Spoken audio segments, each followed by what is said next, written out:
What a story. David, thank you. Let's check out Toronto's starting lineup. We've got Anunoby. Lowry out there with Chris Boucher. And it's Trent in at the shooting guard position. And for Los Angeles, Ibaka is out there with Batum. Then it's Patrick Beverley. Then there's Jackson. And it's Leonard in at the small forward. Now here's Jackson. And Jackson throws it down hard. I'll tell you, Jackson's first step is dynamite. A big asset off the dribble.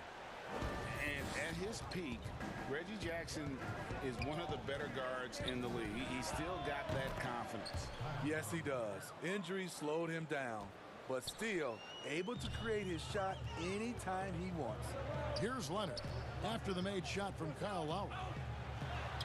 And that one's good. Leonard. The power, the length, the ability to finish. Leonard dominant in that painted area. Pass to Boucher. Lowry against Ibaka. Boucher. Here's Anunoby. Misses the three. And so Ibaka will bring it up for the Los Angeles Clippers. Passes to Beverley.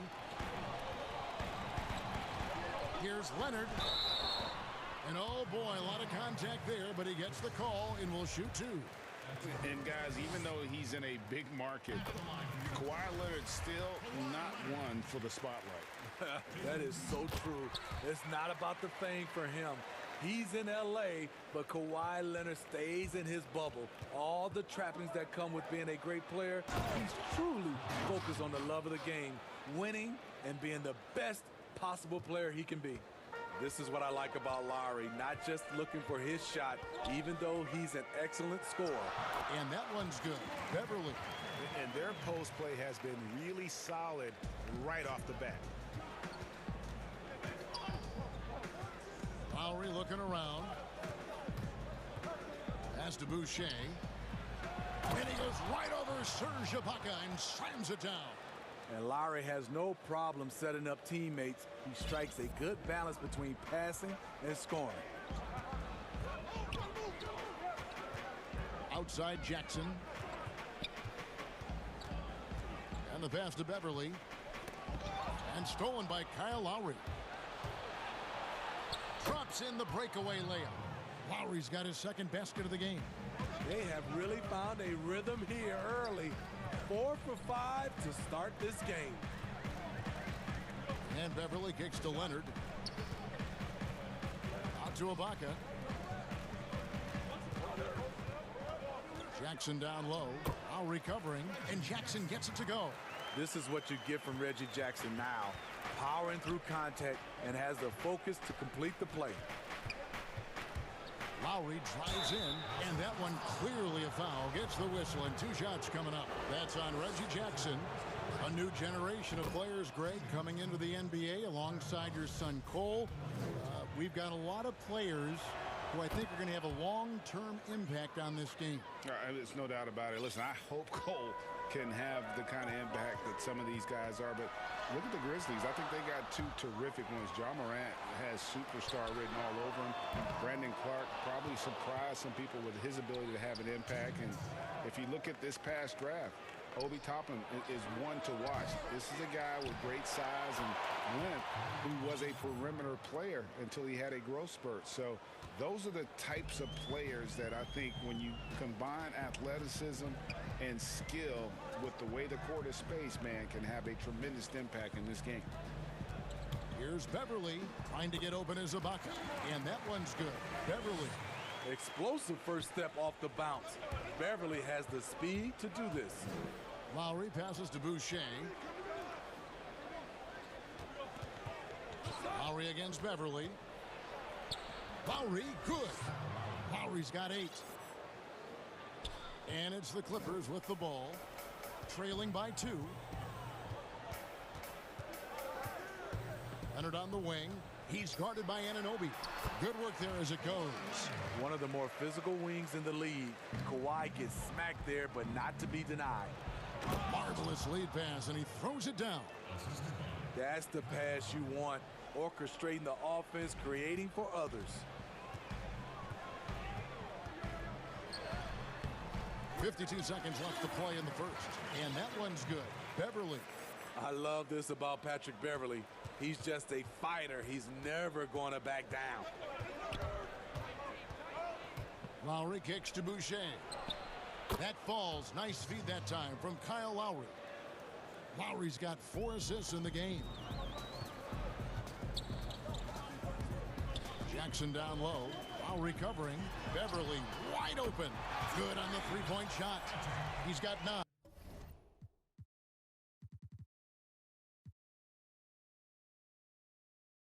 In case anyone was wondering, this is what it looks like when you're in the zone. He hasn't missed one all quarter. And it's Lowry penetrating. We've got a 9-second difference between the shot clock and the game clock. Here's Trent. And the shot goes in. They should continue to get the ball inside. The defense struggling to contain them. And that one's good. Beverly. Man, he has been locked in this quarter, shouldering the load at the offensive end. Lowry passes to Boucher. The rebound by Ibaka. And I was sure that was money on that one, but everyone is afforded an easy miss or two. Yes, let's look on the bright side. You got a great look. It's a play that you might want to go back to again. Both teams have it going here early and still close through the first quarter. Clippers lead by 1. Old school basketball, you know. Now pound for pound, Greg, Beverly may be the most physical player in the league. And he also gets in your head. It's a combination that allows him to get stops against guys as big as Kevin Durant. And some good action in the books as we get back to the game that's been pretty close here so far. And taking a look at Los Angeles' performance here, what have they been doing or not doing? Hey, why take jump shots when you can get your points at the rim? Especially at the start. You want to get something positive going and establish your rhythm. They've got Rajon Rondo, DeMarcus Cousins out there with Marcus Morris. Then it's Luke Kennard, and it's George in at the 2. That's who's out there for the Clippers. In OKC, Paul George showed he could be an MVP caliber performer. With Kawhi on the Clippers, he could be that 1B or that 1A. 5 on the clock. Kicks it out to Johnson. And it's in after a nice bounce off the right side. We'll see if they can finally hold on to a lead. It's been back and forth all night. Both teams putting forth their best efforts right now. This is the kind of game fans pay to see. And there it is for him. And PG, you know, he has the versatility to succeed in different roles. Doesn't have to dominate the ball. Yes, and if anything, he's more comfortable scoring within the flow of the offense. With his all-around impact, doesn't need to force things to make winning plays. But if you need him to, he can. Van Vliet against George. Now here's Cousins. D right on him. Rondo's shot is off. Rare for him to get a wide-open shot from mid-range and fail to connect. Here's Siakam. That's in there. Johnson with the assist. And now a 3-point Toronto lead. Coming off a scoreless first quarter, he's found a little rhythm here. George against Van Vliet. And George kicks to Kennard. And the 3 off target. Okay, that's frustrating. You work hard to get these open looks. You know he liked that one back. Kennard against Van Vliet. And contact on the shot, so he'll be shooting. And here we go with the coach's challenge. Not surprised in a competitive game like this. And he's disputing the personal foul call. And this is the time now where the officials can review in closer detail what constituted the original personal foul. Getting a different angle can sometimes make it a lot easier to determine. Greg, indeed, and the one thing with replay review is that when you see the slow motion replay, you really get a new appreciation for just the immense speed at which these players are moving at, and how fast the action really is, and how hard it can be sometimes, you know, Greg, to make the right call. And so the word is in. They've decided that the call stands as it was made on the floor. And, you know, even if a coach still feels this wasn't the right call, you got to acknowledge the effort being put in to reviewing it. The double checking, and the game continues on. He's living there tonight, a tough guy to guard without fouling. And the bonus, he's going to knock him down. And it's really hard to knock George off his balance. He's just so long and strong. Nice take there. Van Vliet wide open. And again, no good by Toronto. Clippers trail by 3. Kennard on the wing. Covered by Hood. Outside for Rondo. Outside, George. Good. And it's Cousins picking up the assist. George has got 8 points in the quarter. This is what Cousins gives you. Good recognition. The ability to make plays for his teammates. Flynn against Rondo. Floats it up there for Siakam. Takes the alley-oop pass and dunks it down. The innate ability of Siakam to see the play forming and gets where the team needs him. Here's Cousins, and then Cousins with the dunk. Oh, just solid on the one-handed slam. And guys, when it's a tight ball game like this, he's the guy they want with the ball. Siakam outside. Here's Hood. Over to the left wing. And he gets it to go, hitting off the back of the rim. Siakam's got 12. As hot as he's been this quarter, the game plan is simple, folks. Get him the ball and get out of the way. And the Clippers call time here.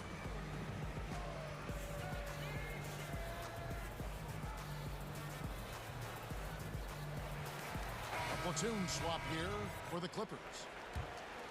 Clippers trail by 3. Jackson passes to Beverly. Here's Leonard. Oh, and the jam by Leonard. I'll tell you what, when Kawhi knifes his way to the rim, it's next level. Lowry kicks to Anunoby. Leonard with the steal. Now here's Beverly. 11 points in the game. And trying for the go-ahead basket, it doesn't go in. Something that's kept this game close is the fact that the rebound stats for both teams are almost identical. He's heady, he's unselfish. All Van Vliet does is make winning plays. 5 seconds separating the shot and game clocks. Here's Leonard, and Kawhi Leonard with the slam. Oh, and he went for the two-hander on the slam, using some muscle. Some urgency from him there, sure. Beverly against Lowry. And he gets the bucket. He's got 10. Unafraid to challenge you inside, Lowry's a scoring threat on all 3 levels. And Leonard has it in the corner. 3 seconds left, and he's fouled. And folks, the coach's challenge has been initiated for a personal foul. Close game like this, and he thought it wasn't a good call. And I think when it comes to some of the more difficult calls to make, personal fouls can be tough. The action is so fast that it's really tough to catch everything in real time. The wonders of technology, Greg. We've seen replay reviews so effectively, and involving the coaches by being able now to challenge like this is something a lot of people have been hoping for. And so the word is in. They've decided that the call stands as it was made on the floor. And, you know, even if a coach still feels this wasn't the right call, you got to acknowledge the effort being put in. Pascal Siakam getting it done for Toronto. The 2K Sports Halftime Show. Hey, welcome back to 2K. The first half was all about Pascal Siakam. He had 12 points.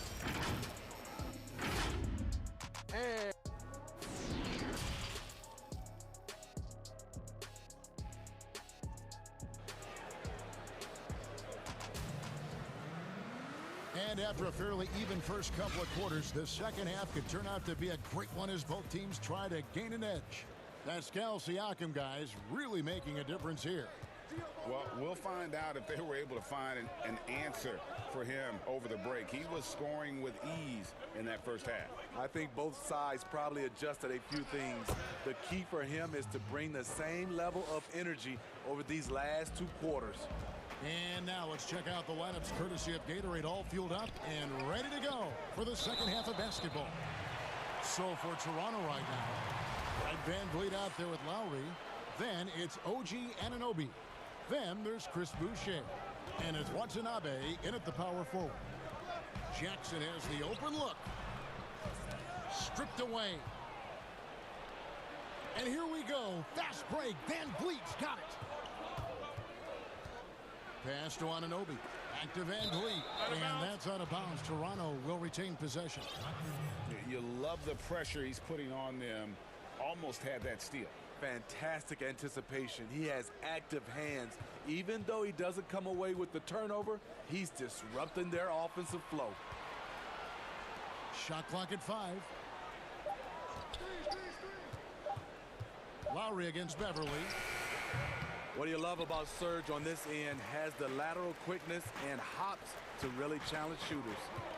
And Smitty, with LeBron getting into his late 30s, KD coming off the Achilles, for your money, is Kawhi Leonard the best player in the world? Great question. I know one player, the Greek Freak, might have something to say about that. No less than Michael Jordan himself called Kawhi the best two-way player in the game. That's a very strong endorsement from MJ.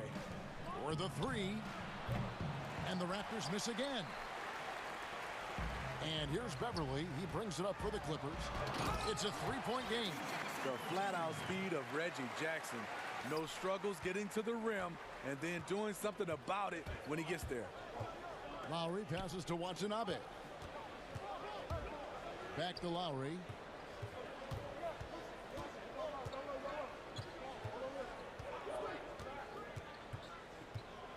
Passes it to Boucher. No good on that one. Good work defensively by Ibaka. Shaky start to the half. Going 1 for 4. Still trying to find that groove. And not even 3/4 out of the way. So many lead changes. The fans, guys, are getting their money's worth. Heck, I should have paid to watch this one. It's been a nail biter. Lowry kicks to Boucher. Back to Lowry. That's another one for him. His 5th in just 7 shots. And there are guys who can drive like Lowry, but not many that can shoot as well, too. That's what opens up his penetration game. Beverly goes up and lays it nice and easy. Beverly's got 13. Poor interior defense. If you play him soft, he's going to kill you. Here's Lowry. It's good. And the Raptors lead by 1. Guys, his consistency in terms of shooting has really helped them seize control. And they go to the intentional foul. Really no idea why you're fouling in a situation like that. You know, maybe there's some bad blood between those two. So it's both teams making substitutions here. And the Raptors call time here.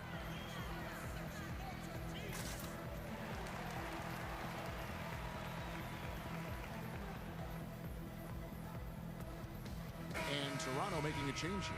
Trent's checked in. And it's out of bounds. The Raptors will take it the other way. Off on the timing, or it may have been a miscommunication. Either way, turnover. Lowry with the ball. 14 points for him. And Siakam throws it down. Aggressive move from Siakam, putting all that length and athleticism to work. Here's George. And foul on the shot. He'll shoot 2 at the free throw line. The homecoming for Paul George, playing in L.A. with the Clippers. They gave up a king's ransom to OKC.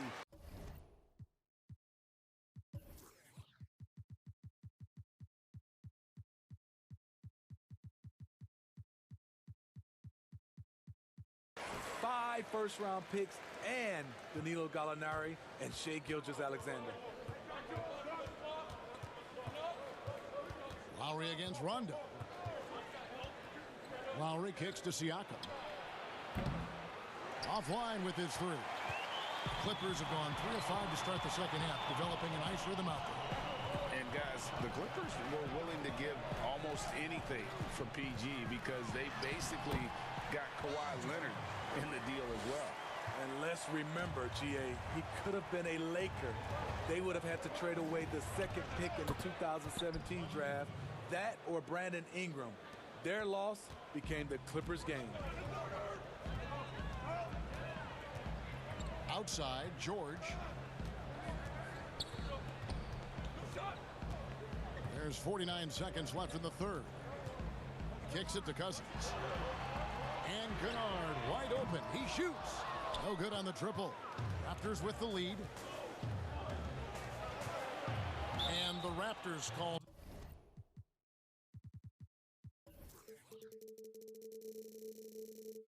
Time here. And coaches looking to seize every advantage, maximize every possession. Critical part of the game. You have to be flexible. You have to be able to adjust what you're doing. Serge Ibaka is checked in for DeMarcus Cousins. Fred VanVleet is checked in for Toronto. Ladies and gentlemen, dance team.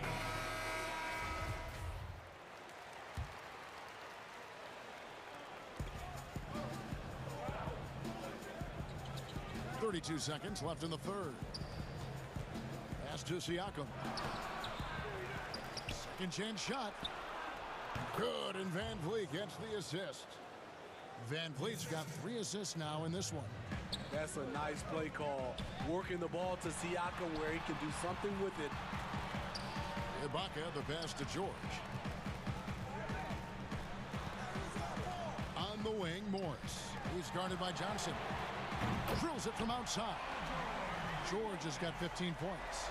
Capable of flat out torching you. Once PG-13 gets into a groove, watch out. VanVleet attacking.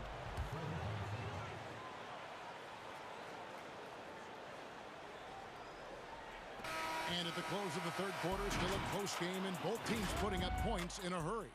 It's the Raptors up by 2. And we'll be back with you right after this. Well, what a terrific game it's been so far, with this fourth quarter sure to bring more pressure-packed basketball. The Clippers trail. Morris is out there with Ibaka. Then it's Paul George, and it's Rajon Rondo, and it's Kennard in at the 3. So that's the lineup on the floor for the Clippers. Outside, George. Clock is at 3. And George with the stuff. They continue to battle out there, so close to taking the lead. The direction this game is headed is going to come down to a couple key buckets by either team. Here's Trent. VanVleet outside. And he converts the layup. And the Raptors lead by 2. And you want him taking big shots for you in big moments. That one was as easy as it gets. And I don't think he expected to get that good of a look. Poor communication defensively. And the Clippers call time here.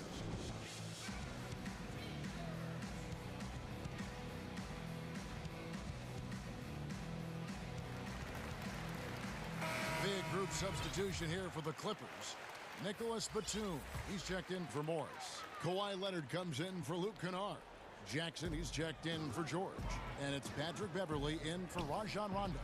Okay, well, let's go down to David Aldridge for a report from the sideline. Well, guys, over the break, I was able to listen to Tyronn Lue's huddle. He told his guys, tempo, more tempo. You've got to be quicker into transition. Push the ball. Let's get some opportunities before their defense can set up. Kevin, back to you. And you have to credit Anunoby. He's put in the work to become a better playmaker. Beverley looking around. He dishes it to Ibaka. Batum passes to Leonard.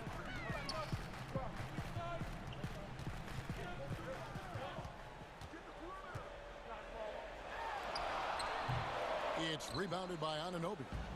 And it's Lowry with the ball, brings it up for Toronto. The lead is 2, and Siakam throws it down.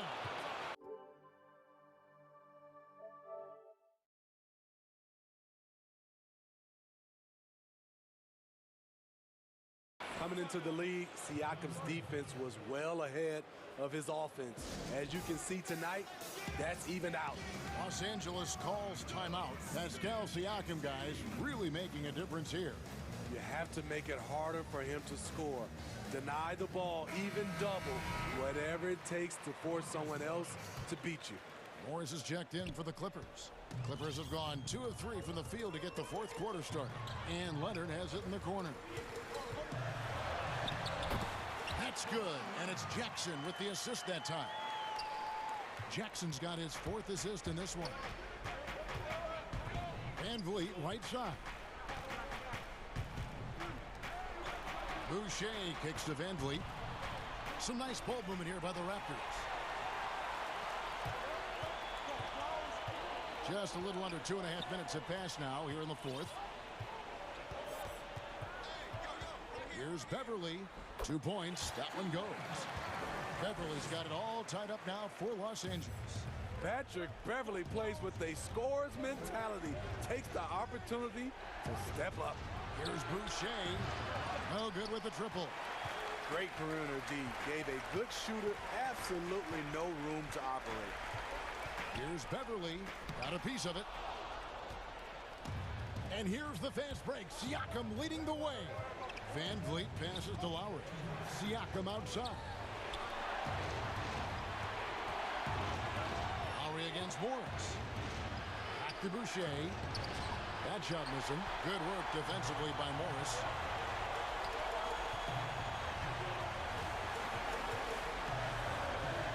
Here's Leonard. It's good, and they get the go-ahead bucket. Leonard's got 4 points in the quarter. Crucial points. Kawhi stepping up to the plate when his team needs him the most. The drive by Lowry. Boucher kicks to Siakam. Back to Boucher. Toronto needs to get off a shot. Shot's good by Siakam. Siakam's got 20 points. Stepping up in a quick way, Siakam proving he's got guts to deliver in the clutch. Los Angeles calls timeout.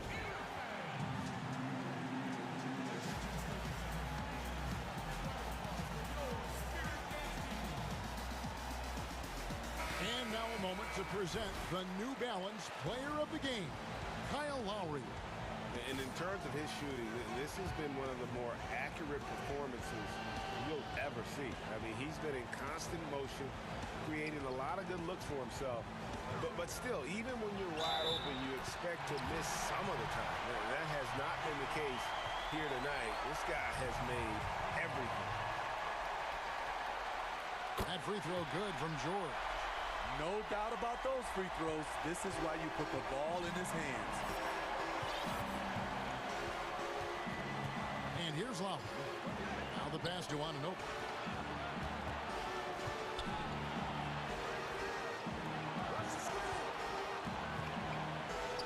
Money! That is world class. Incredible shot with everything on the line coming through for his team. We can probably expect to see him slow it down now. Yeah, I think you want to milk your possession. Beverly for 3. Can't hit that one. And it's the Raptors taking it the other way. Pass to Anunoby. And a wide open look for Siakam. That doesn't go in. Had a chance, though, to take the lead. Just 2 seconds between shot clock and game. Here's George. Morris outside. Outside, George. And that's an intentional foul.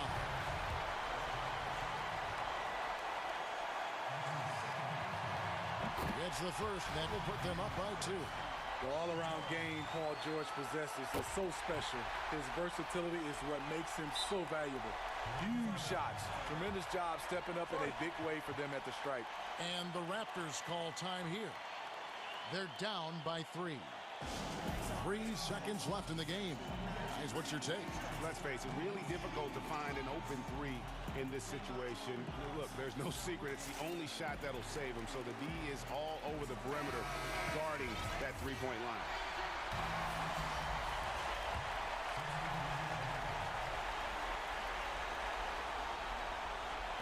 Lowry from outside. Bullseye! And oh, that was an enormous three-pointer. And the shot by Lowry is the definition of clutch. He relishes being the man in these moments. And timeout called by Nick Nurse.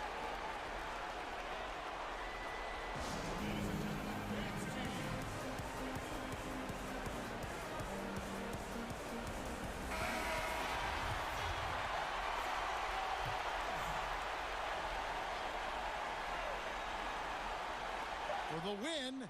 Oh, no good there. The potential game winner off the mark. And that's going to do it for regulation. So we are headed to overtime. We'll take a quick break, then get you back to the action. Glad to have you with us as we get going in overtime. Neither team giving an inch in this one. Here we go. And so off the tip, it's Toronto. And away we go here with post-regulation basketball. All fueled up and ready to go to overtime basketball here, brought to us by Gatorade. Let's check out who's on the floor. Taking a look at Los Angeles. Patrick Beverly out there with Paul George. Then it's Ibaka. Then it's Marcus Morris. And it's Leonard in at the free side. No question he got bumped on that shot. And that crops, so they now lead by 1. And the Raptors call time here.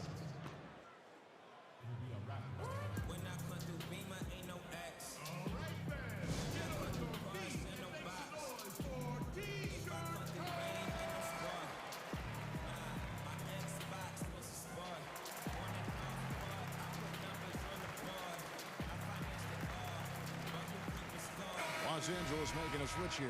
Batum's checked in. And the Raptors also making a change. Van Vliet's checked in. And so George will bring it up for the Clippers. Trailing by 2. Leonard trying to break free. And that one's good. George has got 24. Excellent concentration from Paul George, overwhelming the aggressive defense with his strength and determination. Leonard against Anunoby. Passes it to Boucher. Just 5 on the clock. Anunoby against Leonard. I'm not sure the defense affected that shot. That was just a blown gimme. And George, here we go. Big points as the stakes rise, so does George's impact on the game. The Raptor shooting has been just outrageous, 64% from the field to this point. Van Vliet with the bucket. Van Vliet's got the game tied up here for the Raptors. And coming down the stretch here, both teams still on fire.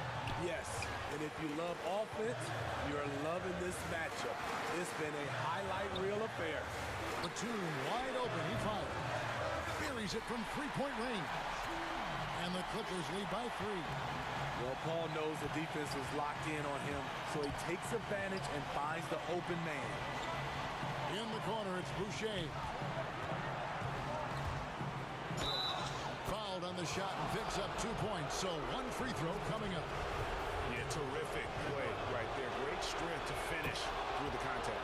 Yeah, terrific and one on that one. Those are the kind of plays, guys, that win basketball games. George looking over the floor. And George with the stuff. No moment is ever too big for Paul George. He remains confident in the clutch. Outside Lowry. To the inside. Shot's good by Watanabe. Nice job creating for the easy deuce. Los Angeles has gone 3 of 6 tonight when they've let it fly from downtown. George against Van Vliet. Outside for Batum, and the Clippers call time here.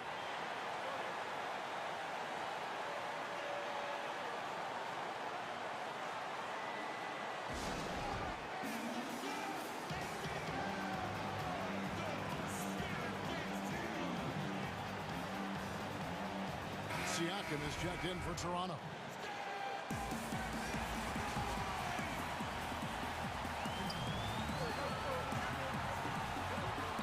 It's George on the wing. Yes! What an athlete Paul George is, leaping up with such ease on those throwdowns. And the Raptors with the ball. Now Lowry. Good! And tie game. That is a huge basket right there. Lowry always comes up with a timely basket, and today is no exception. George, no good. He goes up strong, but he is met with resistance. I think that surprised him a little bit. Lowry against Beverly. Lowry passes to Boucher. Takes it out to Siakam. And the Raptors call time here. The score knotted at 76. 9 seconds left in the first overtime. Action has been terrific.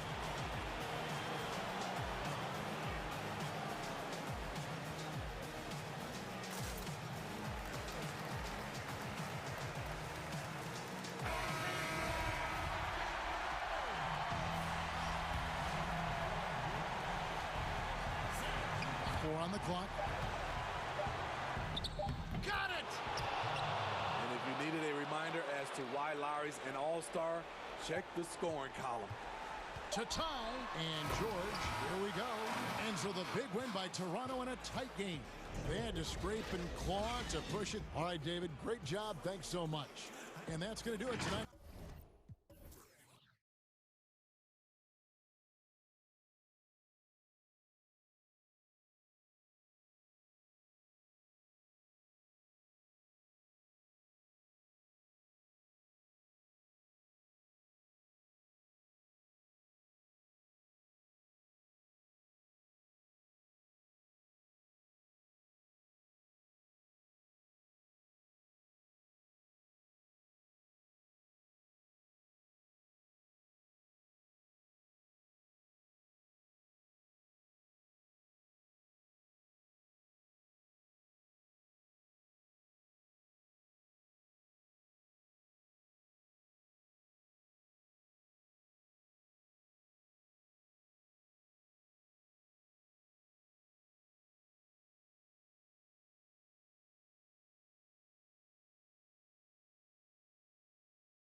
Walker and Smart, the guard. Jabari Parker is out there with Williams, and it's Brown in at the 3 spot. And for the Raptors, we've got Chris Boucher. OG Anunoby is out there with Fred VanVleet, and it's Watanabe in a power forward position. VanVleet attacking. Here's Walker. Passes it to Brown. From deep three-point range. Now here's Williams. Not a lot of room. Just 5 to shoot. And here's Walker outside. Boucher with the rebound. And the athleticism of both these teams should come into play tonight. No lack of quickness on either side of the ball. Oh, yeah. Put your track shoes on, Kevin. We'll be running sprints tonight. Oh, that's straight TNT, baby. Explosive. That was pretty, and he just has that effortless knack for getting inside. Now here's Walker. To the paint. Here's Williams, and it's Williams throwing it down. Oh, what incredible precision. Brown cutting the D to pieces with his pass. And here is VanVleet.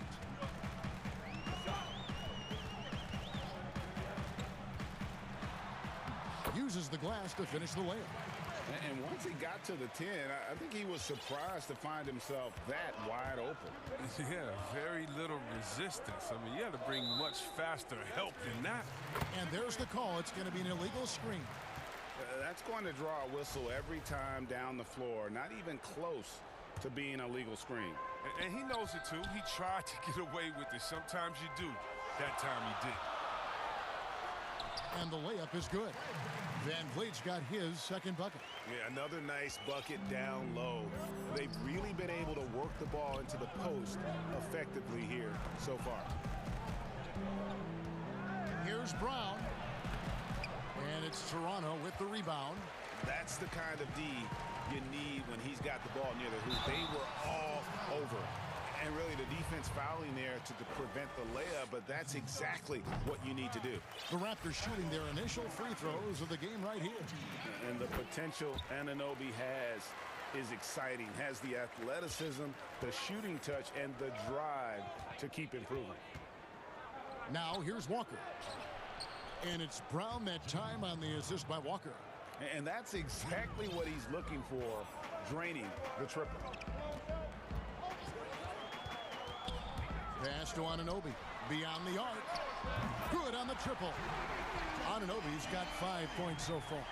They've come out the locker room. His eye. 4 for 4 to start the night. Here's Walker. And it's good. 2 points. But Walker has speed to burn. A nightmare keeping him out of the paint. First quarter of basketball, just over 2.5 minutes play. Trent passes to Boucher.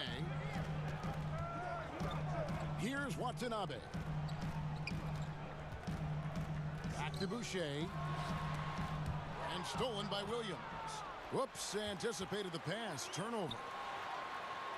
Now that one from VanVleet. He's got 6. One of the few guys in the league who make a lead pass like that. Oh, just a fantastic look. And the call is going to be, yes, it is, an illegal screen. That's his second foul already, and that's going to force him to tone down his aggression defensively. Walker against VanVleet. There's the pass to Boucher. Here's Watanabe. Over Parker. Good D by Parker.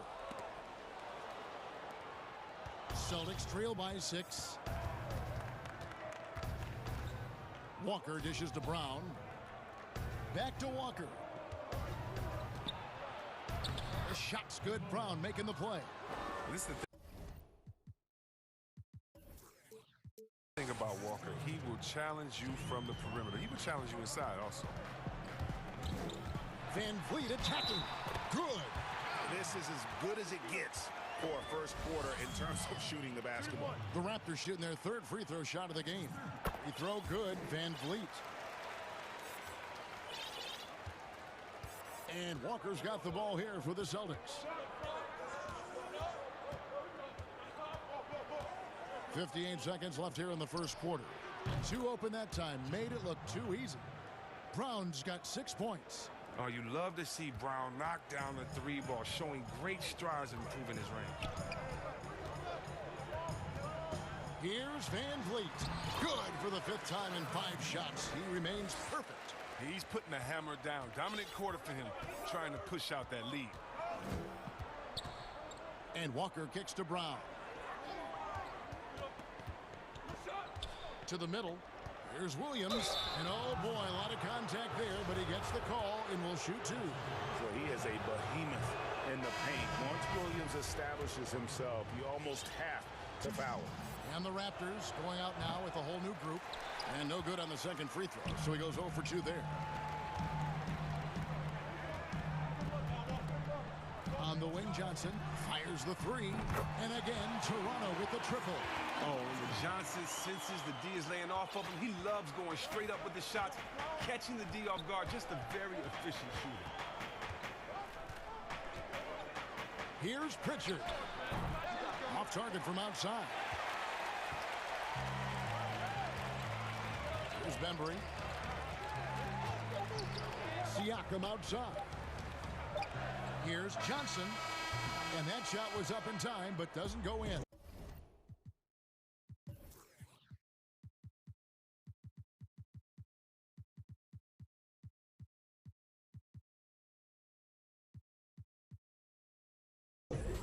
Really working on the technique. And they're scoring pretty well as we conclude the first quarter.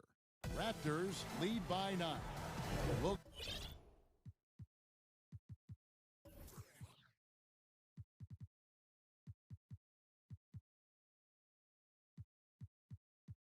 get things started in the second quarter when we return. And so far, through one quarter, it's been a lopsided game. We'll see if that changes here in the second. What do you guys think about the Raptors here in this one? Well, the offense is clicking, and they seem to have seized the momentum here early on. Yeah, how many coaches say, we want to start fast? Now, let's see if they can maintain that intensity. On the court for the Celtics, second quarter underway. Jason Tatum is out there with Neesmith. Then there's Tristan Thompson. Then it's Evan Fournier.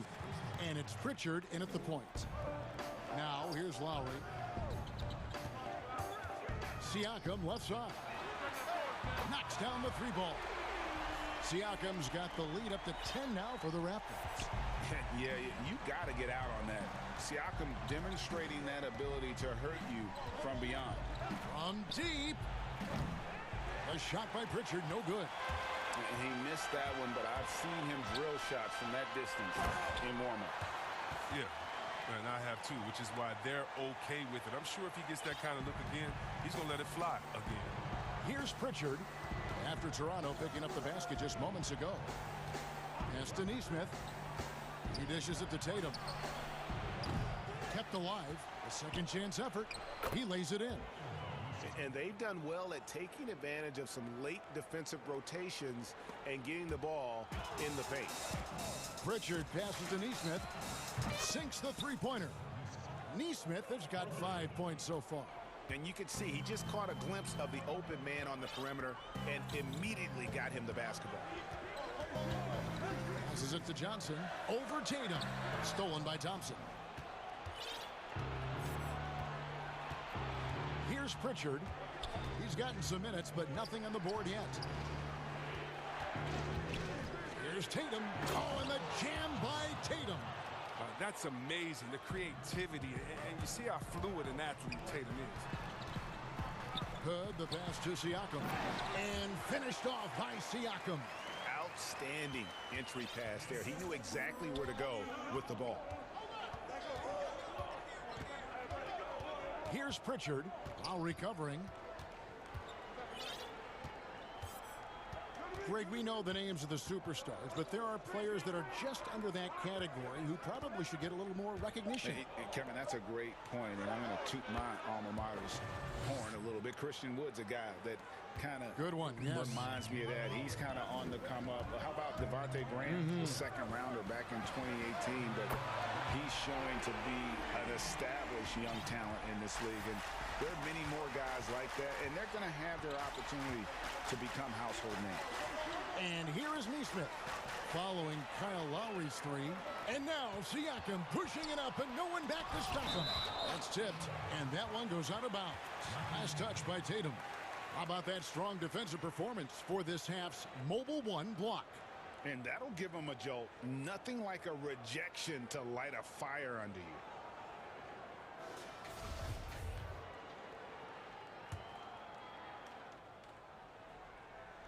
Now about 3 minutes gone in this second quarter of basketball.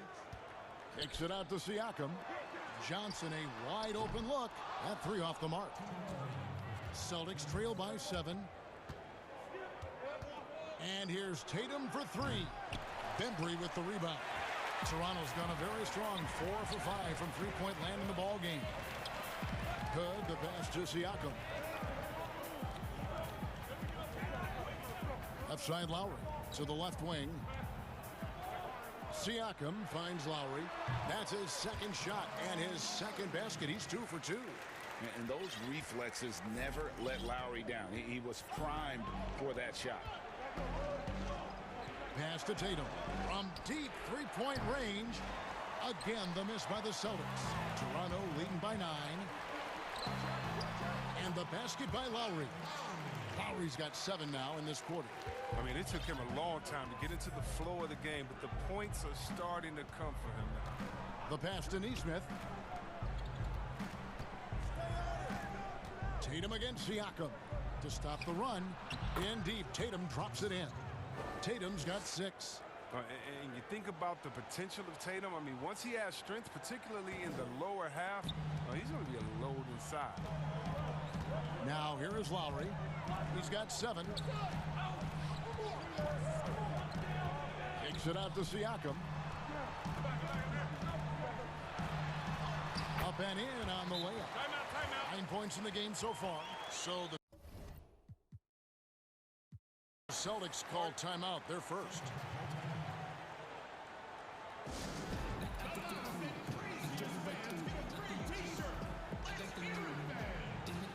So both teams making some changes here.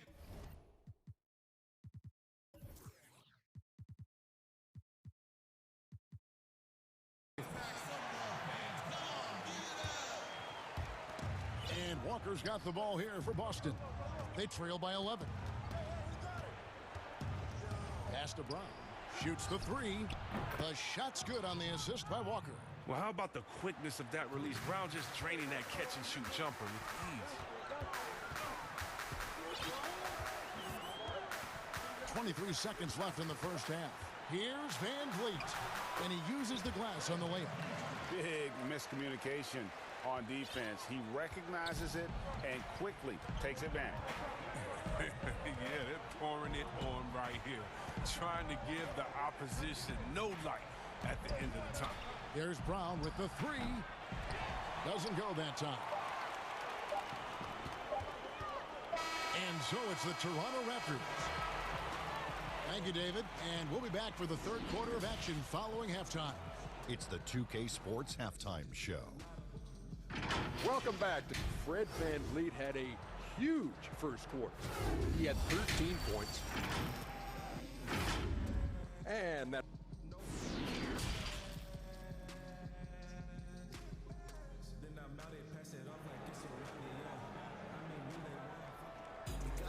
And we've got third quarter of basketball for you. 2 quarters in the books. Fred Van Vliet really making a difference here. No problems fighting his way to the rim in this one. A lot of points in close. Yeah, slicing through the gaps in the defense. I mean, getting many of his buckets in the paint. We've got Fred Van Vliet. OG Anunoby is out there with Chris Boucher. And it's Trent in at the 2 guard. So that's the 5 in the game for Toronto. Now here's Van Vliet. Now Boucher. Van Vliet right side. Anunoby kicks to Boucher. Some nice ball movement here by the Raptors. They get it again. Kicks it out to Van Vliet. And he's good on the 3 ball. Van Vliet's got 16. He does all the little things. I mean, he does the big things. I mean, he's got them in front with another outstanding performance. Brown feeling it out a bit. Fires from deep. He can't hit that time. And Toronto will come the other way. Anunoby finds Van Vliet. Here's Trent. Nothing yet on the scoreboard for him. And the basket is good. Well, we've seen that movie a few times, haven't we? An easy bucket in the paint. Walker the pass to Brown. Walker dishes to Brown. A three ball. That falls. Nice feed that time from Walker. Walker's got 4 assists in the game. Passes to Watanabe. Out to the right wing. Now here's Boucher. Pass to Van Vliet.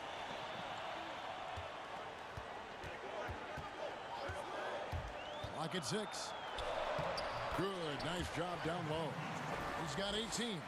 Nice and steady so far in the second half. They're 3 for 4. Celtics trail by 12. Here's Walker. And he makes that one. He'll take advantage of that kind of soft defense every time. Just give him a chance to attack the basket, and he will. Near the three-point line, it's Van Vliet. Again, Toronto. And at the offensive end, he's done about as much as they could have hoped for today. And Walker kicks to Brown. And it's Walker that time on the assist by Brown. Brown's got his 4th assist in this one. And for anyone who hasn't been paying attention, Jaylen Brown's developed into a threat as a distributor. Van Vliet outside. Back to Boucher. And again, Toronto with the triple. And he's been there for them, but they haven't needed him much. Outside, Walker. There's the dish to Brown. This one for 3. And it's Van Vliet with the rebound. Toronto leading by 13. The pass to Boucher. Stolen by Walker. And pushing it up, here's Boston. Pass to Smart. Stolen away. Van Vliet kicks to Boucher. Back to Van Vliet. 1:29 left in the third quarter. Pass to Anunoby. Walker with the rebound. Celtics trail by 13. Anunoby with it. He's picked up by Walker. Watanabe passes to Van Vliet. Boucher with the ball. And again, no good by Toronto. Up top, Walker. He's guarded by Anunoby. And the foul called on OG Anunoby. That's his first foul. Both teams will make substitutions. So timeout called here, the first for Toronto.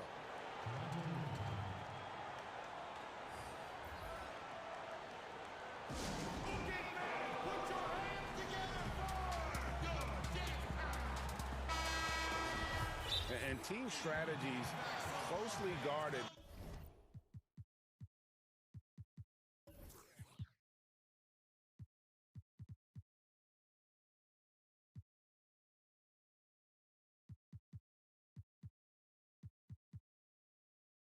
One aspect of the game the fans aren't always privy to. Yeah, and sometimes it's the most subtle moves that make the biggest difference. Fred Van Vliet is checked in for Benford.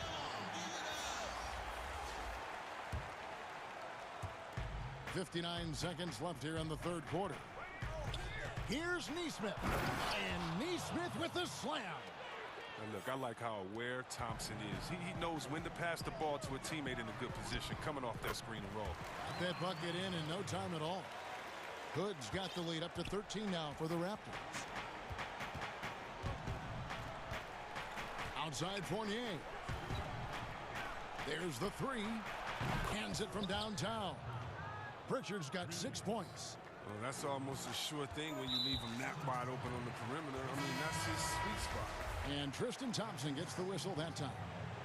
That's foul number 2 for him. And Toronto making a change here. Bembry's checked in. 32 seconds left in the third quarter of the game. Lowry kicks to Bembry. Out to Hood. Uncovered. That one goes in. Hood's got his second basket. And confidence is a key for Hood. I mean, he makes shots like this. It should only help his assertiveness moving forward. Thompson dishes to Fournier. Pass to Pritchard. Launches a three. Bembry with the rebound. Lowry from outside. And no good on the last second attempt this time. And so it's Toronto up by a dozen here at the end of the quarter. And we'll see if they can keep up their tremendous shooting. They've been dialed in so far from the field. And we've got more NBA action on 2K Sports coming your way after this break. And a quick look now at the State Farm assist of the game. Yeah, a terrific, unselfish play right here. Set up his teammate. And how about the setup this was? This is the versatility you need to play in today's game. Two guards have to be able to make plays for others. And there may not be a lot of drama down the stretch as we head into the fourth quarter, but stranger things have happened. On the court for the Celtics, Thompson is out there with Tatum. Then it's Evan Fournier. Then it's Neesmith. And it's Pritchard in at the point guard. Puts up a three. Buries the long-range jumper. And Greg, you play with some big personalities. Talk about the best way to manage egos and conflicts in the locker room. That's a very interesting topic. No doubt about it. You know, Kev, first thing you learn from middle school on, your team is your family. And let's face it, all families have spats, and so do teams. You just learn to never personalize those things. Never leave any stone unturned. Like, don't let things fester. When there are issues, you address them. And if you're not taking things personally, you tend to be able to work through whatever issues you may come in front of. Good advice. Pritchard gets the bucket. He's been fantastic, but he can't do it all by himself. Some of the other guys need to lighten the load and step up. To the left side wing. Neesmith, the pass to Tatum. He gets it in there. What I like about Tatum, he moves his feet well, understands angles. He plays more physical than advertised. Count that bucket. Bembry's got his first basket. First minute and a half of basketball played here in the fourth quarter. Fournier passes to Pritchard.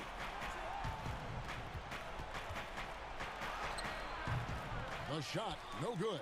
Good work defensively by Lowry. The edge on the glass is the difference. It's allowed them to build this lead. Johnson, the pass to Lowry. Johnson with it. Defended now by Fournier.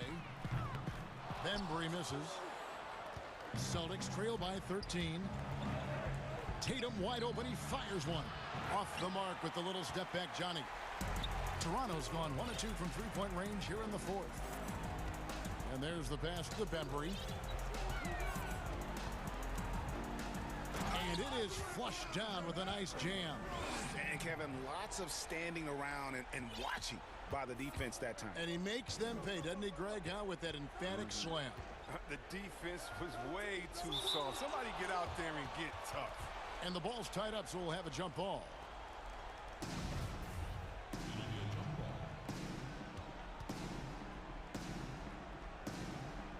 And the Celtics with possession here. And here's Tatum for three. The rebound by Johnson. And he didn't punish them for the weak coverage there, but they can't count on him to continue missing. Siakam kicks to Johnson. Back to Siakam. Good. Finds Siakam. 5 to shoot to the inside. And he gets it to go as they call the foul. He's on his way to the line for one more. Well, what about the concentration of Johnson? Just burying the bucket despite the harm. And the Raptors with some changes. OG Anunoby's checked in for Rodney Hood. And it's Fred VanVleet in for Bembry. And a new group in for the Celtics.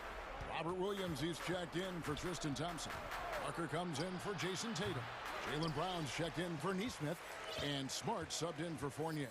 Toronto leading by 18. Well, if you're just tuning in, welcome. We've got about 3.5 minutes gone here in the fourth quarter. VanVleet wide wide open. It's good from long range. Van Vliet's got 10 points here in the second half. Well-rounded effort, and they show no signs of letting up. Yeah, and it hasn't just been the offensive output. They're putting in the work at the defensive end as well.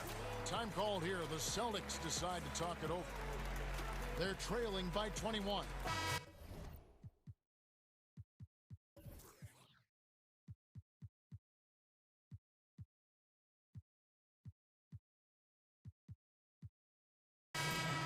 .131 left to play in the final quarter.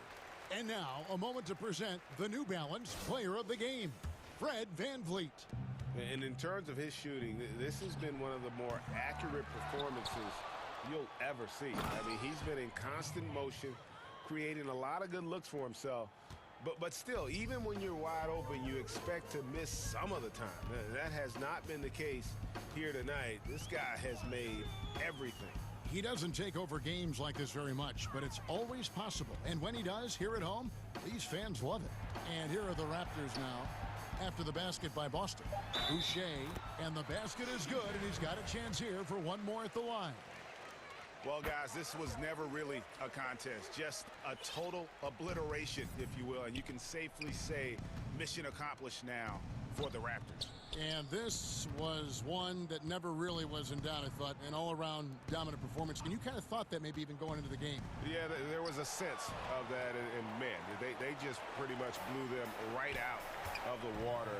A clinic was put on display here today. And you know, looking back at all the contributions tonight, it was a really phenomenal all-around game for Fred VanVleet. Every time he shot it, it seemed like it was going to drop in. And if it didn't, everyone was surprised. Now here's Walker. Pass to Brown. Here's the three. Siakam pulls it in. And you know what? If you're the defense, you got him right where you want him. Let him keep shooting those threes because he's been brutal in this half. Wow, wonderful court awareness that time. You can count on Walker to find the open man. Walker against Lowry. Passes it to VanVleet. And so Toronto takes this one, but by a big margin. This game may not have been the most exciting.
Kevin. Thank you.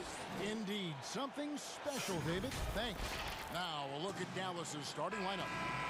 Kleba is the 4 with Porzingis in the middle. Richardson is out there with Doncic. And it's Hardaway in at the 3. And for the Celtics, Walker and Smart, the guards. Nesmith is out there with Tatum. And it's Williams at the 5, patrolling the paint. Passes to Nesmith. Kicks to Tatum. Now here's Nesmith. Down to 5 on the shot clock. The Celtics need to get a shot off. Here's Williams, and it's Williams throwing it down. Yeah, hard trying to keep Williams off the boards. He makes it a mission to keep possessions alive. Here's Doncic. From 16 feet away, he cans it. Deep benches tonight, Greg, on both sides. This seems to be a growing trend. You know, teams are digging deeper than ever before, even getting into the two-way contracts that give you depth past your top 15 guys. One, you're trying to protect the investment in your big-ticket items, your franchise-caliber players, but you got to keep an eye on the future in terms of player development. That's another area where the league has really changed when you look at the makeup of these rosters. Well said. Richardson against Walker. Pass to Nesmith. He kicks it to Tatum. Oh, and the jam by Tatum. An athletic forward who dunks it with style. Showing off his dunking ability right there. Doncic passes to Porzingis. Back to Doncic. Kleba inside. And Kleba slams it in. Yeah, a nice, strong finish on the inside. But, Greg, that's what he does. He's got the dunker mentality. An absolutely tremendous athlete, able to go up and finish over the biggest of defenders. Tatum wide open. He fires one. They get the rebound. From deep, Walker. He can't get that one to fall. Now the Mavericks with it.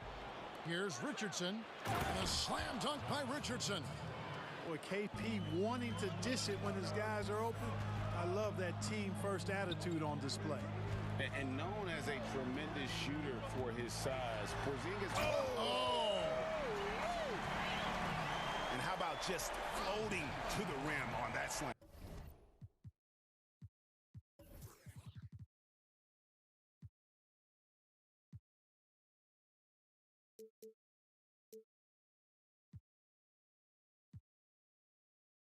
Boy, when he gets up, I mean, he gets up. Yes, he does. That's what we call helium. Yeast rising and helium floating. No one near Doncic as he lets it fly. Again, the Mavericks score. Boy, he is looking confident. Love how they're using him so far. And you know what? They're going to keep using him. I mean, he'll be the centerpiece of their offense today. You can bank on that. Nesmith, the pass to Tatum. Cranes the three-pointer. Tatum's got 7. You know, so far he's been dominant this period, making the most of his opportunities. The Mavericks trailing. Doncic looking it over. And the dunk by Doncic. Doncic doing a nice job showing you some sneaky explosion and athleticism on that throwdown. Walker against Richardson. And here's Tatum for 3. The shot's good on the assist by Walker. Tatum's got a couple of threes now in the first with the Celtics. Richardson attacking. So it's Richardson with the jam. Exactly what Richardson can do on the drive. I mean, he can handle the ball. He's got a quick step, and he can finish when he gets to the rim.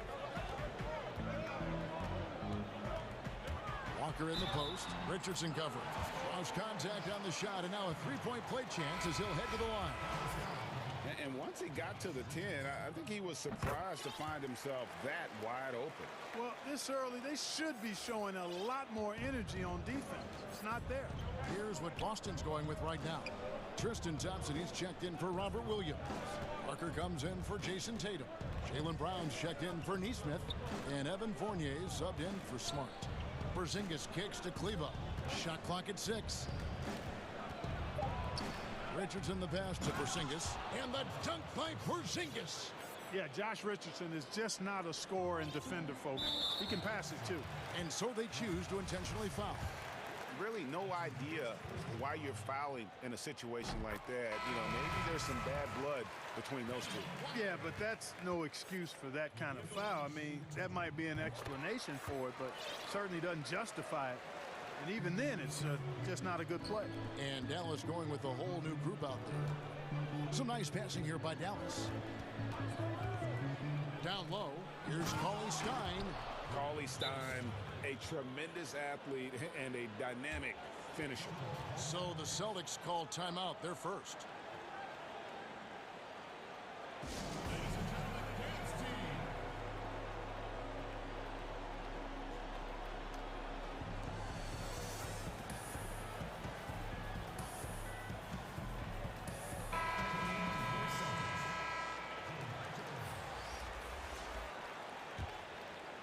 Here's Pritchard.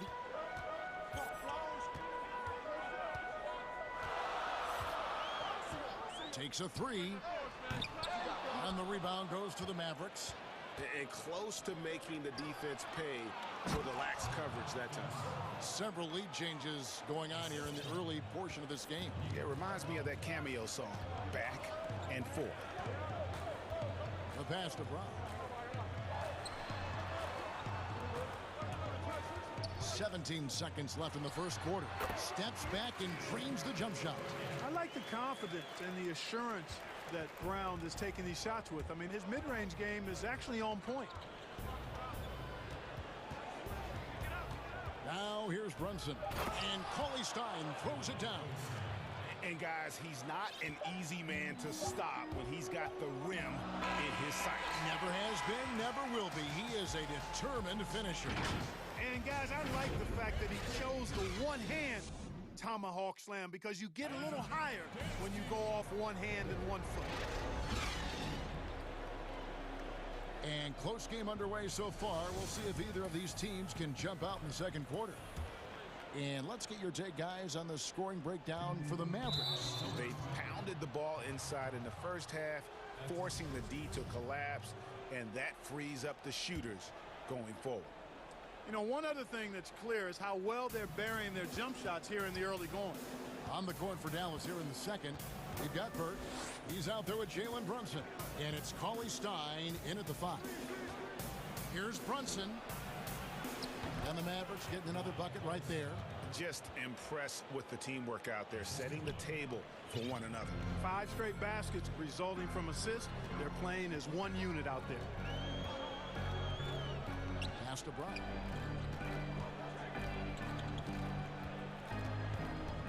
Tipped away. Passes it to Pritchard. 5 on the clock. He dishes it to Brown. It's deflected. The Celtics have yet to miss from the... And, yep, we thought we might see it. And the coach's challenge has been triggered on the personal foul call. And I think when it comes to some of the more difficult calls to make, personal fouls can be tough. The action is so fast that it's really tough to catch everything in real time. The wonders of technology, Greg. We've seen replay reviews so effectively, and involving the coaches by being able now to challenge like this is something a lot of people have been hoping for. And the announcement on the review is that the foul was called in error. So they have determined, Greg, to overrule the original call. And guys, this is what it's all about, getting the call right. And I think in this case, the video review showed that while it was a tough call to make on the floor, they got it right with the review. Burke, the pass to Melly. Ball's knocked loose and stolen by Fournier. Parker drives in. Play just over a minute of basketball here in the second quarter. Pass to Brown. Lets it go with the 3. Drills the three-pointer. Brown's got 5. Greg, you were a feared ball hawk in your playing days, and I know you see similar players playing today. No doubt about that, Kev. You know, Ben Simmons, a player at 6'10", with those hands. He's incredible to watch on that. And how about Fred VanVleet, though? He's a guy, they say he's 6'1". I don't know. But he gets into you and competes, man. And that's the beauty of our game. You know, you can be as big as the trees and have a major impact, or you can be one of those little fellas, as they like to call us, and be equally as effective on the floor. Like the Chris Pauls, the Patrick Beverleys, there are a lot of those guys that play the ball like you did so well. Yeah, right. Great plays. And that one's good. Burke. Fantastic ball movement. They're picking them apart with their passing. Purposeful passing it is, partner. Their last 10 points have all come off assists. Here's Pritchard. No points in the game yet for him. The pass to Brown. 6 to shoot. Nifty move. Score the basket. His fourth. He's only missed 1 of his 5 shots tonight. We're just over 2.5 minutes into the second quarter. And Dallas calls their first time out of the game. Every time out, a chance to review the lineups, matchups, or call a play. Yeah, and I agree. I think there's going to be a new wrinkle in their game plan when they come out of this timeout.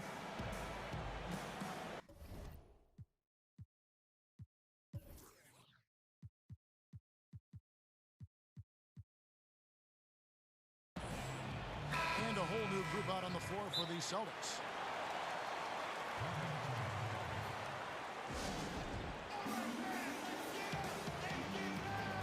And it's a completely new group on the floor for the Mavericks. Now a timeout called by Boston.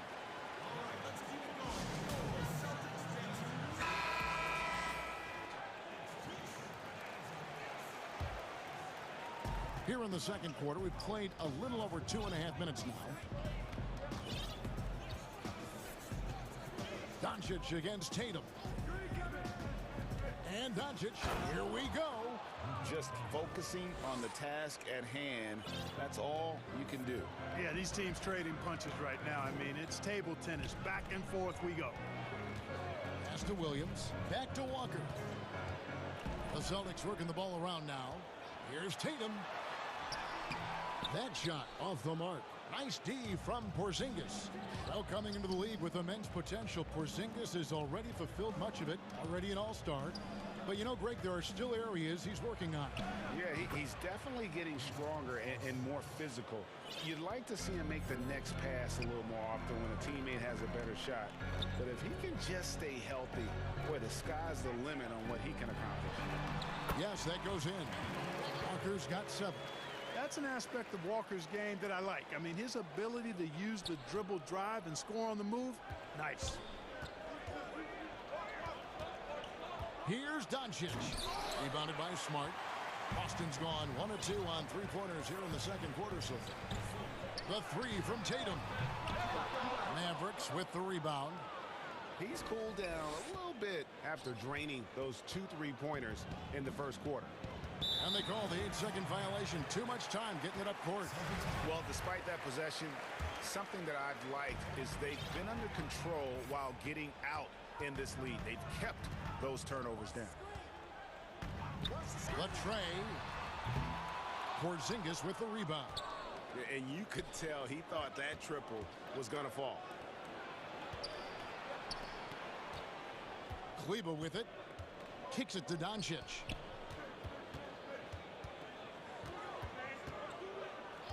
And the officials will call the illegal screen right there. And they're losing their concentration here, guys. Just sloppy with the ball. And, guys, point of emphasis for the league is to really crack down on illegal screens. Yeah, you know, he might have gotten away with that a few years ago, but not anymore. No way. Now you've got to be stationary on those screens. No extra hips or elbows, or they'll call it. And, of course, this is Smart's biggest hurdle. Sometimes he looks great shooting the 3. Sometimes, though, it's just the opposite. Out to Porzingis. Outside Hardaway. Good if it goes. And the last second attempt doesn't fall. And a close. All right, Dave, thank you. And time now for the halftime break with the third quarter. And now, the 2K Sports Halftime Show. Hey, everybody. Boston found themselves in a close game in the first. They didn't get more than a one possession. And that...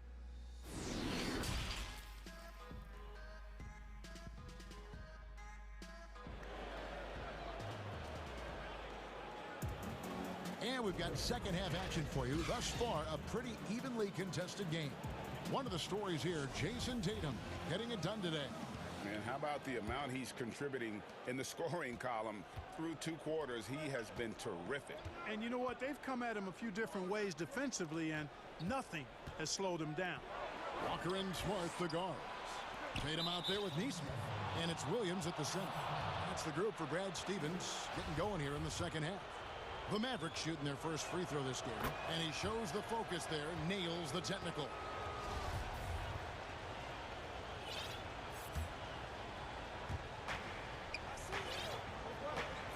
Now, Doncic. Inside, Porzingis. Williams with the block. The amazing thing about Williams, yeah, he can block shots inside, but he can also block shots out on the perimeter. His ability to play in space means he's more than just a rim protector. Doesn't care where you're shooting from. Yeah, way to play in attack mode and get to the line. And, you know, the defense gets their money's worth on that foul, stopping the layup and not giving up the and one. And on top of the talent, the physical ability, Williams, just a coachable kid and really picks things up quickly. Doncic outside. Over Tatum. He hits the back iron and sinks the shot. Doncic has got 10. You know what? It's really rare to see young players like Doncic have such offensive creativity in their game. Deadly from the mid-range. Outside Tatum. Back to Walker.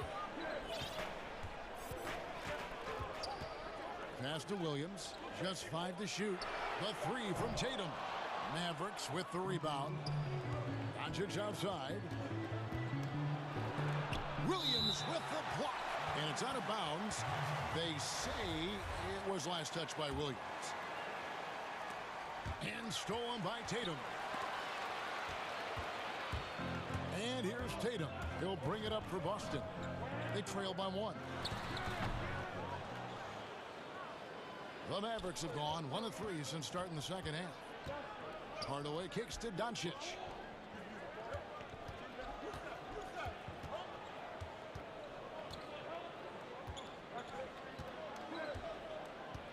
To Porzingis, lock at 6, out to Doncic. Williams with the block. Far from an ideal start here. I mean, this half just 1 for 4 so far. Out of bounds, Celtics ball as Boston keeps possession. And it was interesting how the Dallas franchise sold its fans on Doncic. Ownership told them, think of a 6'7" Steve Nash. Isn't quite the shooter Steve was, but is only a teenager. Great vision. Boy, he can really pass it, and it turns out Doncic is all of that and more. And Williams with the stuff. Good read from Tatum that time. Saw the defense had overcommitted and then made them pay with the sweet dime. Well done. Doncic against Tatum. Doncic left side. Count the basket. Doncic has got 4 this quarter. And even Nash himself called Doncic a cream prospect. Yeah, he said Luka was big and mobile enough in the modern game, can guard multiple positions, has a skill set, a winning mentality, and those leadership qualities. Steve Nash sounding like a future GM. A great competitive game so far. And from the look of it, this one could go right down to the wire. Here's Doncic. There's 1:54 left to play here in the third, and he drops in the layup off the glass. Doncic has got 14 points. You know, as I watch Doncic, I think it's futile to try to distract this guy. His focus and concentration and control of himself is excellent. Bangs home the trifecta. And the Celtics lead by 3. Yeah, that's 2 bombs in a row from long range. Porzingis finds Hardaway. And right away, they match it with a 3-pointer of their own. Boy, you cannot let Hardaway Jr. get going like this, guys. I mean, once he's in that rhythm and flow, it's bad news for the defense. Now a timeout called by Boston. Yeah, and he could tell his guys were dragging a little bit, calling timeout to kind of let them catch their breath. 1:22 left to play in the third, and he commits the intentional foul. That was a good time to call the timeout to try to settle everybody down and get back into their offensive rhythm. They've been coughing up the rock an awful lot.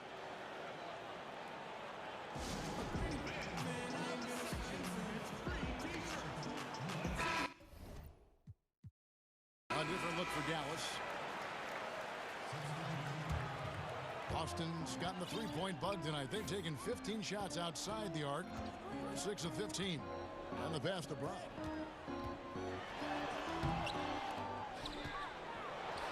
Knocks it loose. Brunson with it, picked up by Brown. And here is Burke, pass to Brunson.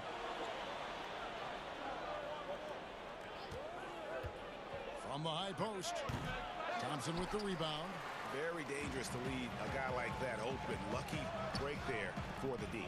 Here's Parker, takes the assist and lays it in. Picked out the pass nicely. Parker's got his first points of the game. Brunson scanning the floor. Cauley-Stein. He hangs in there and cashes in on the second chance points. Cauley-Stein's got it all tied up now for the Mavs. And with his vertical reach, you expect Cauley-Stein to be a factor on the offensive glass.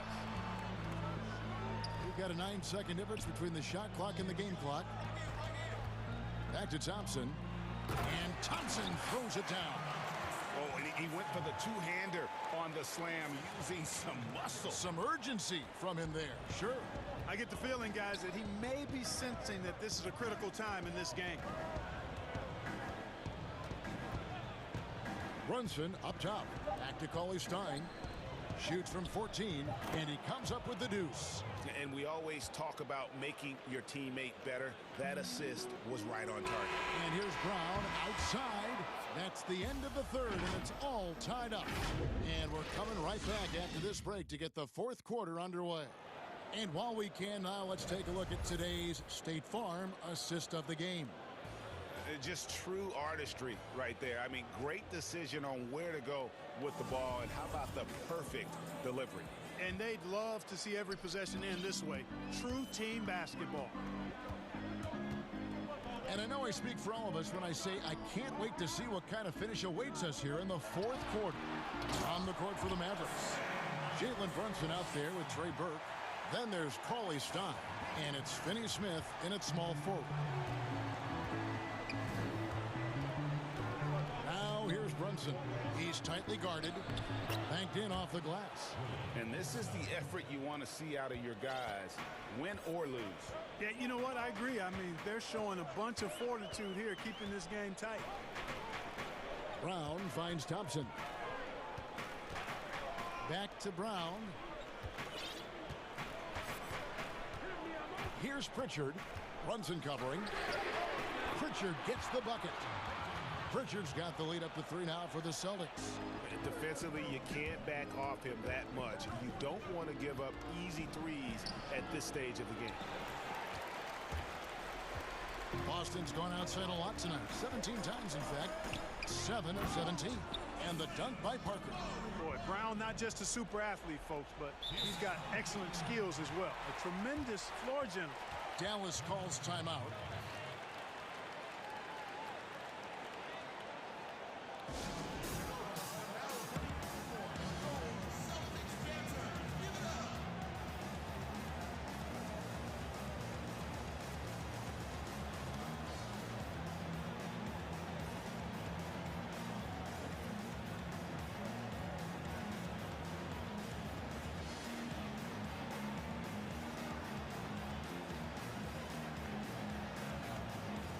So Boston going with almost an entire new group.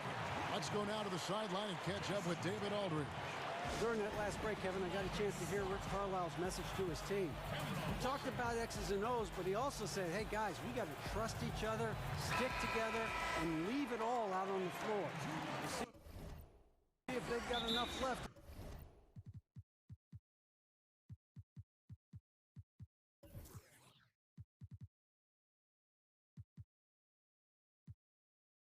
Get over the top, Kevin.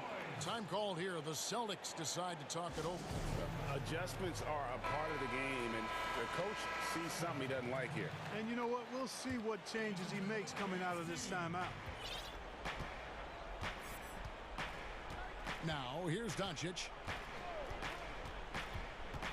Passes it to Porzingis. And the dunk by Porzingis. Once Porzingis gets some momentum, just get out of the way. Walker against Richardson. Brown outside. That falls. Nice feed that time from Walker. Walker's got his 4th assist in this one. Tatum against Doncic. Over Tatum. That's in. The Celtic lead is cut down now to just 4 points with the basket from Doncic. Par for the course for Luka Doncic. Just one of those games where he's got it on cruise control. In the corner, Smart with it.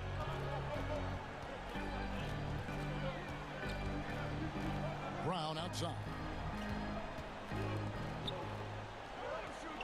Outside, Smart. Celtics passing it around. Porzingis with the block.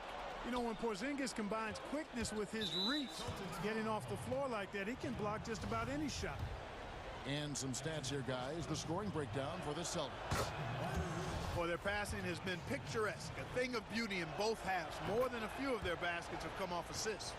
Yeah, and it doesn't hurt to be on fire from beyond. They have been really good from the three-point line. Just under 2.5 minutes gone here in the final quarter. Here's Doncic. And at last, they get one to fall. And it's all knotted up. Doncic showing you his ability to finish. I really respect his aggressiveness in taking it to the hoop and handling contact. Pass to Brown. He kicks to Williams. Brown feeling out a bit. 4 on the shot clock.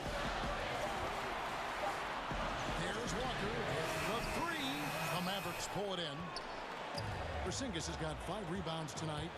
This offense has really been clicking. And they know it, guys. They're playing right now with the kind of energy that is hard to deal with. Richardson. And the dunk by Porzingis. That's exactly why they turn to Porzingis here, guys. They trust him to step up in big moments. Walker against Richardson. Outside Walker.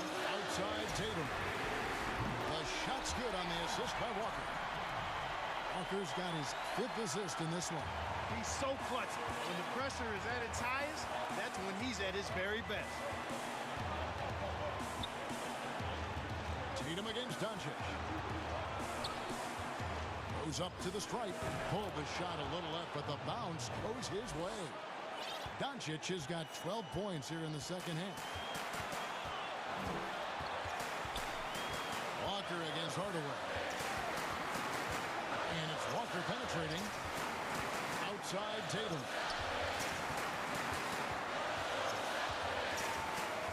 Smart on the wing. Buries the triple. And you can't get a bigger bucket than that. Well, that was 1-2. He wanted the ball. Nobody else was taking that shot.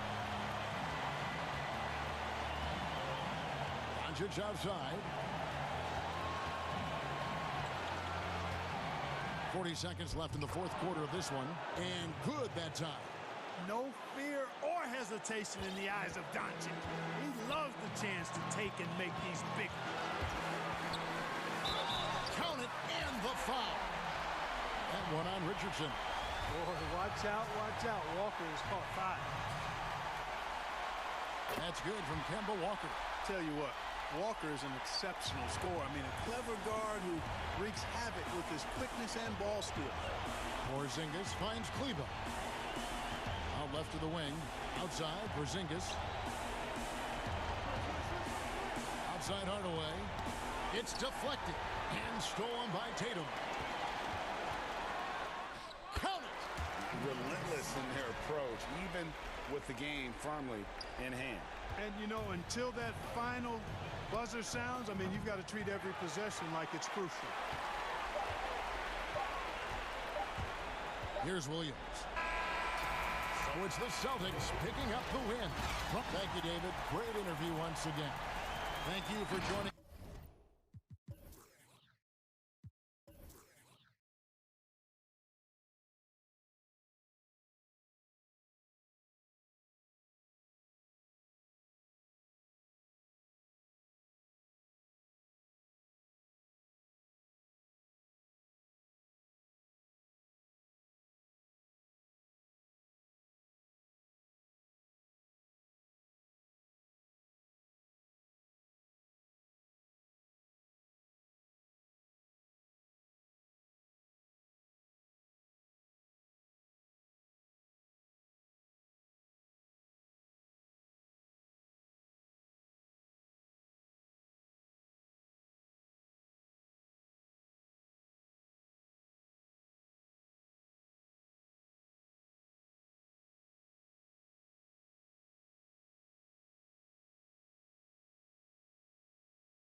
out there with Smith, and it's Grant in at the 4.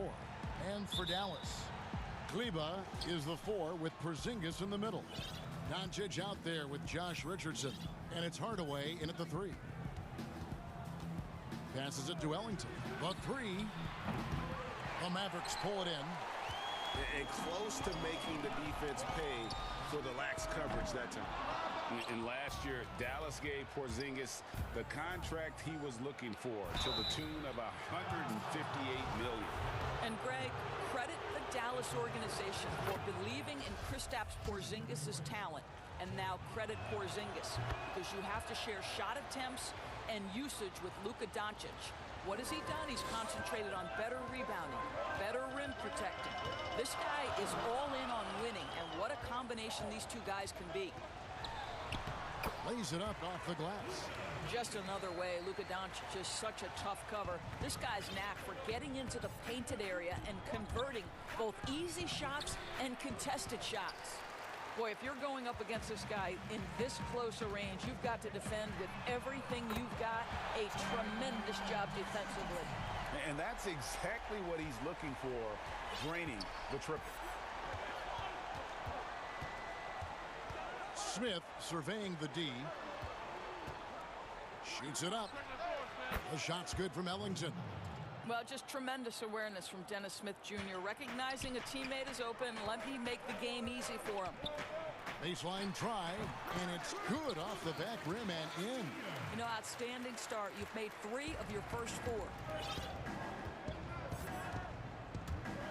Doncic against Smith.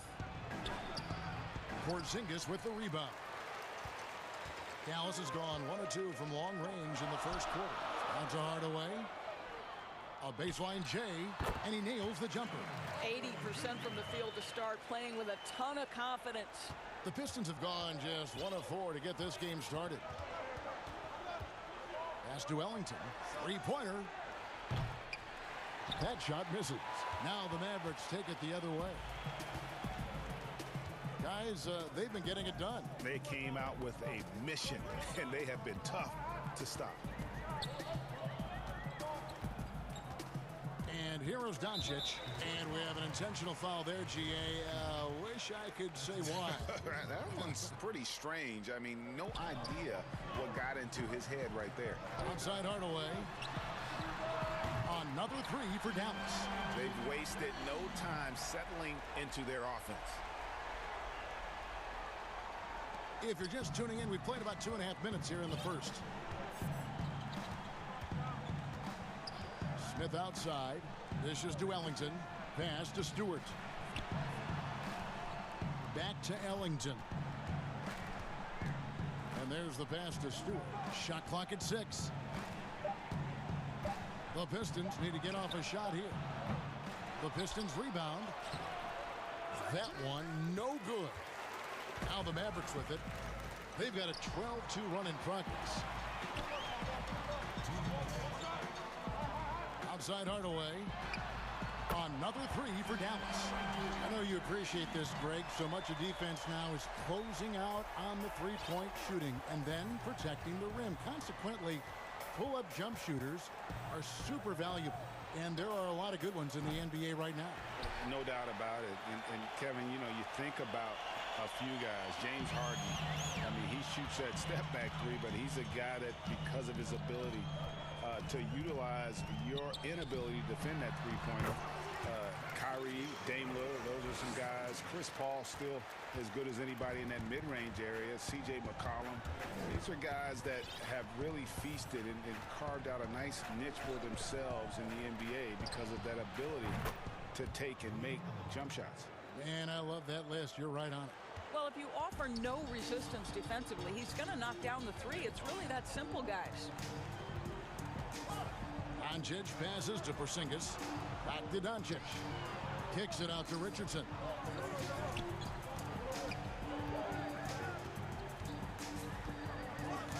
And too much time in the lane. They get called for the 3-second violation. Pistons trail by 10. Here's Smith. Still looking for his first bucket in this one. And Stewart gets it to go. Boy, it's passes like that one that make you want to run the offense through Smith Jr. Skill set has never been in question. The three for Doncic. Rebound, Detroit. 6 seconds separating the shot and game clocks.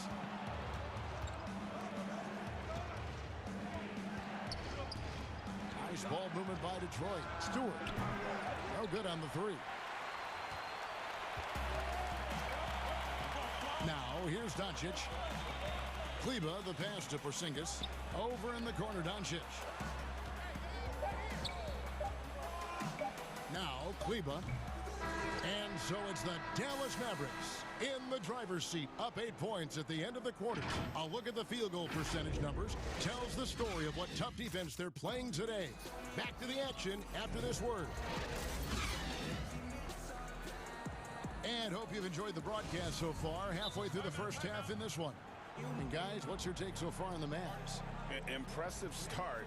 They came in with a well-conceived game plan and have executed. What terrific work at the offensive end. They have built some early momentum here.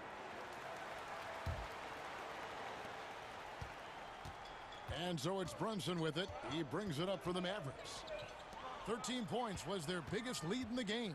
All fueled up and ready to go. Let's reset the lineups courtesy of Gatorade as the second quarter gets going. And Detroit looking at who they've got. Smith is out there with Wayne Ellington. Then there's Grant, and it's Stewart in at the 5. Home in the paint.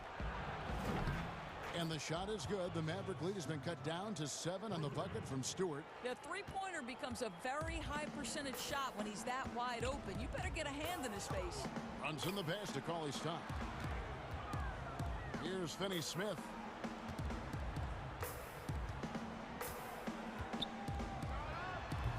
Can't cash in on the 10-foot jumper. Boy, a clean, close look. What a missed opportunity. Ellington. Out of bounds. Dallas will take possession. Yeah, simply stated, you have to take care of the basketball, and they don't on that possession. Time called here. The Pistons decide to talk it over. Trying to snap them out of this little slump. Just feels like the basket is looking awfully small to them right now. They're having a hard time getting anything to fall.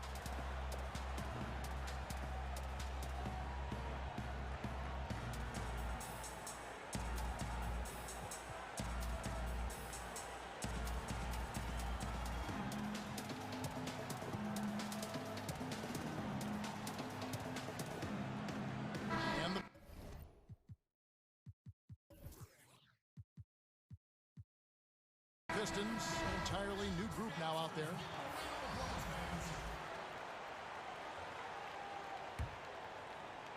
Quarter number 2. We're about a minute in. Hey, who's watching now? Brunson against Joseph. Brunson with it. Plumlee with the rebound. I'm sure he's kicking himself. He hates to blow that kind of opportunity. The offensive rebound. Mavericks leading by 7. Fast break, Dallas. Here's Cauley-Stein.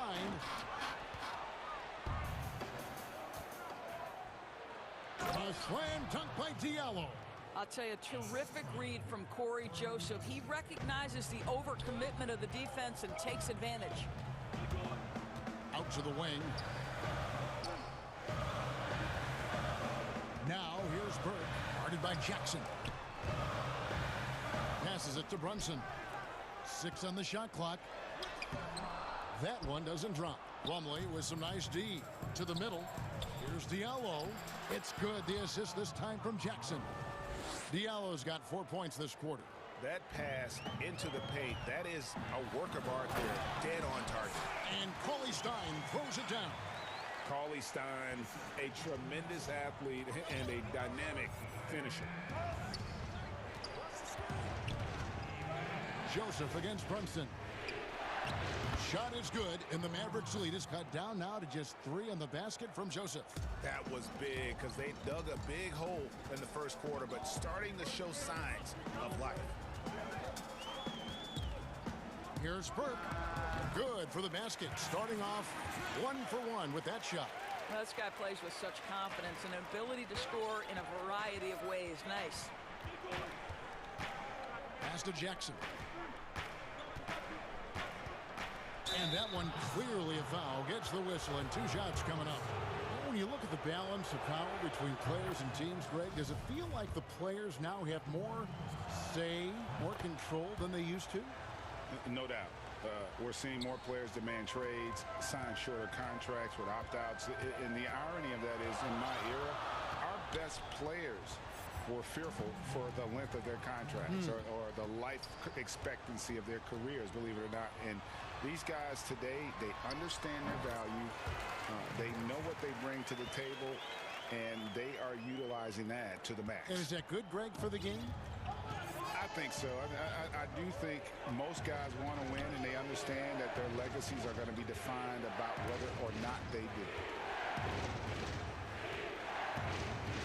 Plumlee against Coley Stein. And here's Diallo. Oh, and that one had the right spin on it, and it is good. Diallo's got 6 in the quarter. Well, you like that he shakes off that rocky first period and knocks down a shot. Nice. And people talk a lot about Diallo's athleticism, but this guy also plays with a high motor. You're right, Greg. He's always in attack mode. He runs the floor, willing to crash the boards. And defensively, this guy shows great lateral quickness, great tenacity, footwork. I get that he's raw, but the upside is absolutely there. And there's a pattern starting to take shape here. They're working it inside and getting good shots from close range. Here's Brunson. And the Mavericks getting another bucket right there. Wow, he doesn't make plays like that very often. That's a nice move inside. Here's Joseph. He gets it in there. Joseph's got his 2nd bucket of the game to go. And they're forcing the ball inside, and it's working like a charm. Coley Stein finds Brunson. Dallas moving it around. Here's Finney-Smith. He's been quiet so far. Still no points in the game. And the shot goes in. Nice work inside by Coley Stein. Great tools as a finisher. Joseph looking over the floor. 3-pointer. And another 3 for Detroit.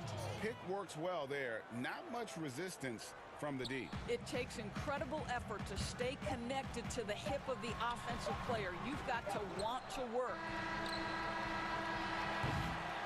And some good action through the first 2 quarters as we reach halftime. Mavericks lead by 2. And now let's catch up with... Thank you, David, and we'll be back after halftime as the 3rd quarter gets underway. The 2K Sports Halftime Show. Hello again, folks. Ernie Johnson here with Kenny the Jet Smith and Shaquille. Right out of the gates, it was Dallas setting the tone. Their exceptional focus and all around. And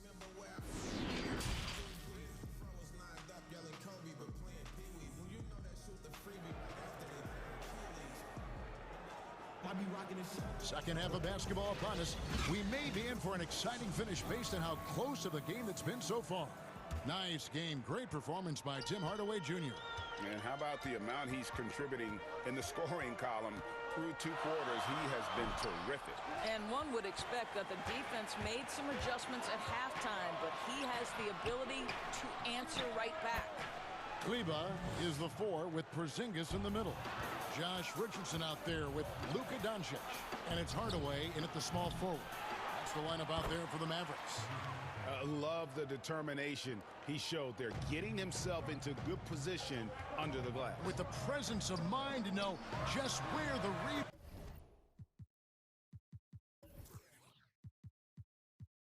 rebound was going to come down. Well timed. Listen, this guy has off-the-charts basketball IQ.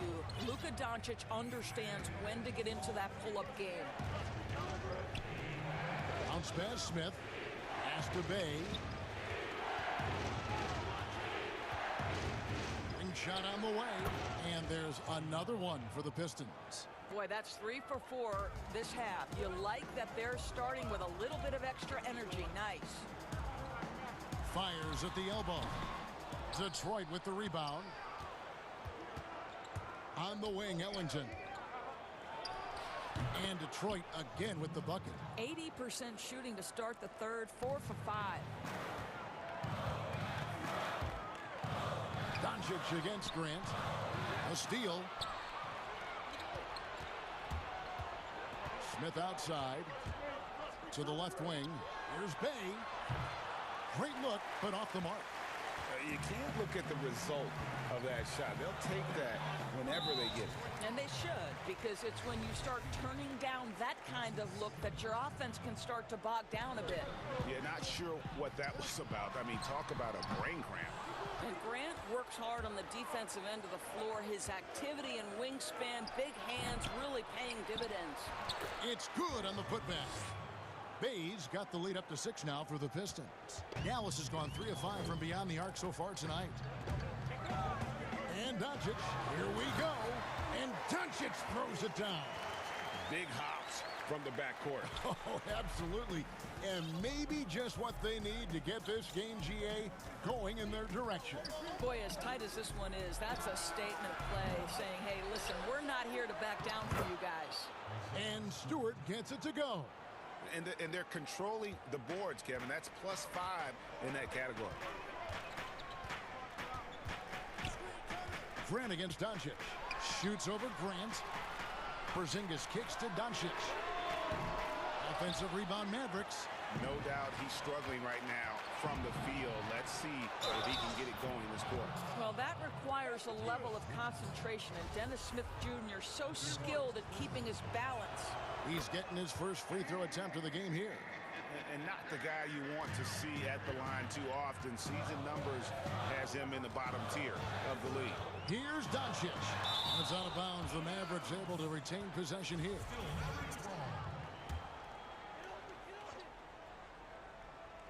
Second half of play, and we're 3 minutes into the third here.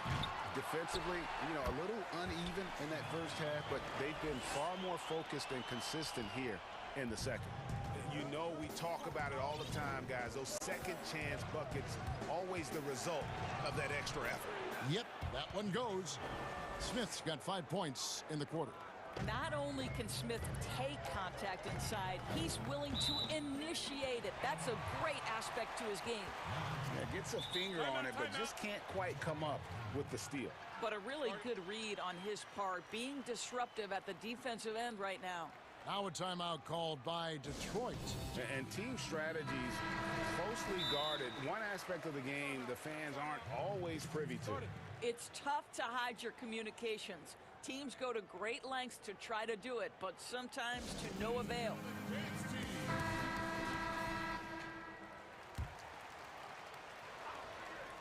Just under 3.5 minutes played here in the third quarter. And here are the Pistons now. They're on a 17-6 run.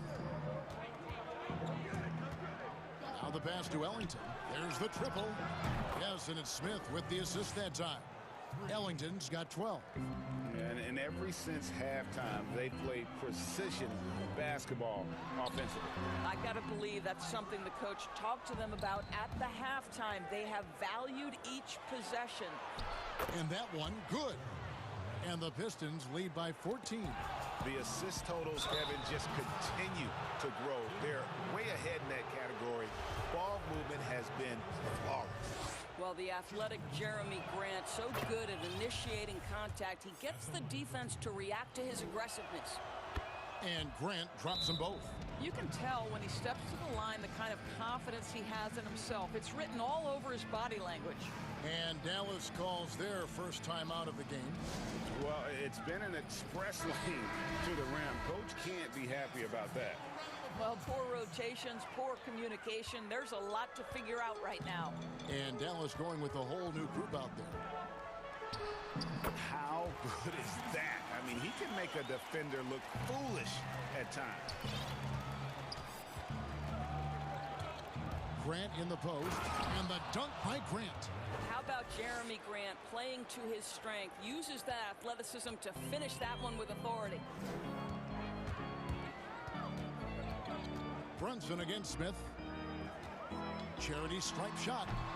Brunson no good. The edge on the glass is the difference. It's allowed them to build this lead. Well, Jeremy Grant doing work at the rim. Don't give him any space, boy. This guy can get up. We've got a 9-second difference between the shot clock and the game clock. Here's Cauley Stein, and the layup's good off the glass. He has 6. Unselfishness can be in.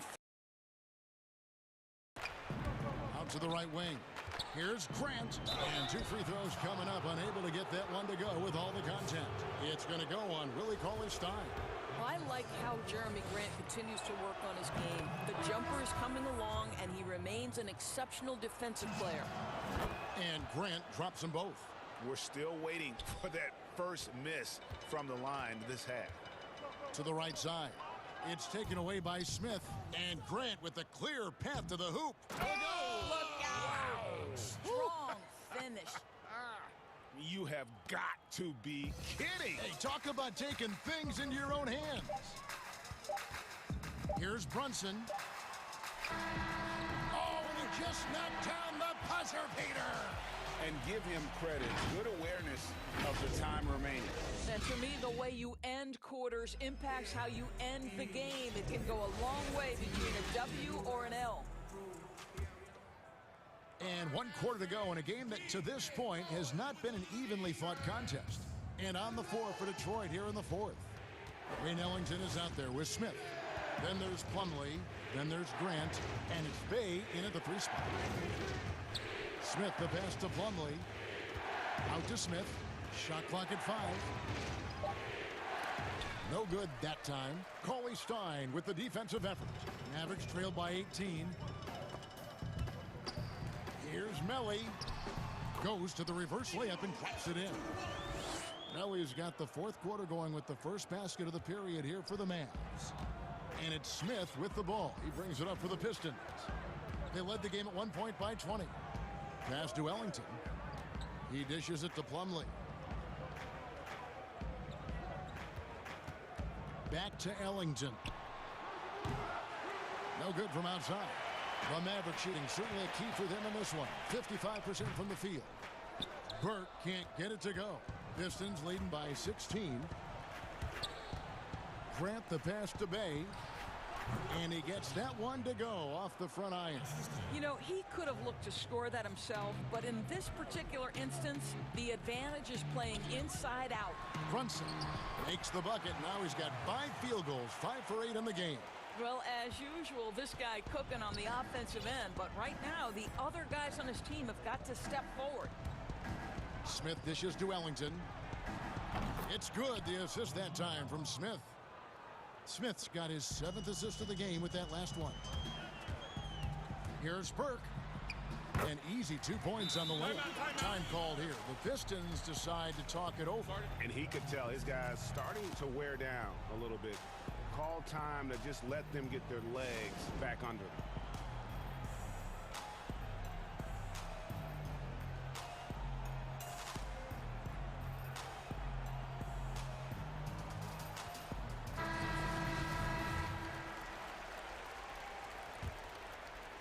Detroit leading by 17. Pass to Stewart. From deep. And it's Finney Smith with the rebound. For Dallas, they've gone 3 of 4 in field goal attempts since getting things started here in the 4th. Detroit's gone 1 of 3 from outside the arc since we've reached the 4th quarter. Down low. And Jackson with the basket on the assist from Joseph. And the Pistons lead by 19. Well, this guy is developing more and more of an interior game, and I like watching Josh Jackson convert this close to the cup. And the Mavericks call time here.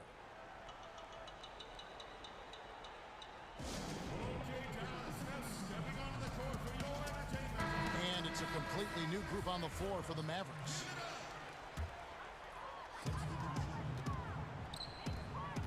Kleba against Jackson. Here's Doncic. It's good from the top of the key. We know this about Luka. This guy dangerous from anywhere on the floor. Such an effective shooter.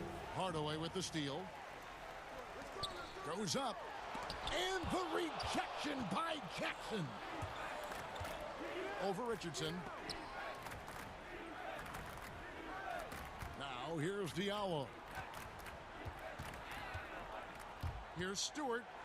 And there's the slam dunk to finish it off.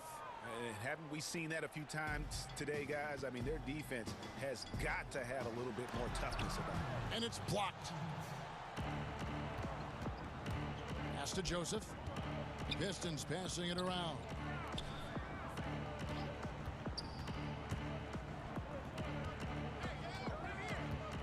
Here's Stewart. It's hauled in by Richardson. There's 1:40 left in the fourth quarter. Yep, that one goes in there. Well, you have got to take this shot away from Luka Doncic. He's too good to be given the mid-range look. Joseph with the ball, now guarded by Porzingis, and he gets it to go. And this is what they wanted. I mean, to announce their presence in this matchup with authority. Very decisive.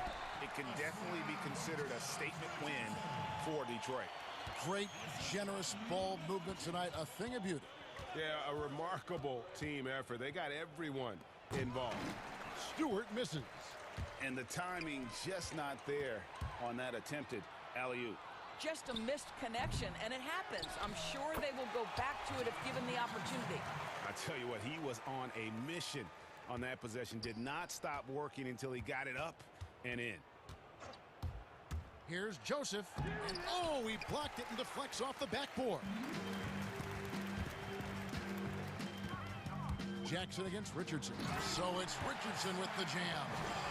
Flying high and throwing it down with the one-hand. One of his favorite moves right there, guys.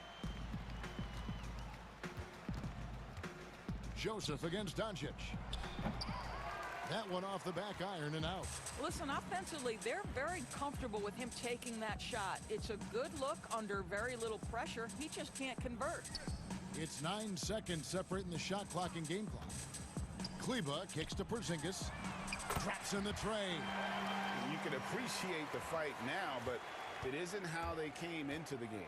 No doubt. It felt like they were a little tight for much of the evening. Now they're in a better flow, but it may be too little too late. Now Joseph. And so it's the Pistons taking care of business here. All right, David.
Kawhi Leonard is out there with Batum.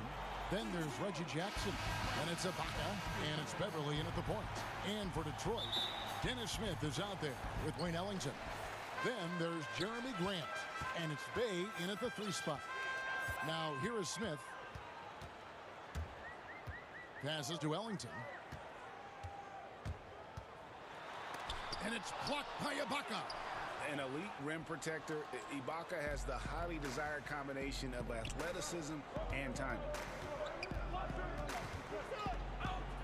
Here's Jackson, and the dunk by Jackson. Love seeing a point guard who can explode to the rim like that. Oh, great attitude and even a better finish. Well, just seeking out weaknesses in the defense.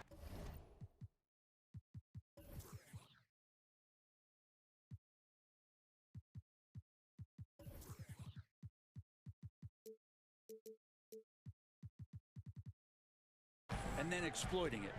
And so the Los Angeles Clippers get the first points of the ballgame. Here's Stewart. The pass to Ellington. Smith outside. Just 4 to shoot. Detroit needs to get off a shot.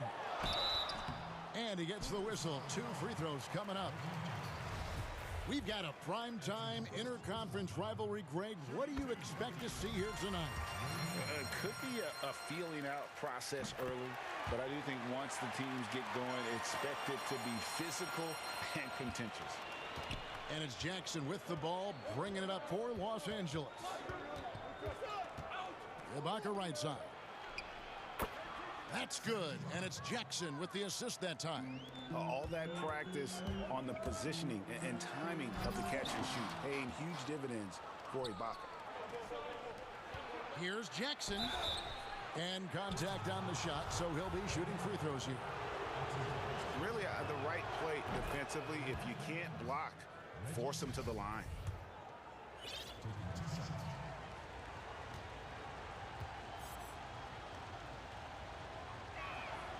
Second free throw, no good. And Jackson certainly doesn't lack confidence. A speedy guard who can fill it up in no time. Here's Stewart, and he makes it look easy.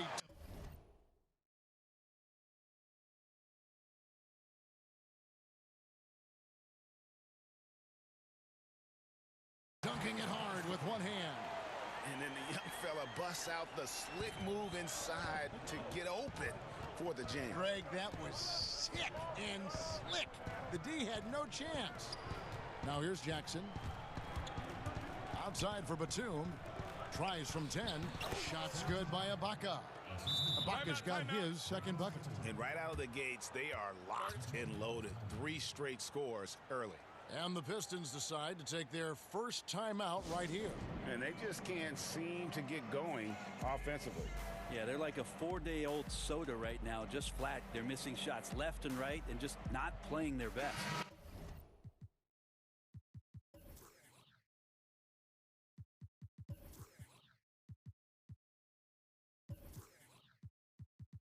The Pistons making a change here. Diallo's checked in. For Detroit, they've gone just 1 of 4 to get this game started. Smith with it. It's Ibaka picking him up. Grant against Beverly. Smith wide open. He fires. Sinks the three-pointer. And Grant with a nice heads-up play, willing to make the next pass. Pass to Ibaka. Good on the shot. Ibaka's got 6. And I like to see this. They're calling his number early, and he's delivering. Well, he's going to just keep going now. That's early confidence for him. Now, here is Smith. And it's blocked by Ibaka. And pushing it up, here's the Clippers. On the wing, Jackson, covered by Smith. Outside for Jackson. Back to Ibaka. Good ball movement here by the Clippers. Leonard dishes to Ibaka. Rebounded by the Pistons. That's the only kind of defense that's going to cut the mustard here tonight. You got to stay on top of a guy like that who can play at such a high level offensively.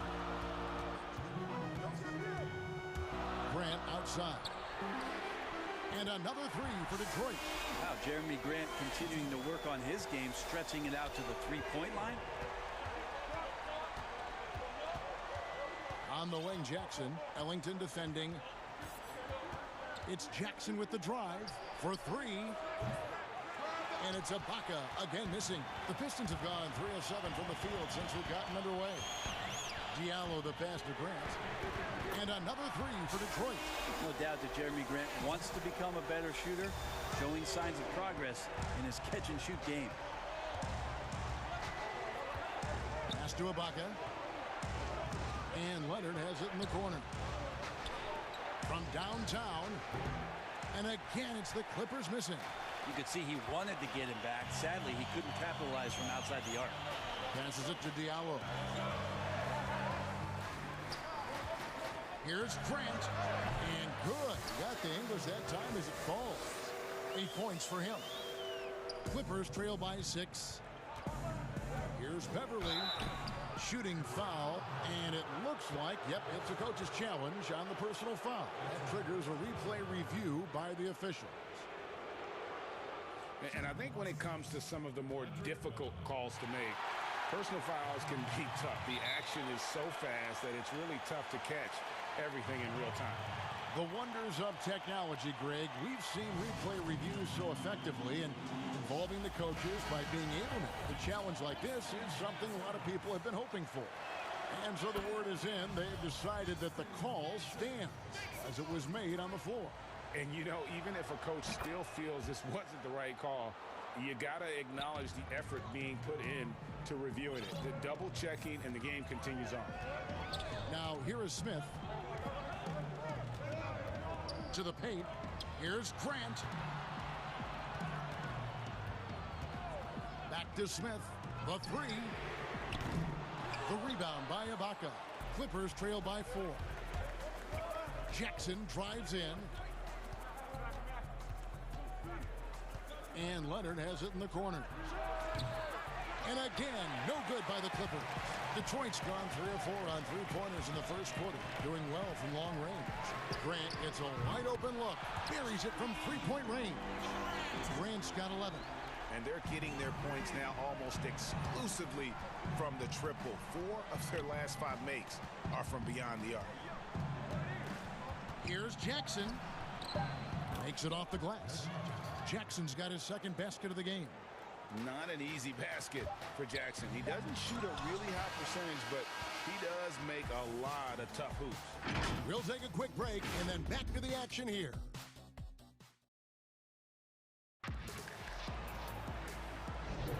And thanks again for tuning in. If you're just joining us, we've played through 1 quarter of action so far. And guys, what's your take on the Pistons so far?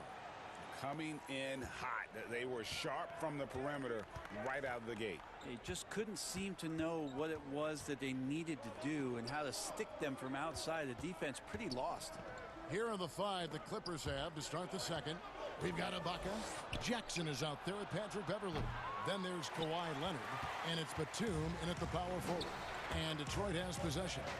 Nicholas Batum unable to get his shot to go. Here's Grant, and the dunk by Grant.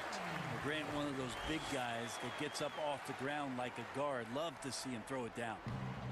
And so it's Jackson who brings it up for the Clippers. They trail by 7, and that one's good. Beverly.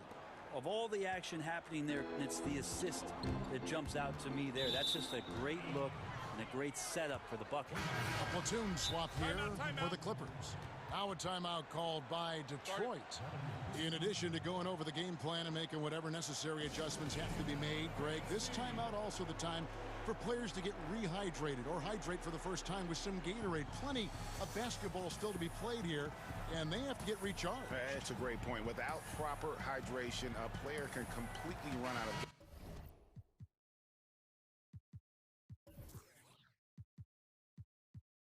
gas down the stretch of a game, and that's something that none of these guys can afford to have happen. If you're going to battle all the way to the finish, you have got to be hydrated. And the Pistons, an entirely new group now out there. From 15 feet away, yep, it goes, and the Piston lead is cut to just 3 points on the basket from Morris. Yeah, in this offense and in this structure, there's going to be opportunities to get a lot more assists for Cousins. Now, here's Joseph. Outside for Jackson. The Pistons working the ball around now. And it's Joseph in the corner. There's the pass to Stewart. Fires for three. That one's not going to go. So the Clippers will take it the other way. And Marcus Morris has raised some eyebrows in the last couple of years. Well, not only looking at Paul George get up, look at the guys on the bench loving it from PG. Joseph down low. He's covered by Rondo. Here's Rondo. He's still scoreless so far in this one. And George, here we go. To the inside. Cousins, chalk up 2 there. And I like that they're not settling. Hitting the ball on the interior, 8 of their last 10 coming that way. Detroit's gone 4-6 from outside the arc tonight. Pass to Jackson. Launches it. And it's the Clippers with the rebound.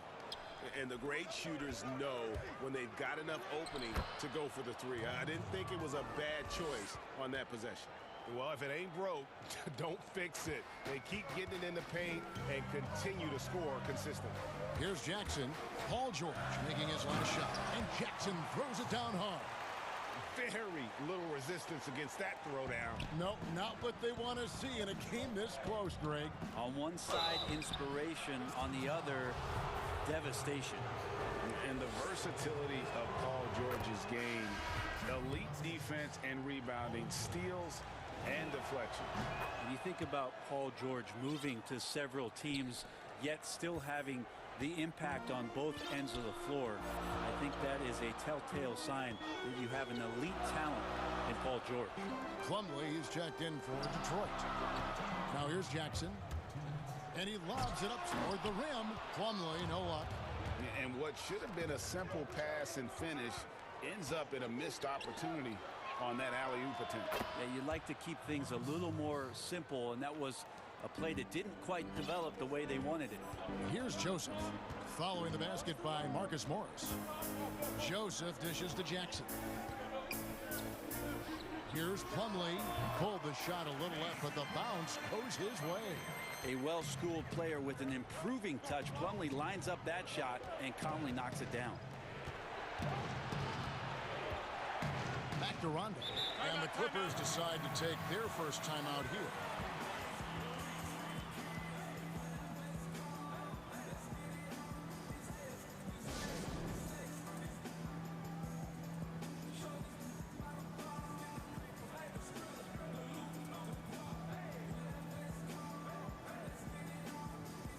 And the Pistons, an entirely new group now out there.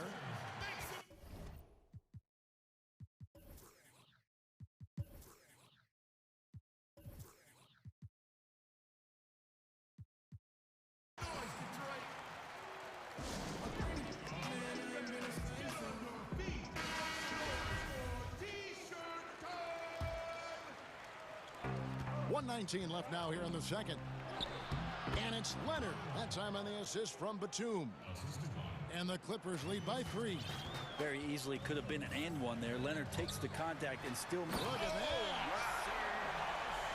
Such a dynamic dunker as a small man. Dennis Smith Jr. gets way up there.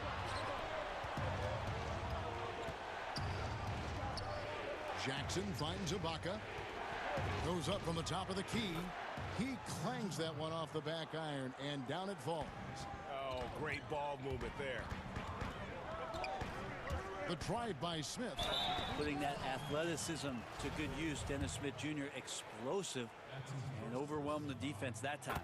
The Pistons have had 2 chances at the line already, making them both. And that one goes in. 2 from the line that time. 44 seconds left in the second quarter. Smith against Beverly. Score the basket, his second of 2 attempts. Dead-eye shooting from them this quarter. Pistons trail by 3. Smith outside. Grant surveying the D. 8-second difference between the shot clock and the game clock. From the arc. Again, the miss by the Pistons. You love basketball. Couldn't miss in the first quarter. Now can't make it in the second quarter. Got to be eating at him just a bit. Leonard with no...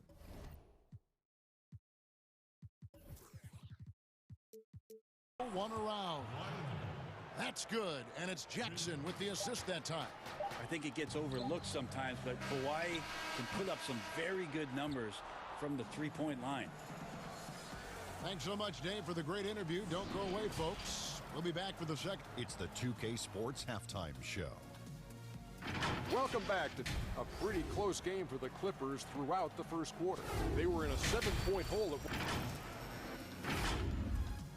at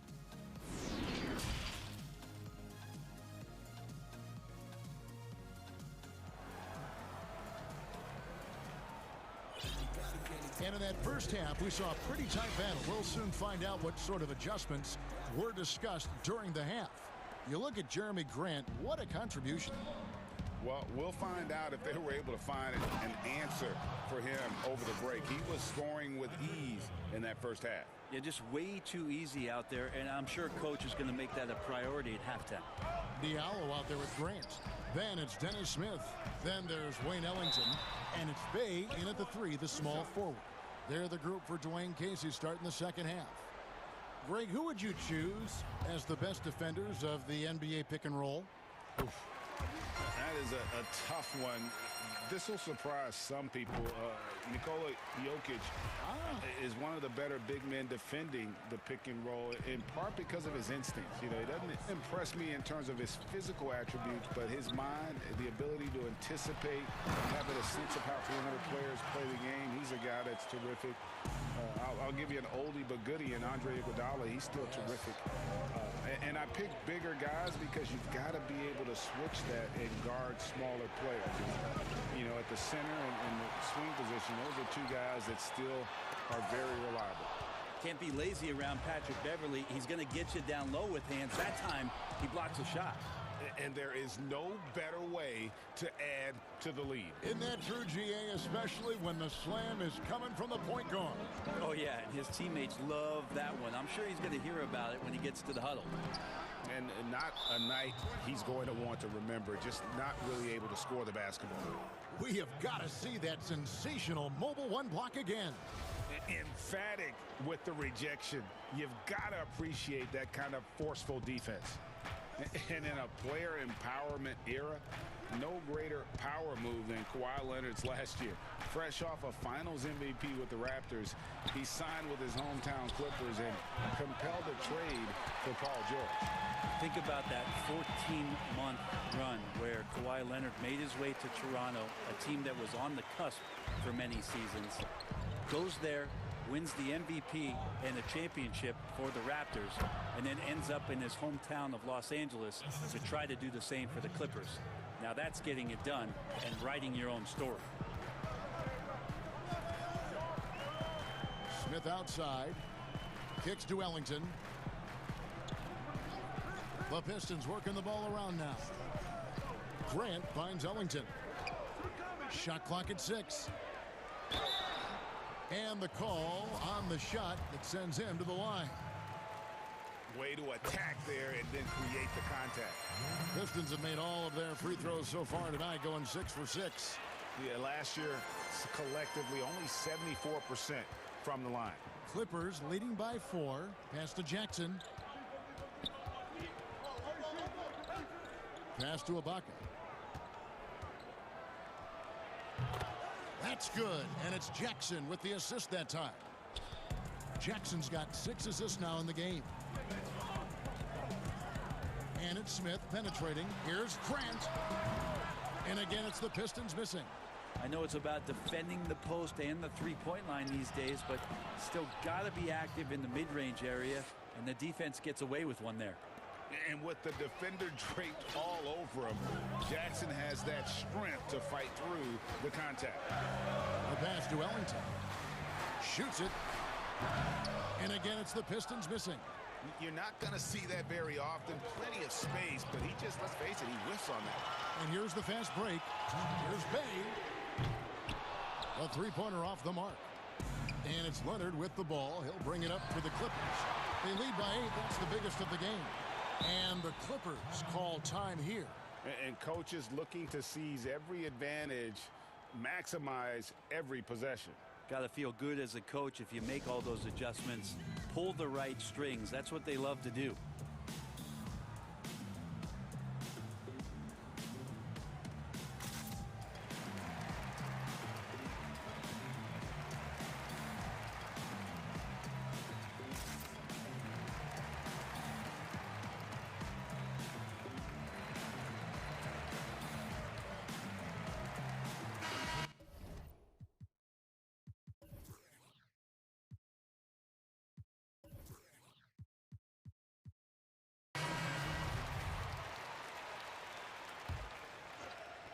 Pistons on defense. 8-point game. George finds Morris. And George, here we go. Cousins. And there's the foul on the shot. He'll go to the line for 2. And Detroit gets called for the foul. Now, Cousins is just so difficult to handle. Skills aside, he still has that incredible size where he could draw foul. The Pistons have gone 2 of 7 from the field in the third. That leaves room for improvements here. Magruder passes to Jackson. Back to Plumlee. Outside Jackson. An intentional foul committed, but for what purpose, Greg? I'm not sure. A scene of confusion right there. I can't imagine why he thought it was a good idea to foul there. Jackson has the open look, and that one goes long. Clippers leading by 9. Down low. And Cousins kicks to George. Good. And it's Cousins picking up the assist. And that's now 8 points for Paul George. And of the last 6 baskets, 5 have come on the interior. This is just smash mouth physical basketball, guys. Inside. It's picked off. One-on-one here. Again, Los Angeles. Yeah, Paul George not waiting around, wanting to get out in transition, run the floor, and become a dangerous weapon on the perimeter. Outside for Jackson. To halt the run. The Pistons keeping it alive. A new 14. For Detroit, they have been a perfect 8 of 8 at the line. That's good from Plumlee. Wow, they've made every free throw here in the second half. Plumlee hits them both. Los Angeles calls timeout.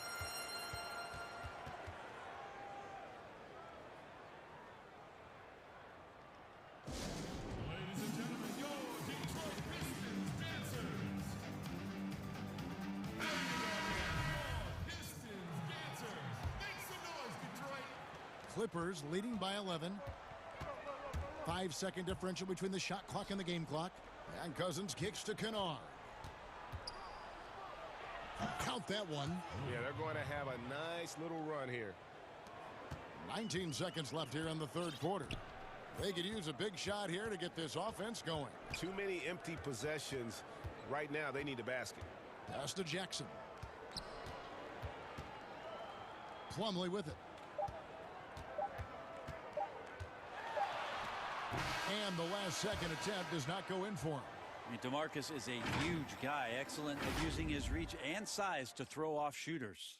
And so it's Los Angeles looking at a 13-point lead heading into the next quarter. Their defense has been active and effective. Don't go anywhere. We'll be right back. In a moment now as we take a look at our State Farm assists of the game. Yeah, and I like the fact we get to see this pass one more time. A magnificent feed, and you love to see your off guard taking over the playmaking duties with this much skill. Sometimes that's what can separate some of the best players, not just creating for yourself, but creating for others as well. And there have been 2 very different performances from these teams today as we get going in quarter number 4. And the Clippers, looking at who they've got, Paul George is out there with Rajon Rondo. Then there's DeMarcus Cousins. Then it's Marcus Morris. And it's Kennard in at the small forward. Here's Joseph. Laid in with a nice touch off the glass. If you go step in a time machine, what would you like and dislike about playing in this era at this time? Well, no doubt about the tempo and the spacing. I think that more than anything allows for the true skill and artistry of the game to be on display. I probably wouldn't want to get switched onto MB down low. I would probably dislike that and let it be known vociferously. But I always pictured you as being fearless, like you would never turn down that kind of challenge. I wouldn't turn it down publicly. Los Angeles calls timeout.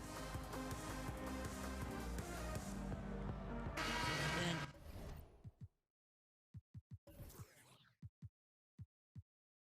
keeping us updated from the sideline, let's swing it over to David Aldridge.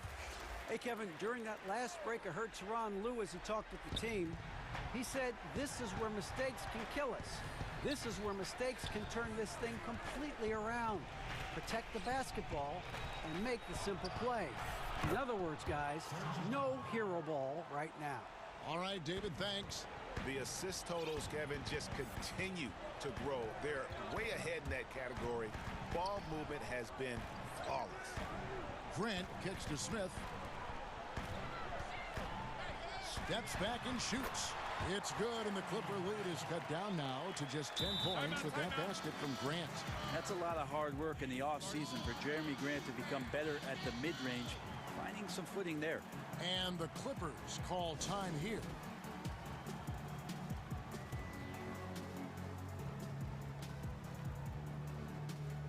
And Los Angeles with some changes. Marcus Morris comes in for Serge Ibaka. And it's Paul George in for Jackson. And Beverly kicks to Batum. Here's George. 2 free throws coming up, and they call the shooting foul. Paul George does a great job changing speeds right there, and that's a huge part of his athleticism. Takes it strong to the cup and just daring a defender to come at him.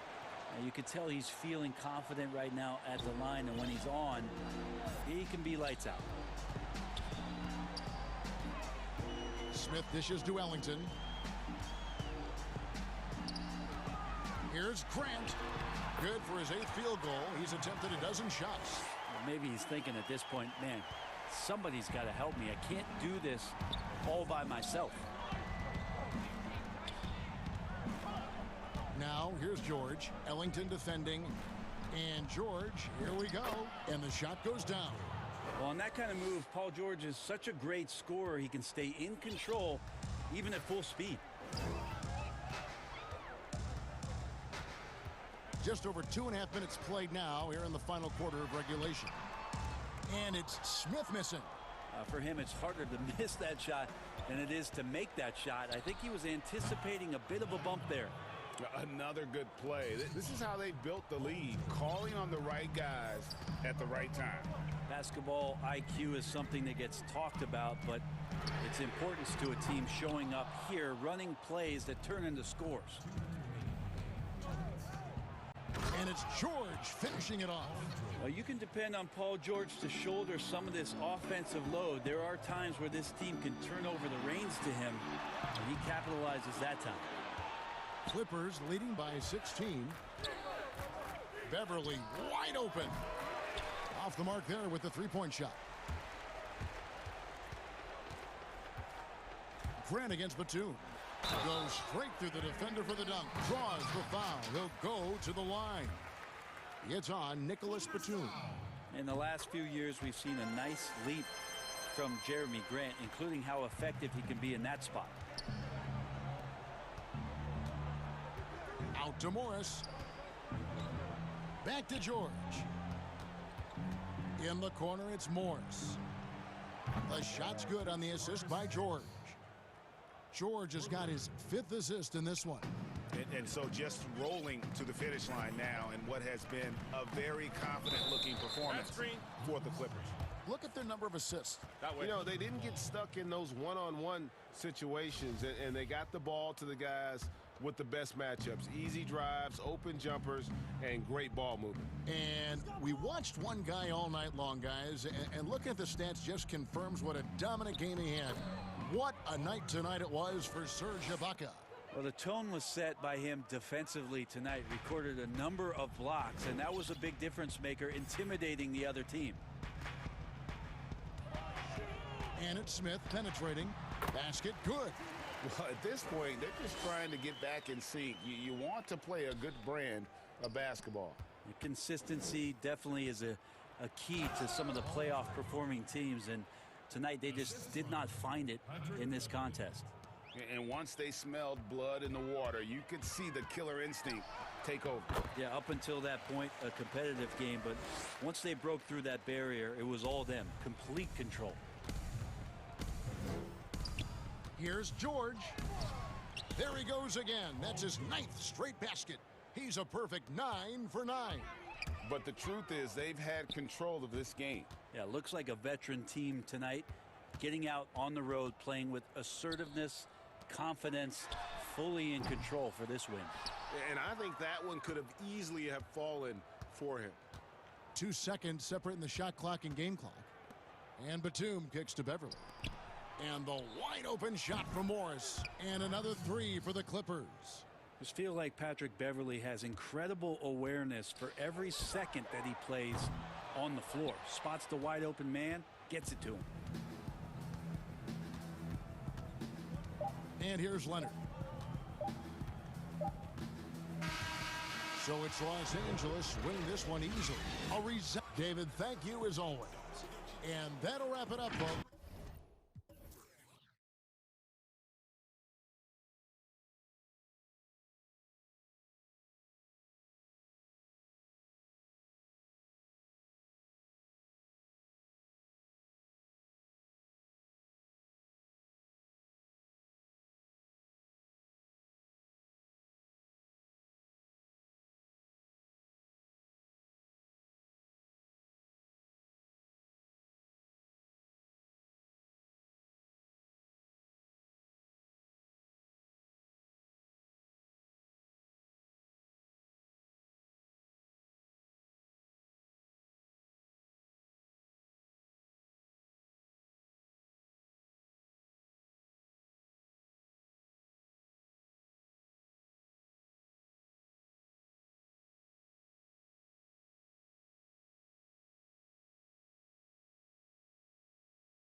And the Clippers starting 5. Batuma's out there with Kawhi Leonard. Then it's Patrick Beverley. Then there's Reggie Jackson. And it's Ibaka in at the 5 down low. And for Toronto, they've got OG Anunoby. Fred VanVleet out there with Chris Boucher. And it's Watanabe in at the 4. They get it back. Boucher kicks to VanVleet. Back to Boucher. Just 5 on the clock. VanVleet can't get it to go. And that is the exact type of opportunity this offense is looking to create. You know, if you get the ball to the right guy in the right spot, more often than not, you're coming away with points. Now, here's Beverley after the miss from Reggie Jackson. Second shot opportunity, and the layup good by Beverley. And the teams we're seeing tonight, Steve, they have very deep rotations. And Kevin, when you can go maybe 10 deep, it keeps your locker room happy. It also protects your team against injuries sinking a season. And so the Los Angeles Clippers get the first points of the ballgame. No coverage that time. He's heady, he's unselfish. All VanVleet does is make winning plays. Here's Jackson. And foul on the shot, so he'll get a chance at the line. And VanVleet picks one up. And with the offense getting right to the rim, at least they saved the layup. That one falls, so he hits both of them. You know, he was the 24th pick in 2011. I think it's safe for us to say Jackson's outplayed that draft slot. VanVleet passes to Boucher. Anunoby in the corner. Pass to Trent. Passes it to Boucher. And a miss there on the triple. Boucher's gone 1 of 3 on the night.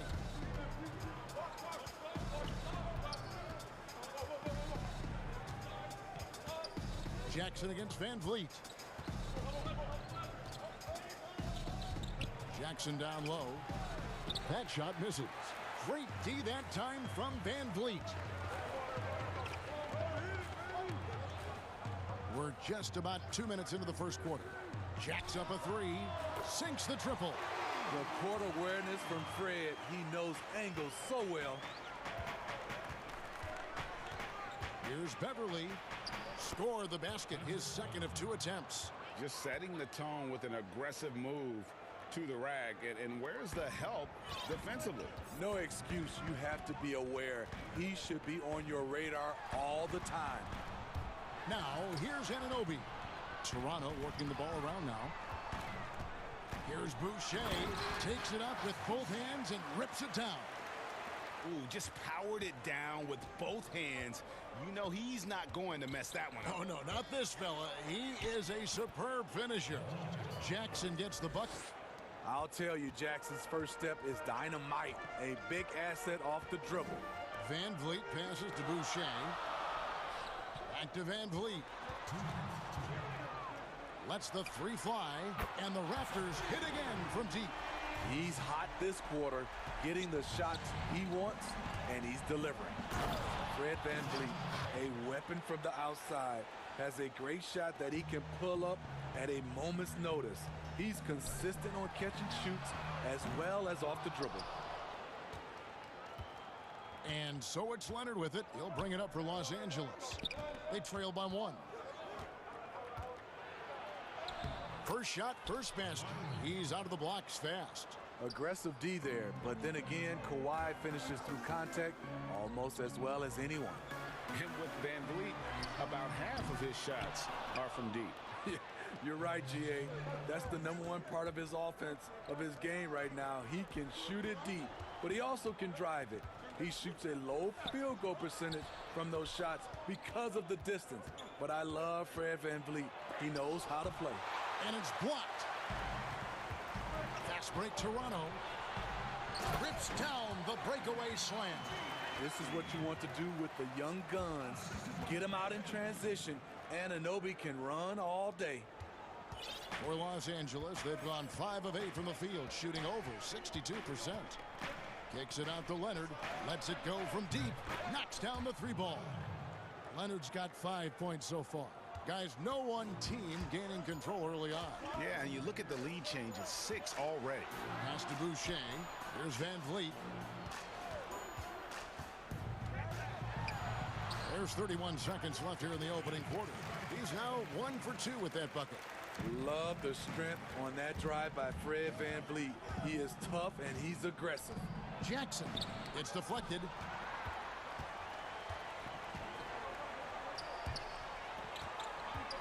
And the pass to Trent. Van Vliet up top. Defended by Beverly. Shots good by Boucher. Looking to make plays for others.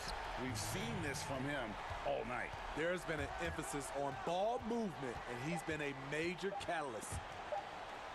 Beverly for 3. Plenty of offense in this closely contested first quarter of play. Raptors lead by.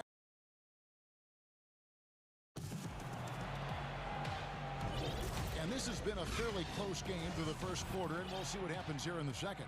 What do you guys think about the Raptors here in this one? I know it's early, but all those three-pointers, boy, do they add up. And that's their strategy. Try to overwhelm you. Try to put you in a hole you have to dig yourself out of. Fred Van Vliet is checked in for Toronto. So for the Clippers right now, they've got Paul George. Kennard is out there with Marcus Morris. That's Rajon Rondo. And it's Cousins in at the center, locking down the middle. Van Vliet passes to Siakam. The 3 from Johnson. Rebound by DeMarcus Cousins. The Clippers trail. And here's Morris for 3. Rondo. Great positioning on the putback. Rondo is a clever player, recognizing how to track down second chance opportunities. Out to the right wing. Out to Hood. Siakam outside. And play stops. Whistle on what looks to be an illegal screen. And guys, point of emphasis for the league is to really crack down on illegal screens. Yes, the last few years, the rules changes have tended to benefit the offenses. This evens things out a bit. The Raptors making a switch here. Flynn's checked in. Here's George. That's his second shot and his...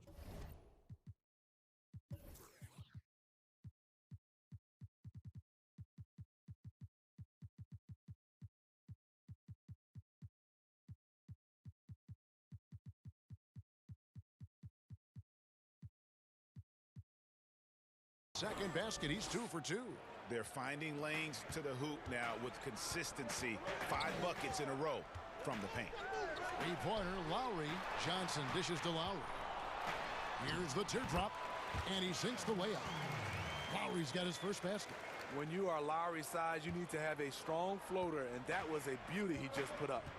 And you look over the course of Kyle Lowry's career, he's bounced around for quite some time, but boy, has he found a home in Toronto. And you know, GA, a few summers back, had a chance to leave, but he stayed with the Toronto Raptors.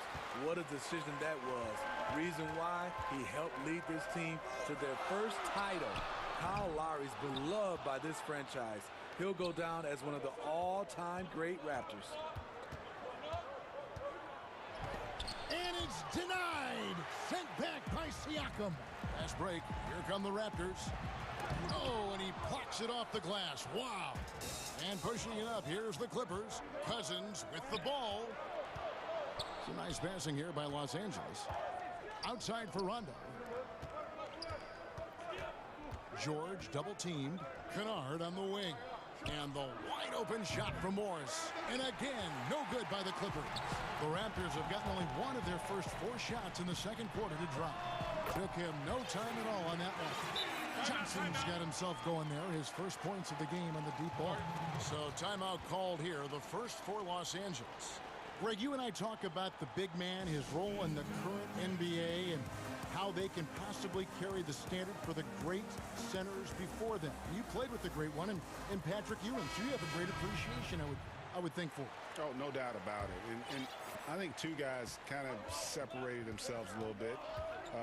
Nikola Jokic and Joel Embiid, I think, are the 2 guys that stand out for me because of their ability, in essence, to do everything well. They can shoot it, they pass it, they can shoot it from the free throw line, they give you rim protection. I throw Rudy Gobert up there as an elite center as well. Doesn't have the offensive impact that those guys have, but he does impact the game as well. 3 young, dynamic centers. Those are good names. Hood against Jackson. And the dunk by Jackson. Quick off his feet, the long arms, easy jam for Jackson. Hood finds Lowry. Just under 3.5 minutes played here in the second quarter. And it's blocked by Ibaka. Lowry passes to Siakam. 4 on the shot clock. Lowry can't get it to go. The will is there, but the execution is lacking. He can't seem to finish plays this quarter. And he's going to get whistled for that foul, G. That was intentional, but not exactly logical. How about pointless to foul there? I mean, I don't know where his head is, but it's not in the game. So timeout called here, the first for Toronto. Well, it's a players' league, but certainly coaching has its place. Yeah, if that weren't the case, you wouldn't see so many coaching changes in the offseason.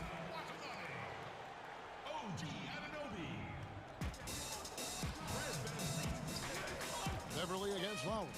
And Beverly kicks to Ibaka. Here's Leonard. That's good. And it's Jackson with the assist that time. Leonard's got 7 points. We'll see if they can finally hold on to a lead. It's been back and forth all night. Both teams putting forth their best efforts right now. This is the kind of game fans pay to see. Outside Jackson. There's 48 seconds left to play in the first half. And Leonard has it in the corner. And finished off by Leonard. That's the leadership they're looking for from Jackson. Staying patient, surveying the court, locates the open man. Anunoby passes to Boucher. Over to the left wing. Lowry kicks to Boucher. Looks for Lowry, gets it to him. Down to 5 on the shot clock.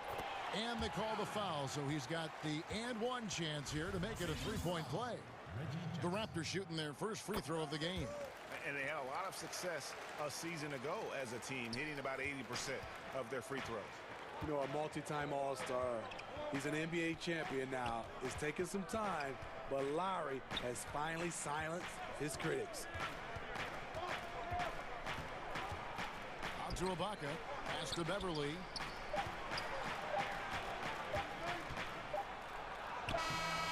And he got that one up in time, but doesn't go. Thanks for the great interview, David. And we'll be back for the third quarter of basketball following. And now, the 2K Sports Halftime Show. Hello. The first quarter for the Raptors was fairly even. The period came to a close with them holding a... Thanks for joining.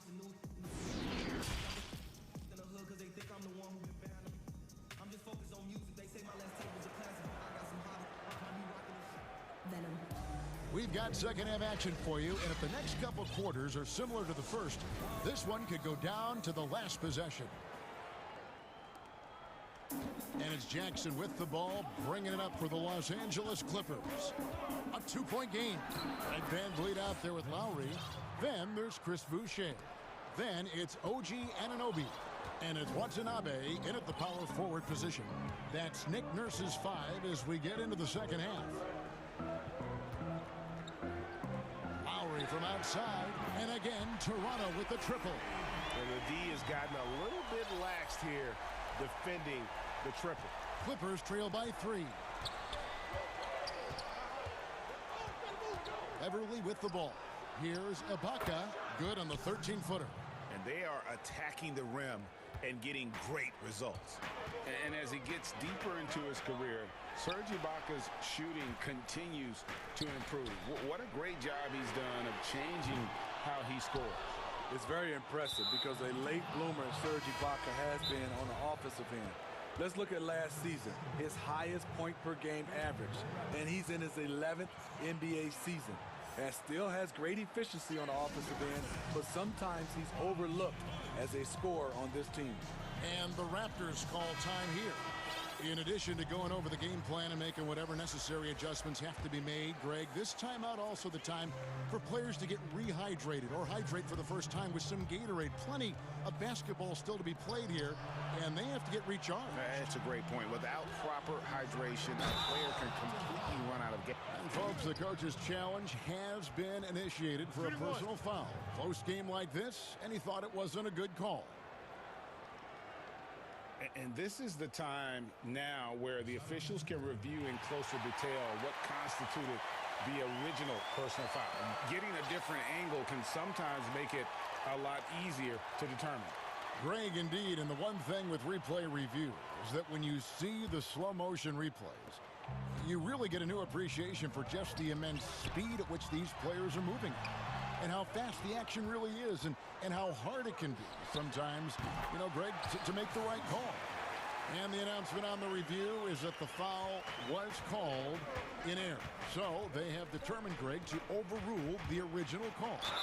And guys, this is what it's all about, getting the call right. And I think in this case, the video review showed that while it was a tough call to make on the floor, they got it right with the review.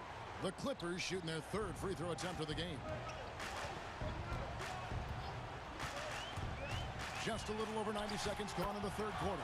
And the basket is good. Really, really good at recognizing the gaps and getting the ball to the rim. The Clippers have gone 4 for 4 from the field since the halftime break. Terrific start to the third quarter. And the dunk by Jackson. The flat-out speed of Reggie Jackson. No struggles getting to the rim and then doing something about it when he gets there. Van Vliet kicks to Boucher. Kicks it out to Van Vliet. Toronto calls timeout over Beverly.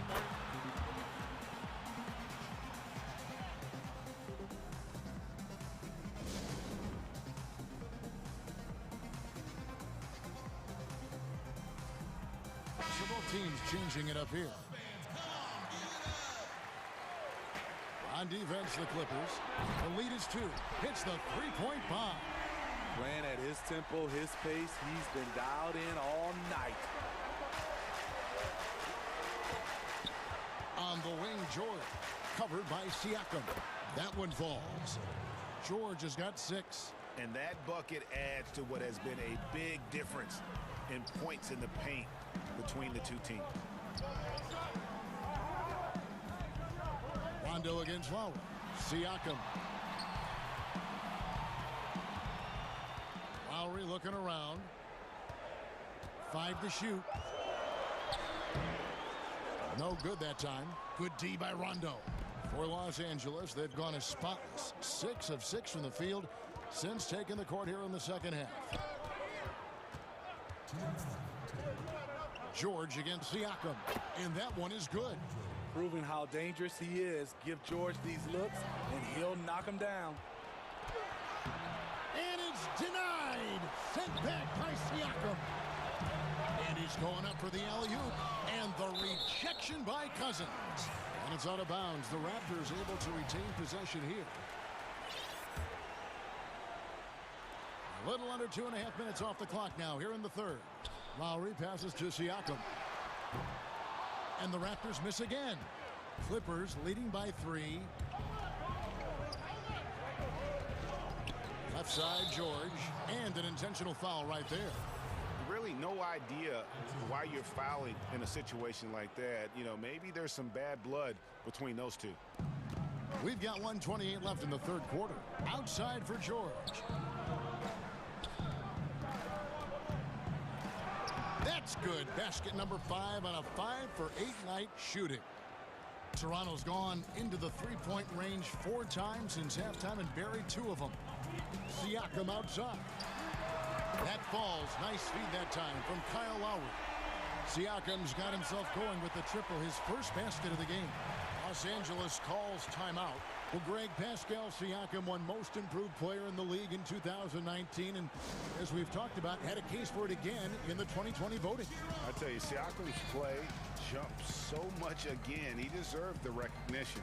He continued to press himself to be an elite forward, rare for a former MIP winner to even be considered for the award more than once. The Raptors making a switch here. Boucher is checked in. And the Clippers call time here.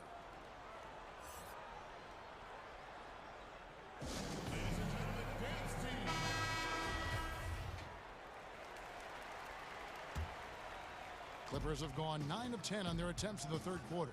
That is 90% from the field. What a roll they're on. Rondo kicks to Cousins. Well, it's a players' league, but certainly coaching has its place. Yeah, if that weren't the case, you wouldn't see so many coaching changes in the offseason.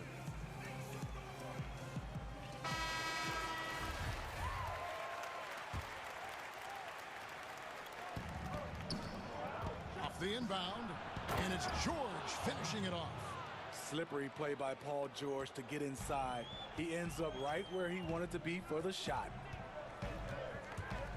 Passes it to Siakam. Back to Lowry. He scores his 6th bucket from the floor with that one. He's shot the ball 11 times. And guys, the D has to show a little more fight on the interior than they did on that trip. Here's George, and denied. He sends it right off the glass. About 3 seconds between shot and game clock. And they go to the intentional foul. Here is Lowry. 16 points for him. Fires the 3. And again, Toronto with the triple. Having a lot of trouble stopping the three-point shot. Rondo kicks to Morris. In the corner, George with it.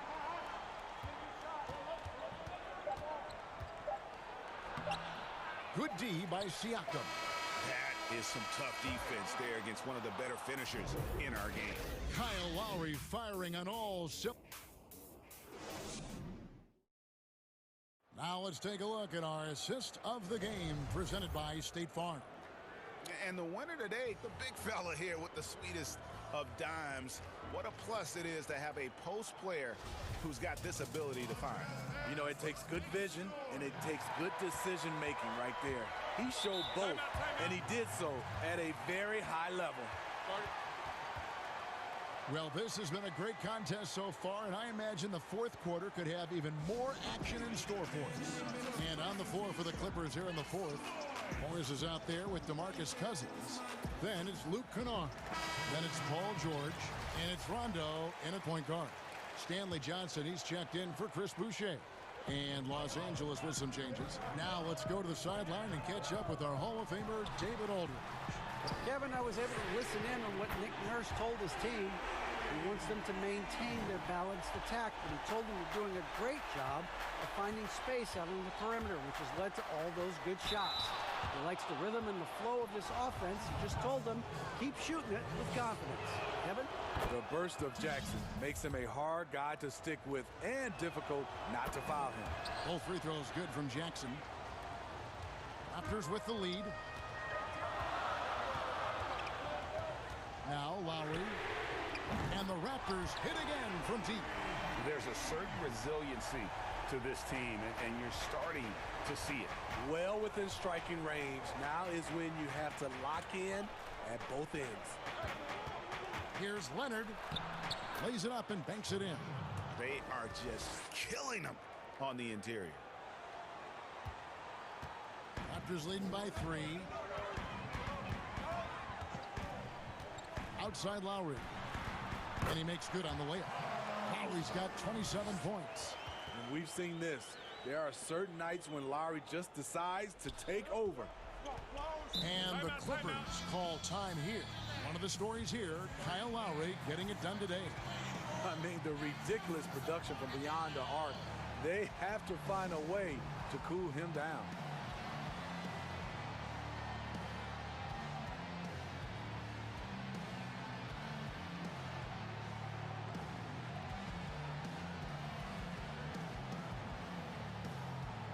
A different look for the Clippers. Marcus Morris comes in for Serge Ibaka. And Paul George is subbed in for Reggie Jackson. And the Raptors call time here.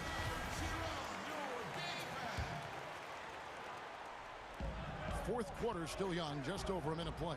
Beverly the pass to George. And George with the stuff. And with those long strides, it takes Paul George no time to get to the rim. Raptors leading by 3, and that's an intentional foul.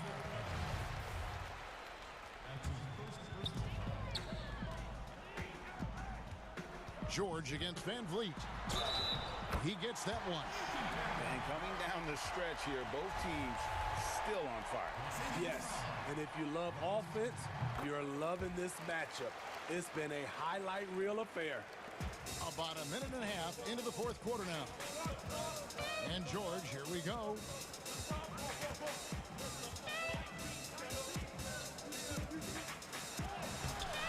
Good D by Siakam. This is the shot you want right at the rim. He just couldn't deliver. And here's Lowry. Pass to Boucher. It's stolen by Morris. And pushing it up, here's Los Angeles. And that'll be 2 free throws coming up. Officials on the call with the foul. Power move from PG-13.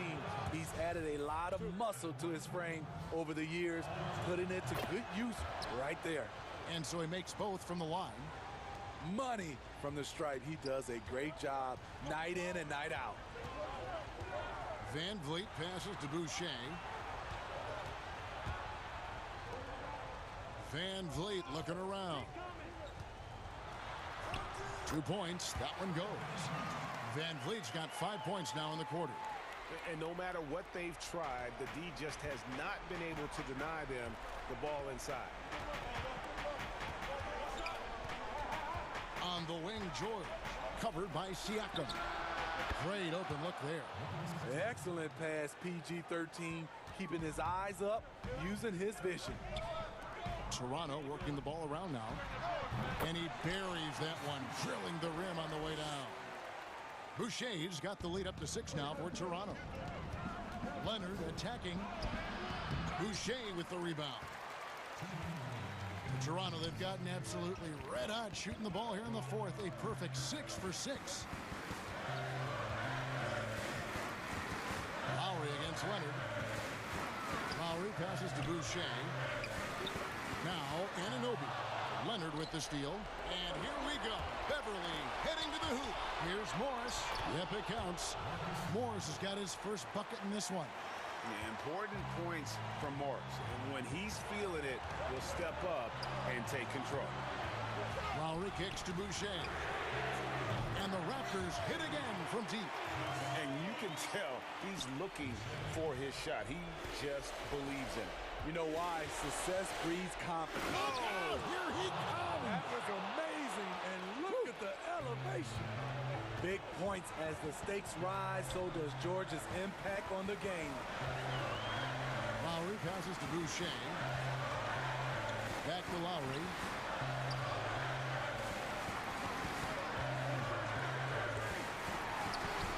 And he banks in the layup. Lowry's got 29. Lowry is just a ball of muscle out there. He has no problem taking a hit like that and still finishing. And here's George for 3. The shot, no good. So the Raptors will take it the other way.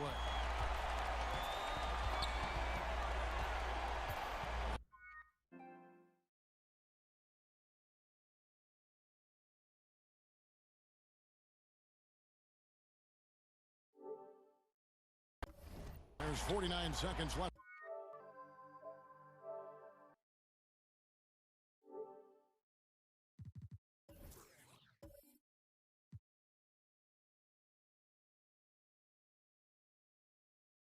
Here in the fourth quarter.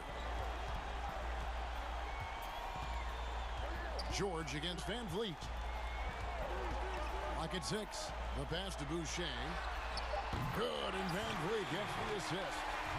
And now it's a 10-point Raptor lead. Inspired tonight. They fought hard and at crucial points just made the plays. Especially during this last run, which ultimately put the game away. George. And it's George finishing it off. Smooth off the bounce with the strength to finish through contact.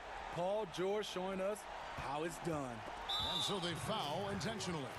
You know, give them credit for still battling here down the stretch.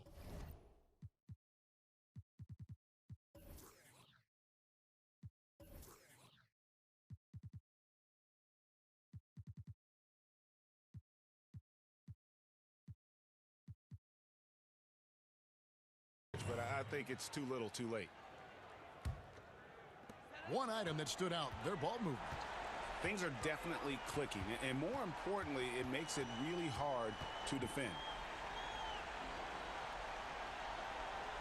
Now, here's Lowry.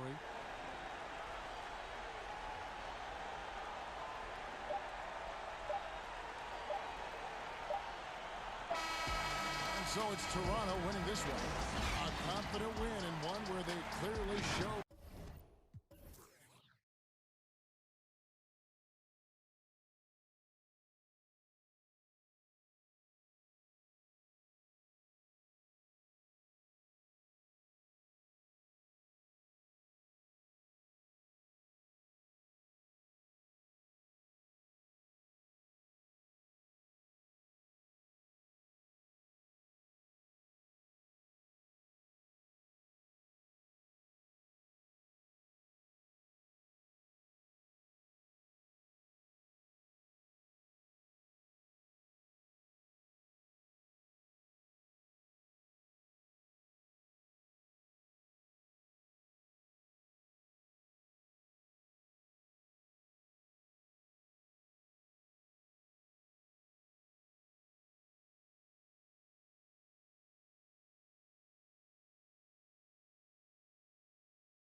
Boucher out there with Fred VanVleet. And it's Trent in at the 2-guard spot. And for the Celtics, Kemba Walker is out there with Evan Fournier. Then there's Parker. Then there's Jaylen Brown. And it's Williams at the center locking down the middle. Offensive rebound. The kick out to Walker. Nice ball movement by Boston. To the middle. Boucher with the steal. VanVleet passes to Boucher. VanVleet looking around. The great fans and players alike are excited for tonight. This is just not another game on the schedule. Clash of the Titans in this one. This will be a great test for both teams. And the first of many to come. Explosive offensive talent on both sides. Yeah, I'm curious to see which team is able to dictate the pace tonight as well as the style of play. Brown, good. Well, how about the quickness of that release? Brown just draining that catch-and-shoot jumper with ease. And just over a minute played here in the start of the game. VanVleet kicks to Anunoby. Pass to Boucher. And it's blocked by Brown. One-on-one here. Here's Williams. And Williams throws it down. Wow, wonderful court awareness that time. You can count on Walker to find the open man. The Raptors have gone 1 of 3 from the field to start this one so far. The pass to Boucher. From outside, off the mark. And you could tell he thought that triple was going to fall. For Boston, they've gone 2 for 4 from the field so far today. On a team filled with big wings last year, Walker gave the Celtics a guy with great supreme quickness who could break down the defense when nothing else was there. And he's that rare commodity, an elite catalyst who doesn't have to dominate the ball to make an impact. That allows room for others to feel empowered out on the floor. It's just one of the many ways Walker makes his teammates better. They need a bucket in a big way here to regain some confidence. VanVleet against Walker. To end the run. And it's good on the layup. And once he got to the 10, I think he was surprised to find himself that wide open. Yeah, very little resistance. I mean, you had to bring much faster help than that. Now, here's Fournier.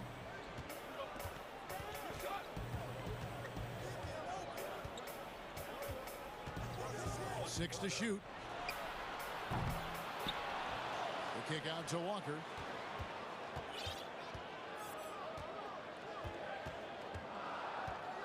Front past the arc. A new 14 for Boston. Brown outside. Boucher with the rebound. Raptors trail by 4. VanVleet outside. Passes it to Boucher. And that one is stuffed right through. Oh boy, to be young again. Makes you nostalgic, doesn't it? There's Walker with the 3. Good on the triple. That's a tough shot, but Walker doesn't even flinch. Drains it right in his face. And so VanVleet will bring it up for Toronto.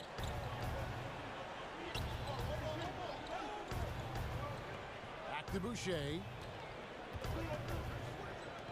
Anunoby passes to Boucher. VanVleet against Walker. And the call on the shot that sends him to the line.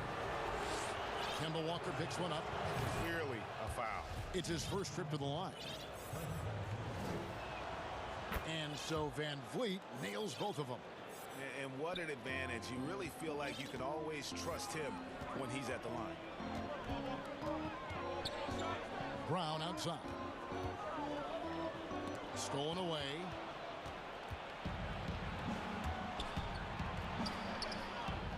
Boucher passes to Trent. Takes the 3. And the Raptors miss again. He's forcing things a little bit in this quarter. Settling for shots. He'd be better off passing up. Offensive rebound. Parker. And there's 2 points. Working on the glass, paying off that time. And reading shot trajectories is a skill that Parker has worked on over the years. Trent gets the bucket. Well, that's a well-deserved assist. Not every player has the vision to make that feed. And now the first timeout called here for Boston.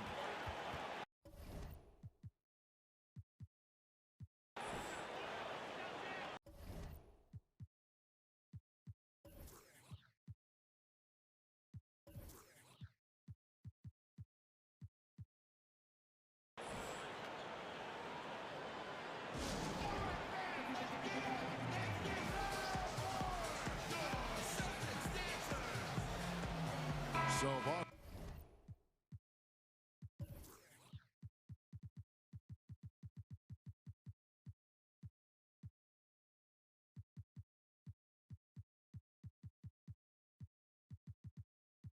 Boston ends up.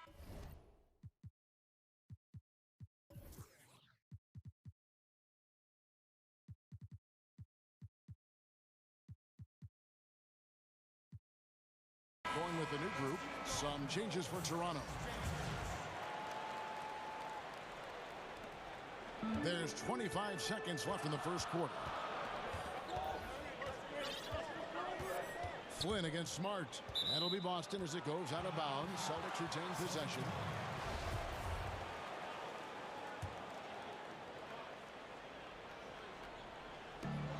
"17 seconds left to play in the first quarter.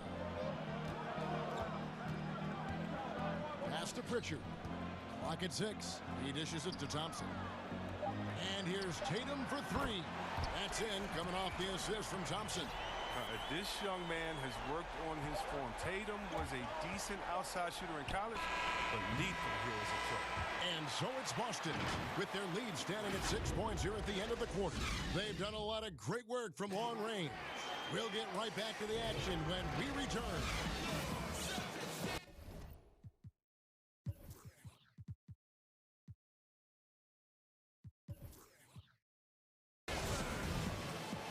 And for those of you just tuning in, the second quarter of action is where we're at right now. What do you guys think about the Celtics here in this one? Just stretching out the floor at first. They had the defense scrambling. They're just wearing them out. I mean, when you space the floor like this, the defense has to run and expend energy. They've got Smart. Jason Tatum is out there with Thompson. Then it's Neesmith. And it's Pritchard in at the shooting guard. That's the 5 to begin the second quarter for the Celtics. Toronto working the ball around now.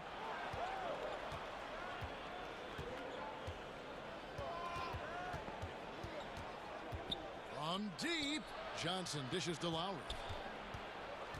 The Raptors need to get a shot off. Out to Hood from outside the arc. Gets the three-pointer to fall. Hood's got his first bucket of the game, and he's on the board for 3. Smart deciding where to go with it. Lets the 3 fly. A shot by Pritchard, no good. Playing the revenge card right there. Trying to get those 3 points right back. Didn't work. A shot by Lowry, no good. Man, when the ball's in his hands, that's as high percentage as it gets. It's just a fluke miss. Smart on the wing. Covered by Flynn. They blow the whistle just... And here we go with the coach's challenge. Not surprised in a competitive game like this. And he's disputing the personal foul call.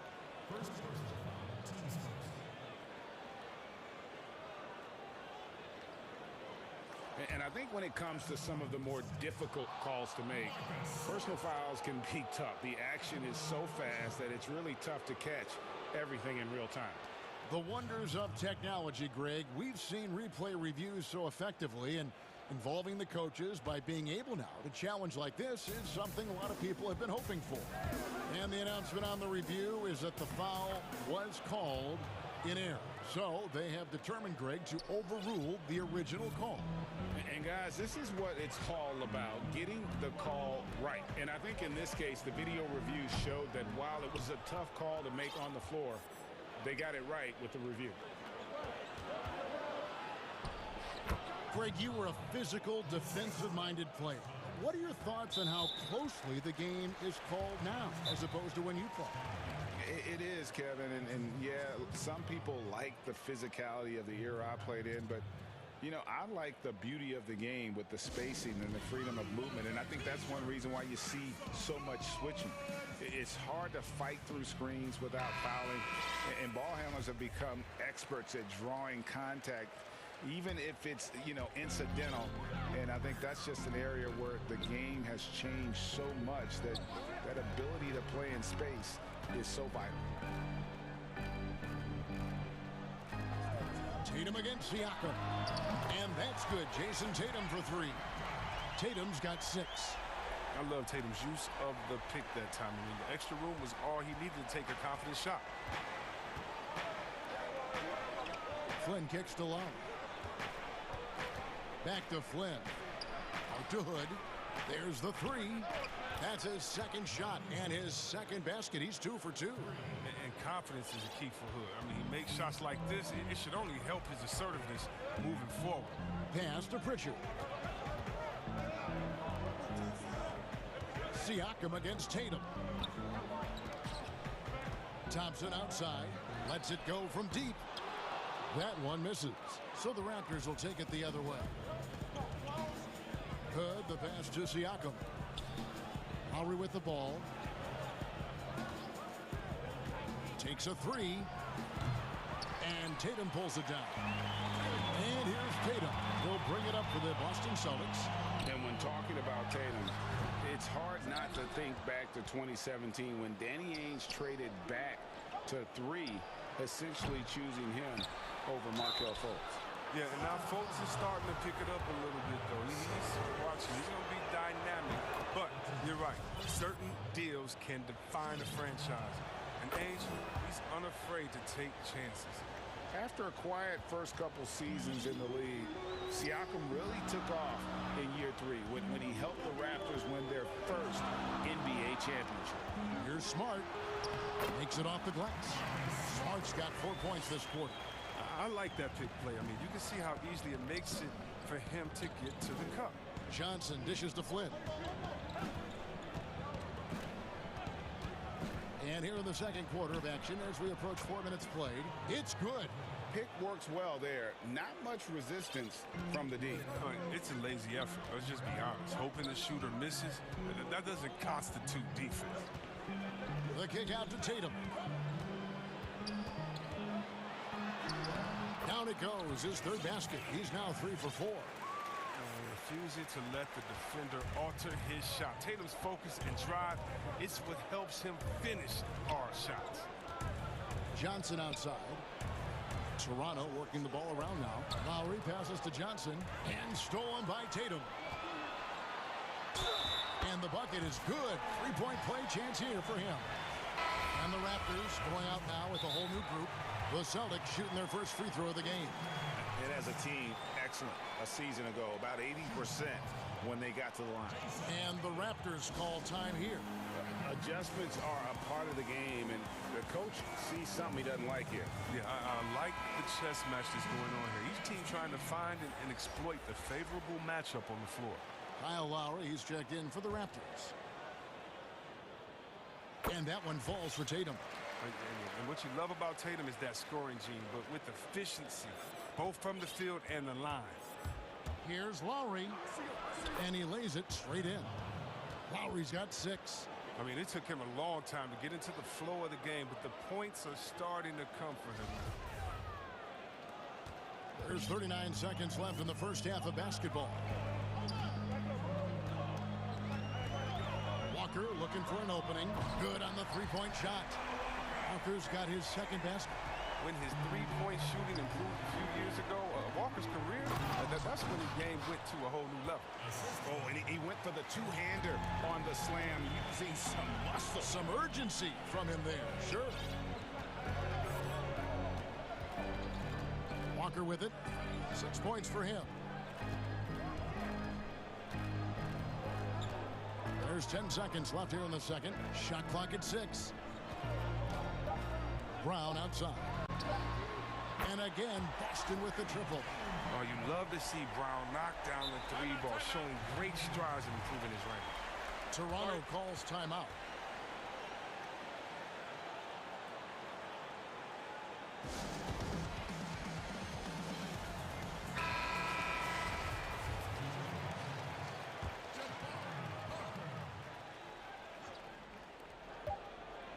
Lowry inside the line. And that one released in time, but no good. The 2K Sports Halftime Show. Welcome back to 2K's. Out in front of the half is Boston. They are leading by 4. Kenny, give it. And that's a...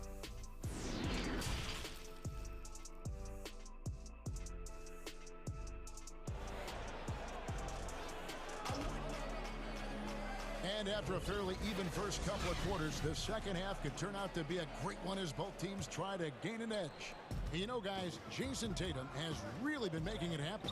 He's done a fantastic job of finding open space to operate within the first few quarters. Yeah, the offense looks crisp, and guys are hitting their shots. Our second half of basketball, and presented by Gatorade. Let's see who's all fueled up and on the floor to start the third. Setting the floor for the Raptors. We've got Chris Boucher. Lowry out there with Fred VanVleet. Then it's OG Anunoby. And it's Watanabe in at the power forward position. That free throw good from Brown. Well, the superstar players always get the headlines, but you need more great role players, it seems, as you look at the history of champions, to win. So that being said, Greg, what kind of role players do you look for? You know, Kevin, it starts on your best player, and I think you go from there. Obviously, in today's game, spot-up shooting is critically important. And then you got to factor in versatility. You need guys that can guard multiple positions, that give you some rim protection, but obviously that can also shoot the basketball. And I think it's critical having that instant offense guy coming off the bench as well to, when your team's in a bit of a funk, somebody you can trust to kind of light a fire. Good point. Really no idea why you're fouling in a situation like that. You know, maybe there's some bad blood between those two. And the Raptors call time here.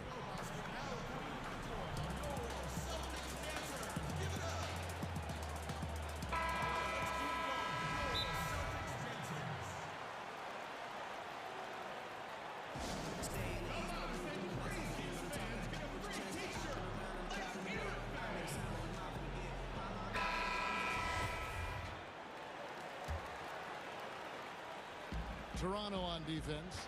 4-point game. Parker outside. Back to Brown. 5 on the clock. The Celtics need to get a shot off. Fournier. Anunoby sends it back. Fast break Toronto.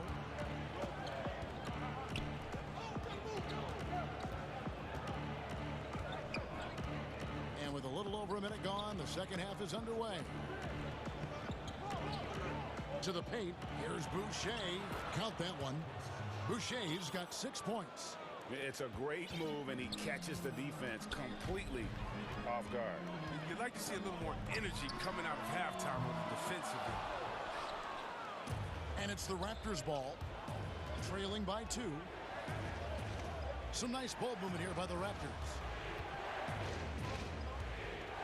Back to VanVleet. And there's the pass to Trent. Boucher kicks to VanVleet. A miss that time. Would have put him up. Not quite enough defense. That time around, just lucky he was off. Again, the miss by the Celtics. And stolen by Williams. Got a hand on it. Fast break Toronto. And there's the foul. It's on Jaylen Brown. That is his first foul of the game.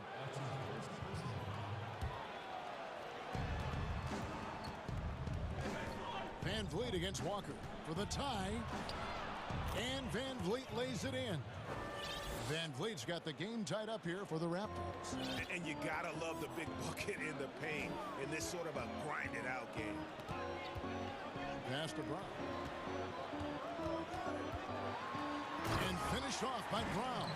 What an athletic play from Brown, showing off his man-house on his jam. And so VanVleet will bring it up for the Toronto Raptors. Trent passes to Boucher. Here's VanVleet. And he takes it in for the layup off a very nice feed. VanVleet's got 4 points in the quarter. They're finding lanes to the hoop now with consistency. 5 buckets in a row from the paint. There's Brown with the 3. Toronto grabs the miss. He hasn't had anywhere near the same touch he had in the first half. 0 3-pointers in this half compared to 3 in the first. Back to Anunoby. And no good. Had a chance to take the lead there. And on an open look like that, he's very gifted at making the weak coverage pay. Walker's shot is off.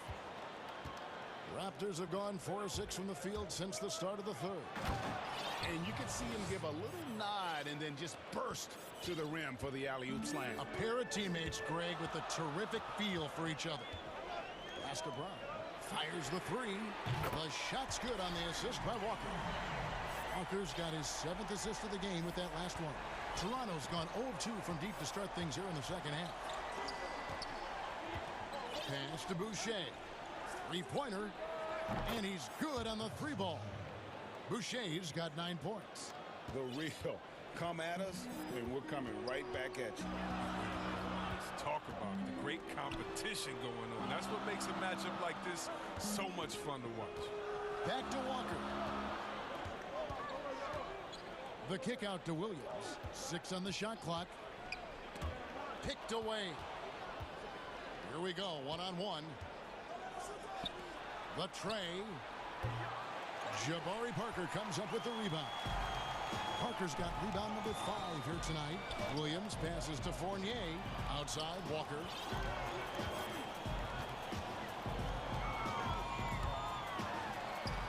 And the shot is good.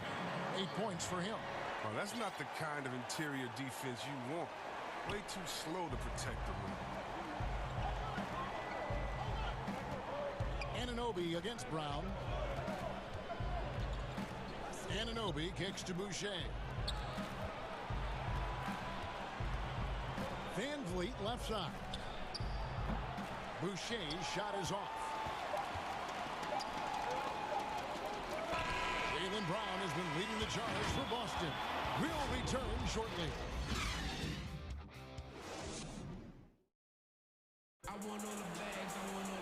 And with 3 quarters behind us, we start the 4th quarter in what is still anybody's ball game.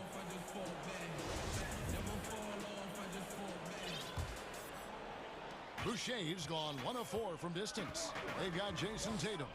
He's out there with Thompson. Kemba Walker is out there with Neesmith. And it's Pritchard in at the 2.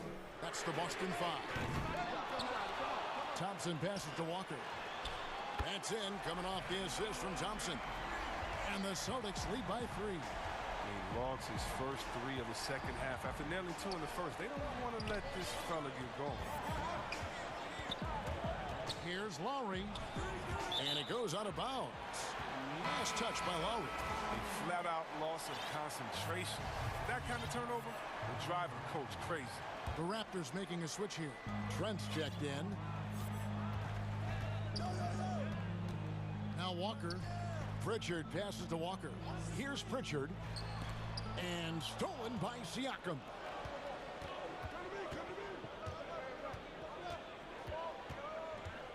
Lowry kicks to Hood. Outside Lowry. Drills it from outside.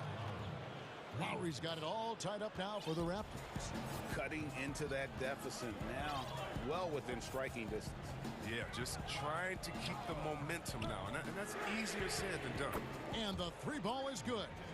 Pritchard's got his first 3 points of the game. The defenders need to recognize the importance of staying on him as we get into crunch time. Good. You know, this guy just brings such heart and passion to the court. Lowry just doesn't let a little contact stop him from scoring.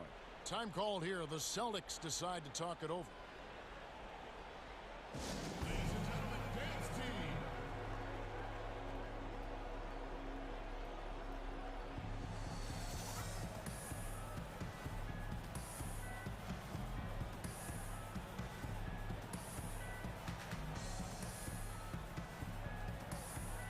Marcus Smart's checked in for Kemba Walker. And the Raptors making a change here. And we've got an update here, so let's catch up with David Aldridge. Well, I was able to listen in on what Brad Stevens had to say to his team. He told them, hey, this game is there for you, but we got to go get it. 50-50 balls, getting to the basket. We have to give it all right now. Kevin?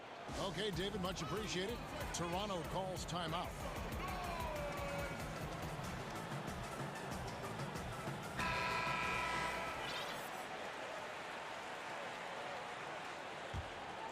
Boston's gone 2 of 3 in the fourth quarter from long range. Good shooting so far. Van Vliet against Smart.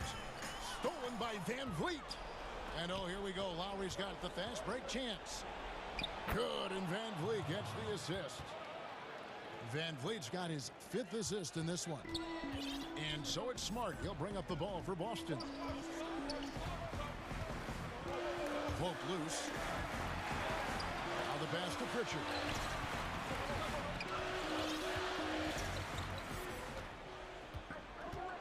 Just 5 to shoot. And it's off from three-point range. Passes it to Ananobi. And the rejection by Tatum. The long arm of the law. Tatum prohibiting that shot from ever having a chance.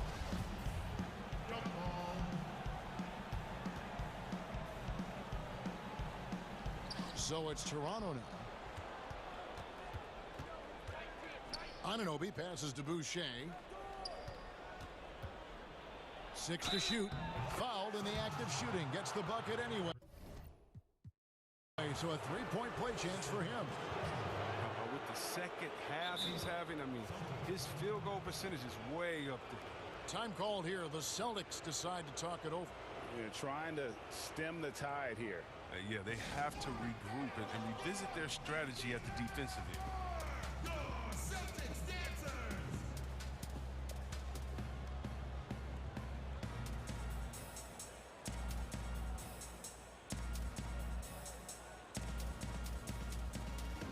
Boston making a switch here.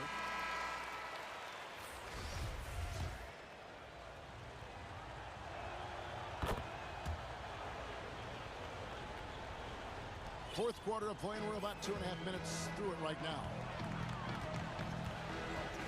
Walker the pass to Smart. The kick out to Williams. Nice ball movement by Boston. Will it go? With that shot, the Raptor lead is cut down to just 2 points from the bucket from Kemba Walker. And that's what you got to love about Walker's fearlessness. He wants the ball in those big moments. Van Vliet finds Ananobi. Good.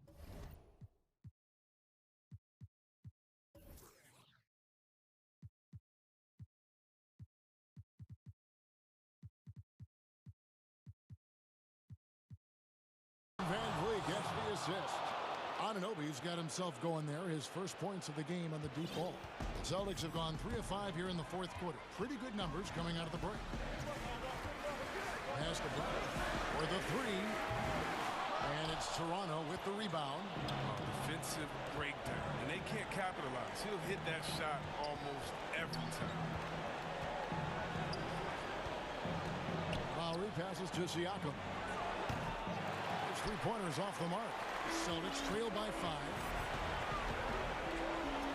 The 3 from Tatum. Walker against Lowry. 1:19 left in the fourth quarter.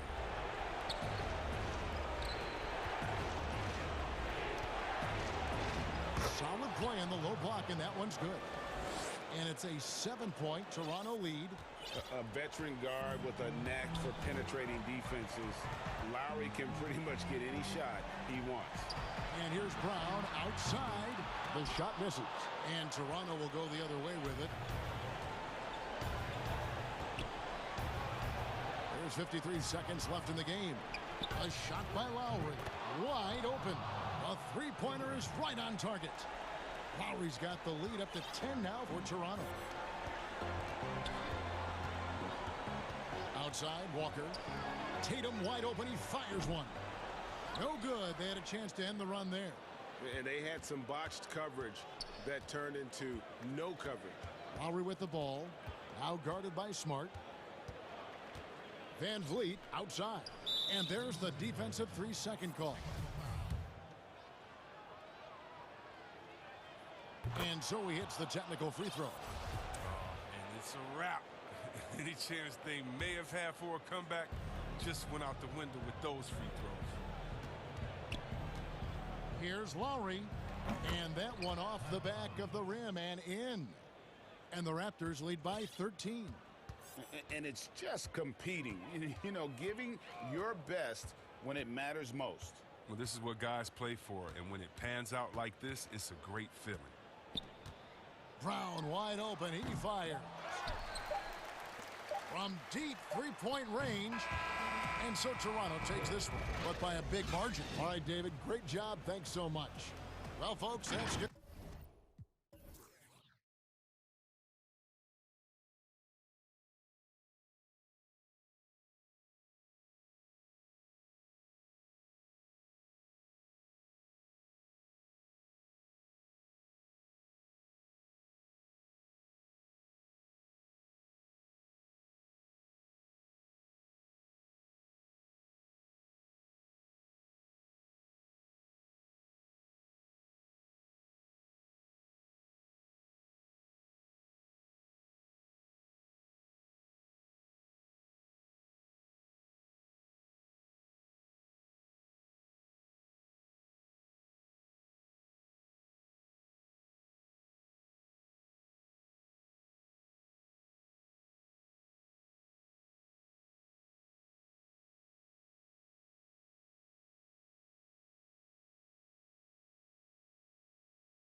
Then there's Smart, and it's Pritchard in at the 2. And for the Mavericks, Kleba is the 4 with Porzingis in the middle. Luka Doncic out there with Josh Richardson. And it's Hardaway in at the small forward position. Doncic feeling it out. And the dunk by Doncic. Big time flush by Doncic. Man, this young fella really has a lot of game. And I remember when Doncic was first asked, who is your favorite player? And boy, he did not hesitate. LeBron James. Hey, Greg, for guys of his generation, that would be the answer for 80 to 90% of them, and with good reason. How about these quotes from Doncic? He said, if I dunk on LeBron, I can retire. But I like this one a little better. He said, LeBron can play in a lot of different positions. I can too. But for me to be like LeBron, I have to work much harder. That's a guy who knows his stuff. Doncic with it. Tatum on him. And Doncic throws it down. Well, you can't let Doncic have these types of opportunities, guys. When you aren't close to him, this is what happens. Pass to Pritchard. At the top of the key, Williams. Clock at 6. The three from Tatum. That one doesn't go. So the Mavericks will take it the other way. Doncic kicks to Kleber. Good. And the assist goes to Doncic.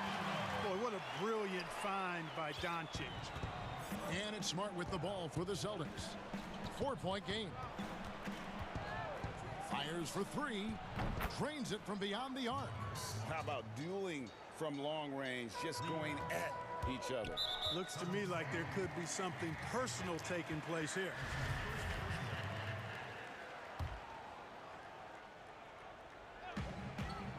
Kleber finds Hardaway.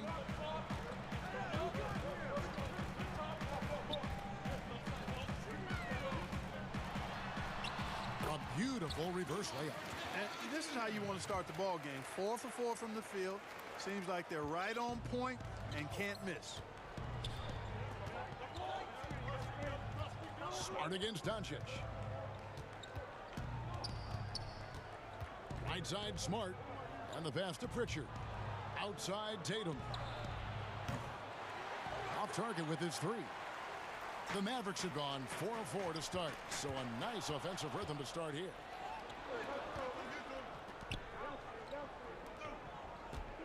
Smart on the wing. Greg, you've always said to have a winning team, you need franchise players. Talk about the specific qualities you look for in those superstars that can catapult a team to greatness. It's a great question, Kevin. Talent really isn't enough. You know, whether you lead vocally or by example, the agenda has to be winning, and you're on who your team is going to be. So the franchise caliber player is a much needed asset. Boy, it's so impressive you see Doncic at his size handle the ball the way he does. As a defender, he can really put you on your heel. Again, the miss by the Celtics. And so Doncic will bring it up for Dallas. Basket counts. And now you see them starting to really work the ball inside. And we're approaching about 3.5 minutes played in the first quarter. Outside, Tatum. Now Hardaway. No one near Doncic as he lets it fly. And it's off the back rim. No good. Celtics trail by 7. Here's Pritchard. Offensive rebound. Pass to Nesmith. Here's Pritchard. Clock at 4. The Celtics need to get a shot off. Tatum's shot is off. Yeah, but the defense was determined not to give him an inch of free space. Doncic passes to Kleber, and that's out of bounds. Dallas will retain possession.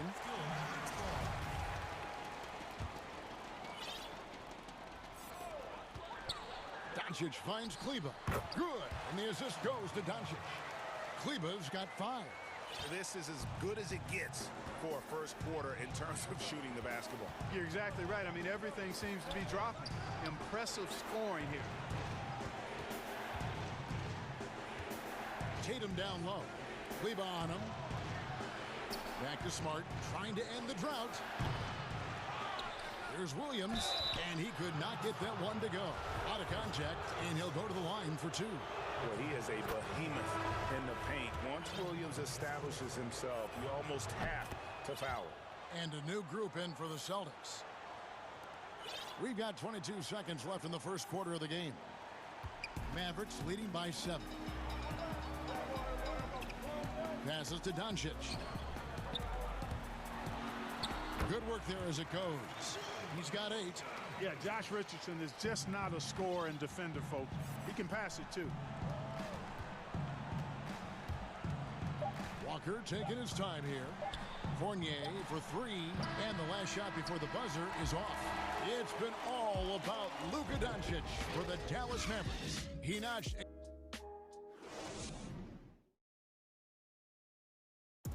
And before the game, we checked in with Marcus Smart, who told us how. I'm the youngest of 4 boys, so. And no question, Smart is considered one of the toughest guys, Greg, in the NBA. You have to love his passion, his willingness to sacrifice his body for the team on a nightly basis. And welcome back to the second quarter of action. Plenty of basketball left to play, but Melly. And it's blocked by Brown. And here comes Walker, leading the fast break. Pass to Brown. 2 minutes now played in the second quarter. Parker with no one around. A three-pointer, no good. And with Thompson, as you said, Greg, once he's planted in the paint, good luck. I mean, think about it. About 40% of his rebounds are on the offensive end. He just refuses to get moved or boxed out. Combine that with his hunger on that end of the floor, and you see why he's such a great rebounder. Brown outside.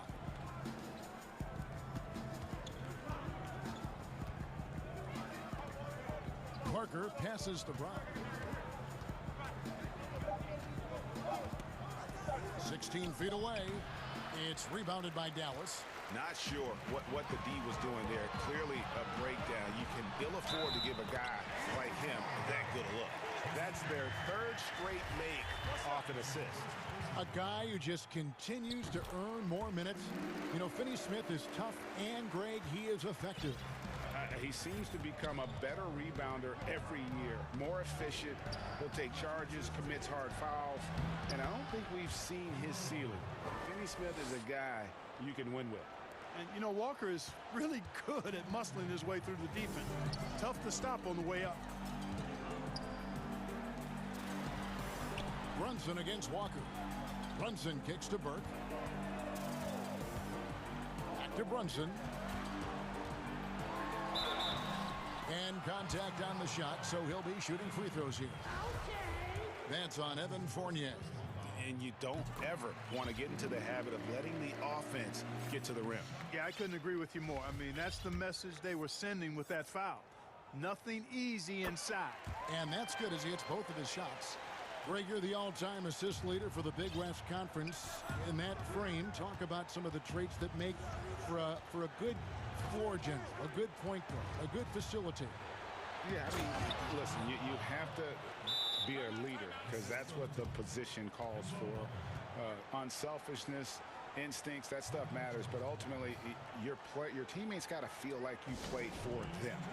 And that's when you have a chance as a team to be special. I'm assuming you've always been like that. Am I correct?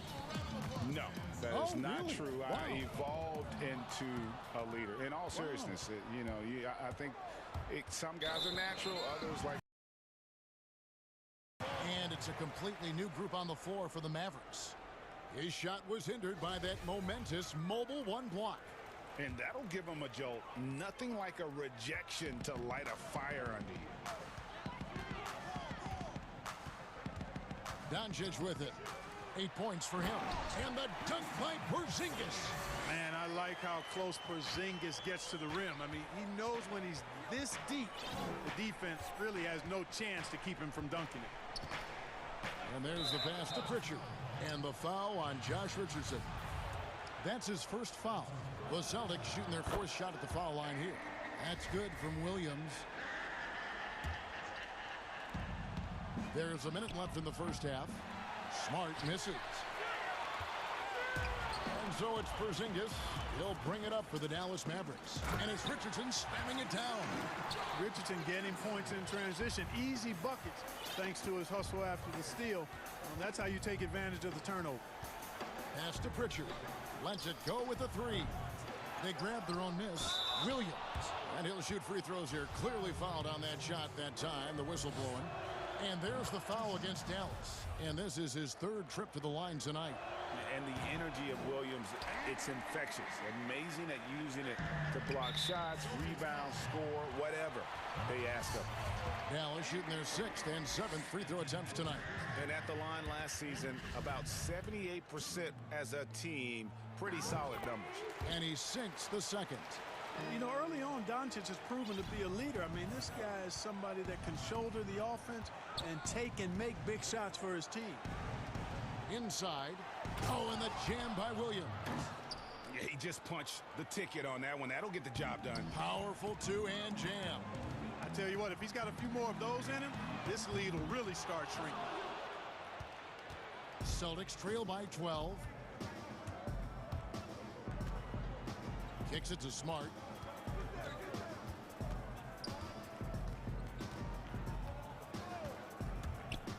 He feeds it to Tatum.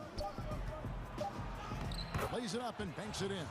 Man, I like the way Tatum plays through contact, stays with his shot no matter what the defense throws at him.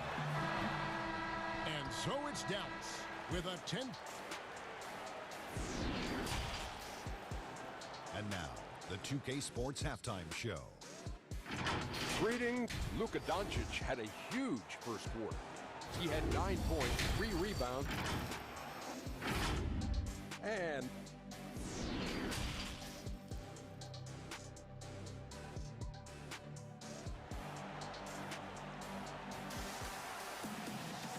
happy you could join us. We've got 2 quarters left to go in regulation. You have to like what you're seeing from Luka Doncic. No problems fighting his way to the rim in this one. A lot of points in close. Yeah, you know what, guys? They gave him too many free runs to the hoop in the first half. I think they've got to be a lot tougher on him. Body him up, be physical. Oh, that was terrific. My goodness. An athletic forward who dunks it with style, showing off his dunking ability right there. Porzingis finds Doncic. Richardson outside. Down to 5 on the shot clock. 13 feet away. Doncic, no good. Well, they'll be happy with that look, even though it didn't fall. You know what? That's a confidence shaker for him, though. I mean, that's a shot he expects to make every time. And he gets the bucket. Yeah, the chemistry has been terrific. Really impressed with their offensive execution. You know, the defense has really been kept off balance because of the outstanding passes. 4 straight field goals have been made off an assist. And Doncic gets it to go. Well, he's just zoned in. I mean, in most cases, taking quality shots very much within the flow of the offense. Pritchard passes to Smart. Outside Williams. Smart kicks to Williams. Kleba against Tatum. Porzingis with the block. Porzingis doing a nice job staying in position and then using his reach to block shots. And mark that one down right there. It's going to be a long time until we see him miss another one like that. The kick out to Tatum. Launches a 3. Good. And the nice assist for Williams. Tatum's got 7 points here in this quarter. Really well done there. Just confident and composed, never in a hurry. Here's Doncic. And the dunk by Doncic. Boy, showing you some power there, fellas. I mean, nice to see Doncic get up and drop it in with force that time. Pass to Pritchard. Williams kicks to Smart. And again, Boston with the triple. Hey, I'm stating the obvious here, but he was very comfortable taking that shot. Not a defender in sight. And it's Jason Tatum with the foul. That's his first foul. How about that mobile 1 block we just saw? Amazing defensive work. Close games can boil down to who makes plays on defense, and that is one heck of a rejection right there. And now the first timeout called here for Boston.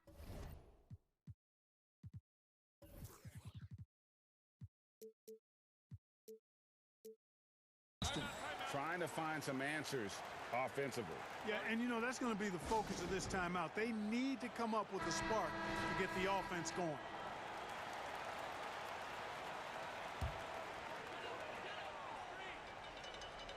Second half of play with just under 2.5 minutes gone. And the dunk by Porzingis. Once Porzingis gets some momentum, just get out of the way. Pass to Pritchard. The three. And the rebound goes to the Mavericks. Doncic has got 4 rebounds in this game. And the foul on Marcus Smart. That'll be his second foul of the game.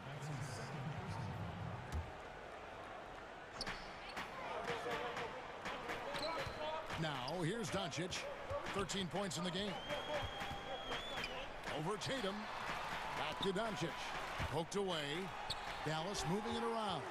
Shot clock at 6. The wide open look here for Porzingis. Off target from 3-point range. And on an open look like that, he's very gifted at making the weak coverage pay. Yeah, I tell you what, Tatum really good at getting out in transition and taking advantage of what the defense gives you. Doncic against Tatum. Doncic kicks to Kleba. Now, here's Doncic, guarded closely. Celtics trail by 4. Smart with the ball. He's picked up by Doncic. Tatum deciding where to go with it. Elbow shot. That ball is good for another field goal. His 6th. He is 6 for 9 on the stat sheet. Well, I like the shoot-first mentality of Tatum, guys. Staying aggressive and keeping constant pressure on the defender. And pushing it up. Here's Boston. And here is Hardaway. Out of bounds, Boston takes possession. Well, that's a moment he'd like to archive. Embarrassing lapse of judgment there. And it's a completely new group on the floor for the Mavericks. Brunson against Walker. And here's Brown outside. Here's Thompson. Back to Brown for the lead. That's in, coming off the assist from Thompson. Brown's got the lead up to 1 now for the Celtics. 40 seconds left to play in the third. The Mavericks have gone 3 of 7 on field goal attempts here in the second half. Burke, the pass to Brunson. Here's Finney-Smith. Cauley-Stein kicks to Brunson. Banked in off the glass. Brunson's got 6. Yeah, 3 consecutive field goals have come right at the rim. The D had better start buckling now. Brunson against Walker.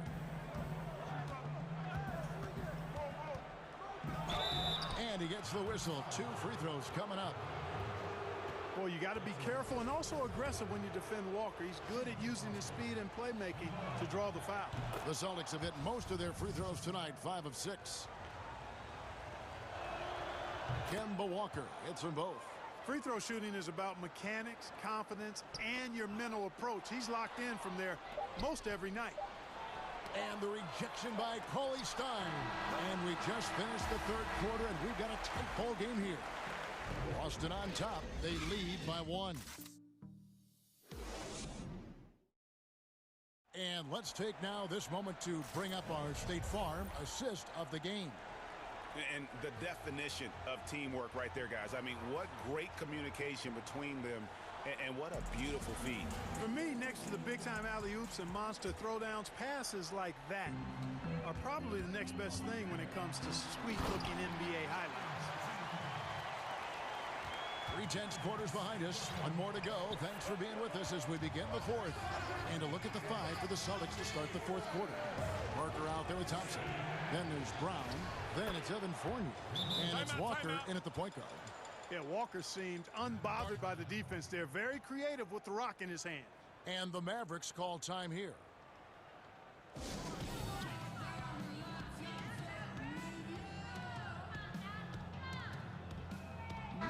And we've got an update here, so let's check in with David Aldridge reporting from the sideline. Well, during that last break, Kevin, I got a chance to hear Rick Carlisle's message to his team. He said they've played well in certain areas, but the lack of detail to the defensive boards has allowed their opponent too many second-chance opportunities. And that, he said, is the difference in this game. You have to get busy on the glass, Kevin. Thank you, David. Brown finds Walker. Brown against Hardaway. Here's the three. Here's Thompson. That shot off. Nice D from Porzingis. And so it's Porzingis. He'll bring it up for the Mavericks. They've led by as many as 14 points. Here's Doncic. Boy, Doncic. Folks, the coach's challenge has been initiated for a personal foul. Close game like this, and he thought it wasn't a good call. And I think when it comes to some of the more difficult calls to make, personal fouls can be tough. The action is so fast that it's really tough to catch everything in real time. The wonders of technology, Greg. We've seen replay reviews so effectively, and involving the coaches by being able now to challenge like this is something a lot of people have been hoping for. And the announcement on the review is that the foul, and yep, we thought we might see it, and the coach's challenge has been triggered on the personal foul call. And this is the time now where the officials can review in closer detail what constituted the original personal foul. Getting a different angle can sometimes make it a lot easier to determine. Greg, indeed, and the one thing with replay review is that when you see the slow motion replays, you really get a new appreciation for just the immense speed at which these players are moving and how fast the action really is and how hard it can be sometimes, you know, Greg, to make the right call. And so the word is in. They've decided that the call stands as it was made on the floor. And, you know, even if a coach still feels this wasn't the right call, you got to acknowledge the effort being put in to reviewing it. The double checking, and the game continues on. Yeah, the clever Frenchman, Fournier, solid at recognizing when the defense isn't covering one of his teammates. Doncic passes to Porzingis. A rebound by the Celtics. Thompson's got his fourth rebound with that last one here tonight. 13 feet away. And it's Brown that time on the assist by Thompson. And it's a 6-point Celtic lead. And offensively, they seem to have turned a corner. Yeah, I don't know if it's coincidence or not, but a much better half since they changed hoops. And they're really looking strong here. Yeah, not sure what that was about. I mean, talk about a brain cramp. Yeah, yes, completely a brain fade. I don't know where that came from. Just lost sense of time and the situation. Now a timeout called by Boston.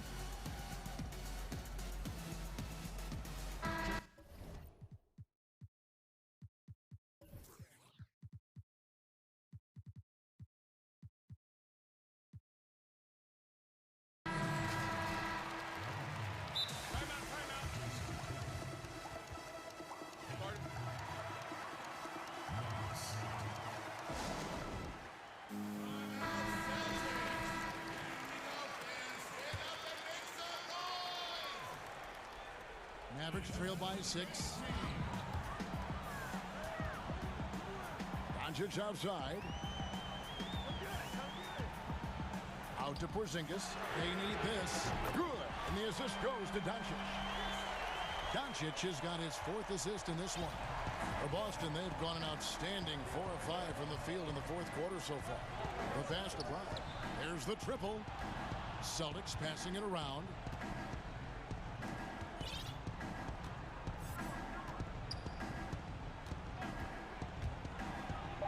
Finished off by Brown. Hey, and with Brown, guys, it doesn't matter what point in the game it is. I mean, he's ready to shoot whenever he has the ball in a good spot. In the dunk by Doncic.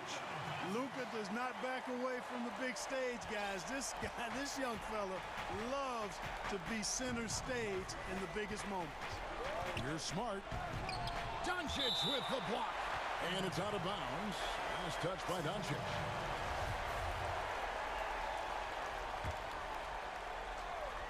And just about 3 minutes through the fourth quarter here. And here's the fast break. Richardson leading the way. And the shot goes in from Kristaps Porzingis. That's exactly why they turn to Porzingis here, guys. They trust him to step up in big moments. Over in the corner, Brown. Outside Tatum. To the middle. Porzingis with the steal.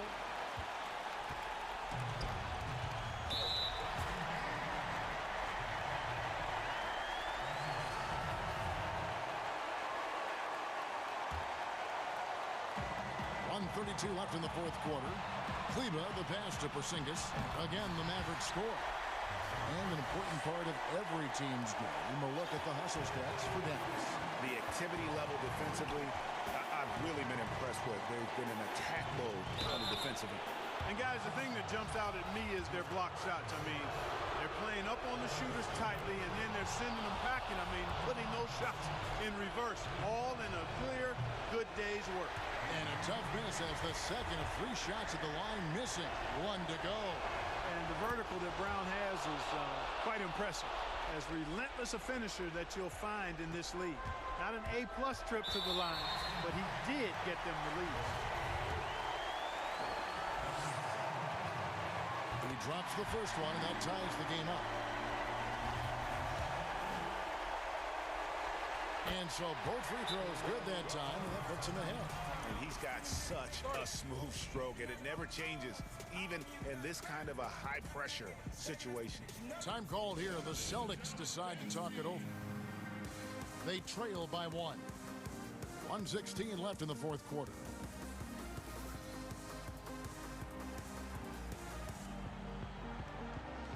And now, let's present our New Balance Player of the Game, Luka Doncic. And he's got to be thrilled with how well he shot the ball, Kevin. Good on almost 60% of his shots. That's what I call an efficient performance. And a team loves having someone that dependable they can rely on. And we've seen several lead changes tonight. Neither team giving an edge. Yeah, and the lead has changed hands, and it just hasn't stayed in those hands very long when it's changed. Back and forth we go. No fear or hesitation in the eyes of Doncic. He loves the chance to take and make these big ones. Walker dishes to Brown to the inside. Williams. Porzingis with the block.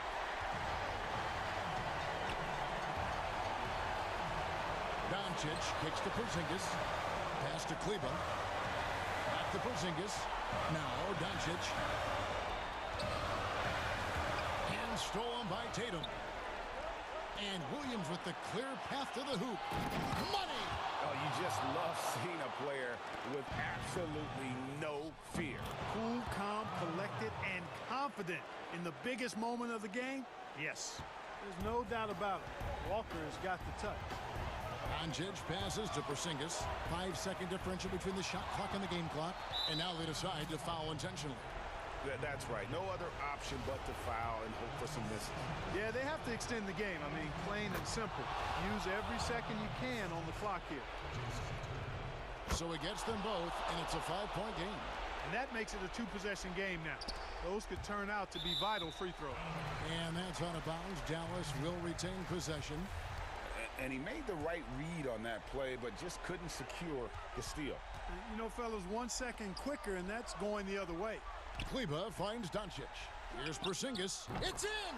What a beautiful shot to bring him to within 3. Well, you know what, guys? You want the ball in Porzingis' hands in clutch moment. Why? He's an impact player. The kick out to Brown. Nailed from three-point land.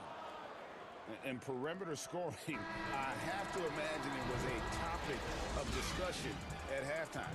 Certainly. I mean, they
with Luka Doncic.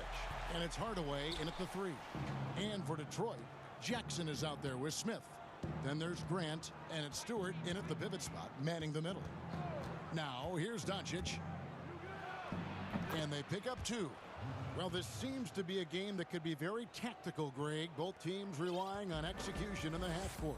And, Kevin, you're going to see a lot of ball movement and body movement, and you can't just stand around and watch one guy go to work. I think that puts so much pressure on the defense with how the game is played. And an emphasis on coaching, too. Yes. Here's Doncic.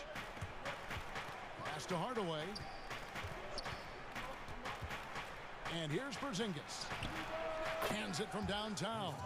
Well, you want some unselfishness from a guy who's capable of scoring. And Tim Hardaway says, you know what? My teammate's open. I'm going to get him the ball. Now, here is Smith. The shot from 20 feet away. And too long on the shot. Dallas has come out of the gates quickly. Doncic passes to Porzingis.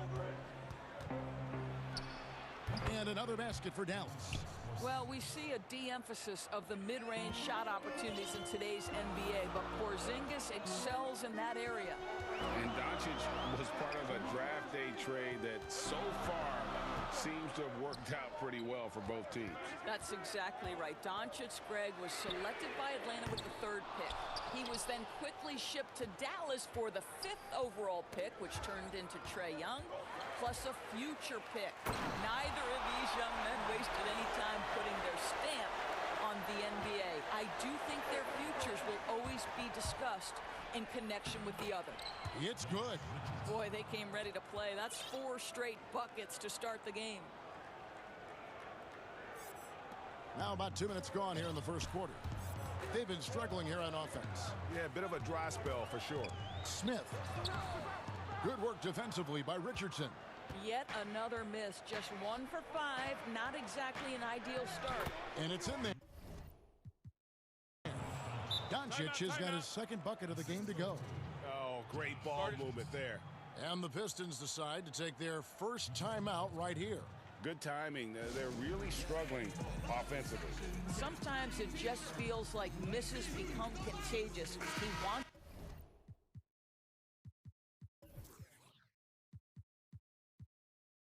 to settle his guys down right now. Plumlee is checked in for Detroit. Ellington comes in for Frank Jackson. Smith on the wing. And Smith with the stuff. You talk about a vicious dunker, somebody that's got poster-worthy opportunities. You're talking about Dennis Smith Jr. Now, here's Kleber. No one near Doncic as he lets it fly. Controls the rebound and puts it back up and in. And the story here, Kevin, early on is how well they've shot the basketball. Grant outside. Back to Smith. Puts up a 3. Doesn't go that time. And the Mavericks going the other way now. Hardaway with a wide open look. And another basket for Dallas. And you can't help but pick their defense apart. They're completely in disarray. Here's the pass to Ellington. Here's Plumlee. The putback. He hangs in there and cashes in on the second chance points. Oh, how about the deft touch right there, guys? He just guided that ball back up and in. Just a fingertip touch on the ball. Now, here's Doncic. Tries from 10, and the Mavericks getting another bucket right there. 1:14 left to play here in the first. Smith outside. Passes it to Ellington. Fires the 3. Here's Dallas. They're on a 17-6 run. Right side Hardaway. From down in the low post, it goes. Yeah, we're seeing some fireworks from them already. Well, what I love is the game plan has been solid from the opening tip, and guys are making their shots. That's critical. The shot by Ellington, no good. Mavericks leading by 13. Richardson gets a wide open look. And good. Got the friendly bounce off the right side of the rim. They've been excellent so far, coming in with a well-balanced attack. On the offensive end, it feels like they're getting the shots they want, and defensively, they are connected and on a string. And it's slammed in by Plumlee. Just a terrific effort on the offensive glass. That's how they're going to cut into this league. And Greg, a dunk like that is sure to give them a spark. Now, here's Doncic. Pass to Kleba. Back to Doncic. Outside, Porzingis. 4 on the clock. And it's out of bounds. The Mavericks able to retain possession here.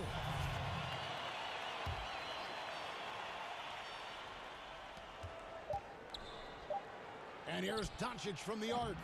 Porzingis. Oh, and the buzzer beater's good. And so it's Dallas, riding a 15-point lead.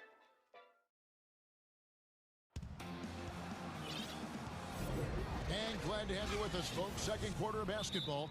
This game has not exactly been neck and neck, but plenty of time left in this one. And a comfortable margin for the Mavericks here, guys. Impressive start. They came in with a well-conceived game plan and have executed. What terrific work at the offensive end. They have built some early momentum here. Time called here. The Pistons decide to talk it over. Greg, you showed toughness and grit when you played. You've got to succeed in this league with those things at the forefront, right? Being tough, being gritty. And there are several players whose style you admire that play like it. I mean, no doubt about it.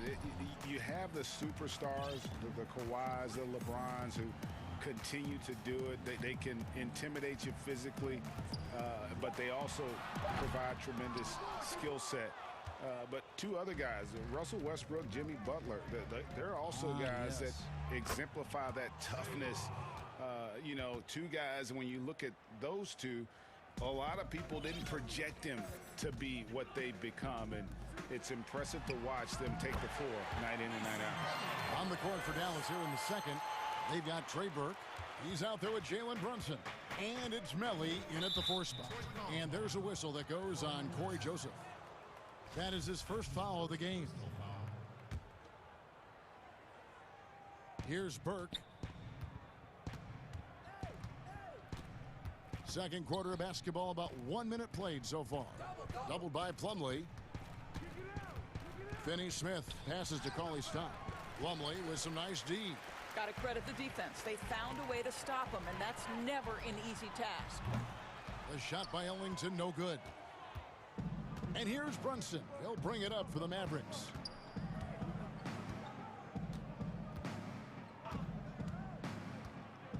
Feeds to Cauley-Stein. And he drops in the layup off the glass. Nice work inside by Cauley-Stein. Great tools as a finisher. Outside, Joseph. Three-pointer Ellington connects from three-point range. Ellington's got 5 now. I'll tell you, you are playing with fire anytime you leave this guy open, and they just got burned. Brunson, good. And the Mavericks lead by 17. Oh, that's some fancy ball handling right there. Since when does he take guys off the dribble? Pass to Ellington. This one for 3. Gets it to go from beyond the arc. Ellington's got a pair of triples in the second now for the Pistons. Mavericks leading by 14. Brunson the pass to Cauley-Stein. Back to Brunson. And a little under 2.5 minutes gone by here in the second quarter. Dallas moving the ball around. That one drops for him. And guys, they continue to put a lot of pressure on the interior defenders with their work down low. The pass to Ellington.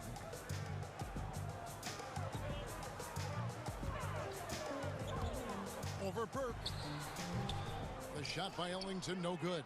Well, they'll be happy with that look, even though it didn't fall. I think expect them to go back to it because that's the kind of shot this offense is designed to generate. And if you look at this first half, overall, they've just had the better shot selection. And I think, obviously, we see the execution and the willingness to make the next pass so important. Detroit shooting their first foul shot of the game. First personal foul, team's first. Well, what I like about Corey Joseph is this guy will give you a little bit of everything. Perhaps most importantly, guys, you know he's going to play consistently good defense. Now here's Brunson. Burke looking over the floor. Down low. Here's Cauley Stein. Lays it up and in off the pretty assist. 6 points for Willie Cauley-Stein. Just no resistance inside at all. They are feasting. This is a straight buffet. It is. It's a big one. And load the plate. And they call the foul. And now, yeah, this will be a coach's challenge. We thought that might happen, triggering a review of the personal foul. And this is the time now where the officials can review in closer detail what constituted the original personal foul.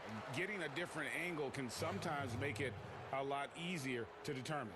Greg, indeed, and the one thing with replay review is that when you see the slow motion replays, you really get a new appreciation for just the immense speed at which these players are moving at, and how fast the action really is, and how hard it can be sometimes, you know, Greg, to make the right call.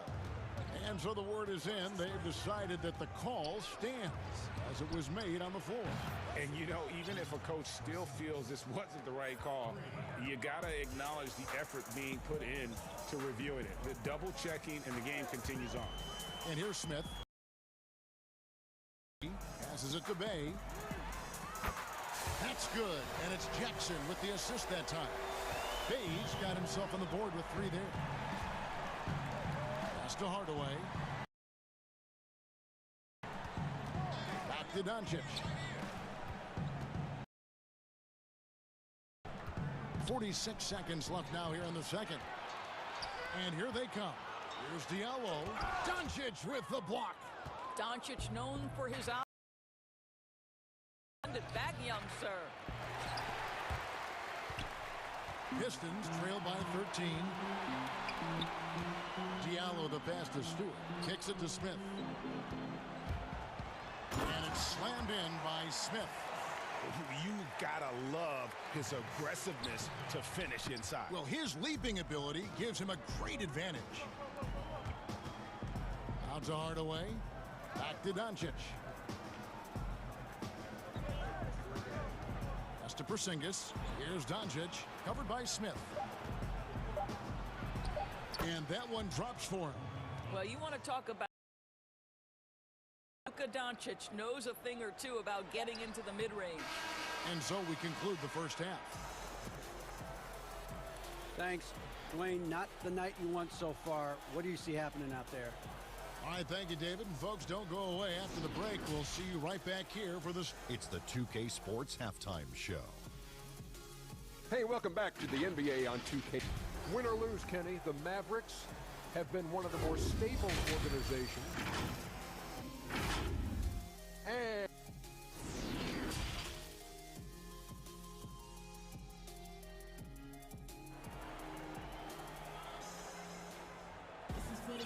as we dive into the second half,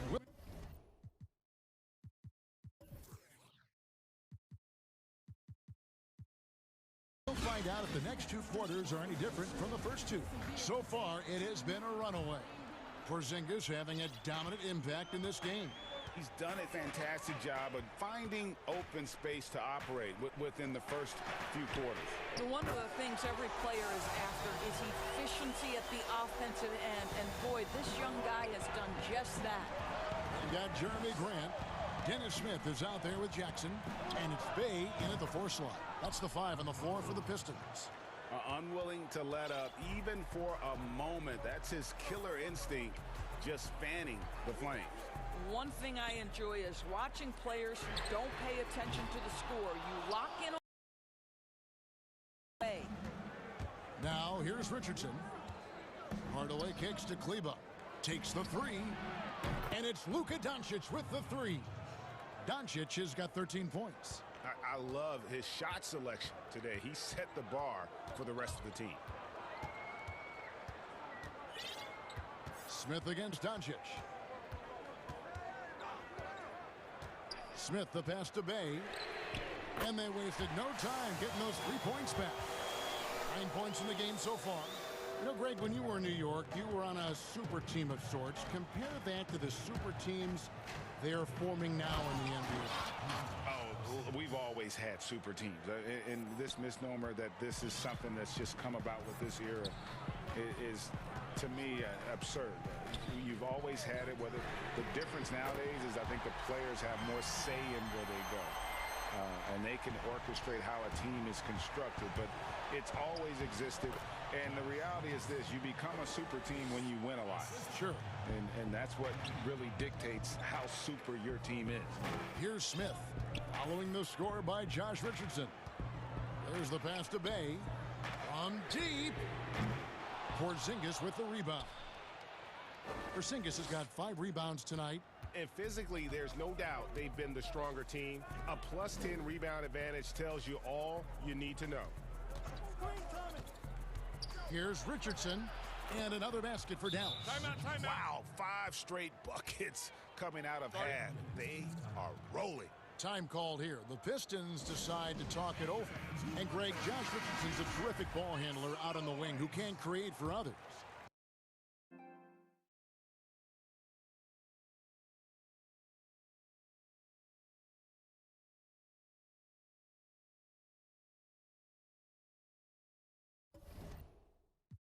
Richardson gets a lot of it.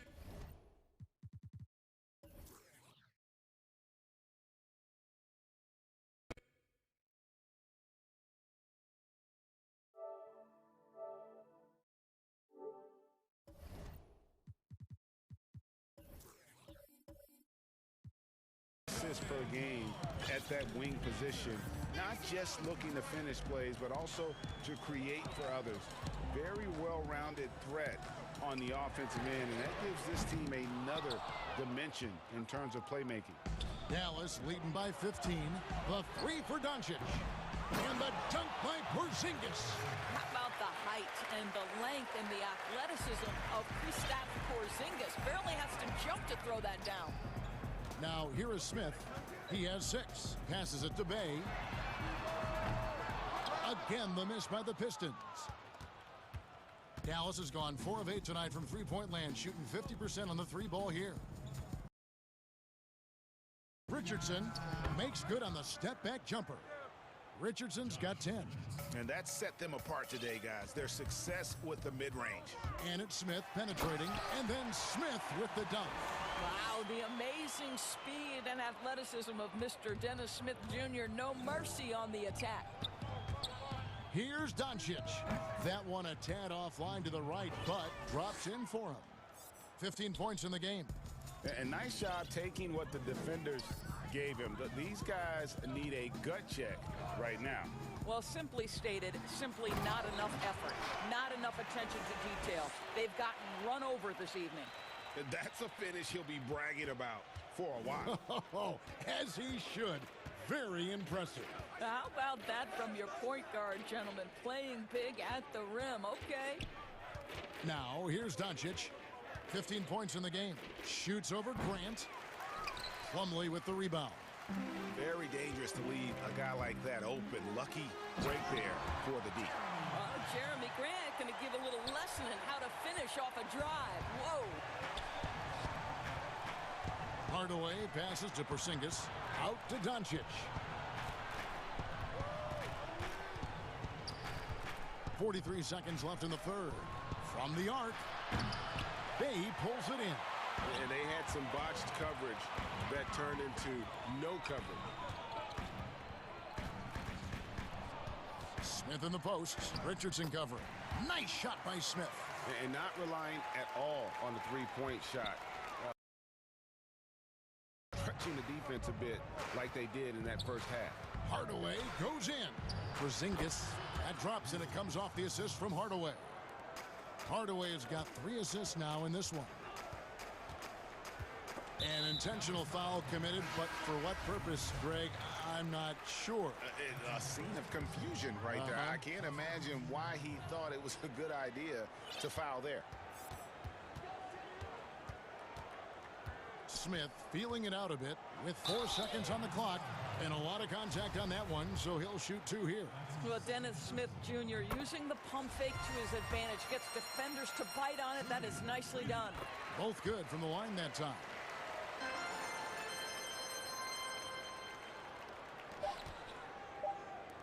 Here's Melly.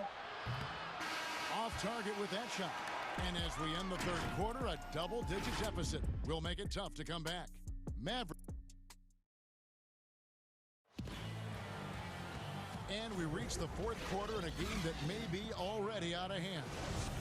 Time called here. The Pistons decide to talk it over.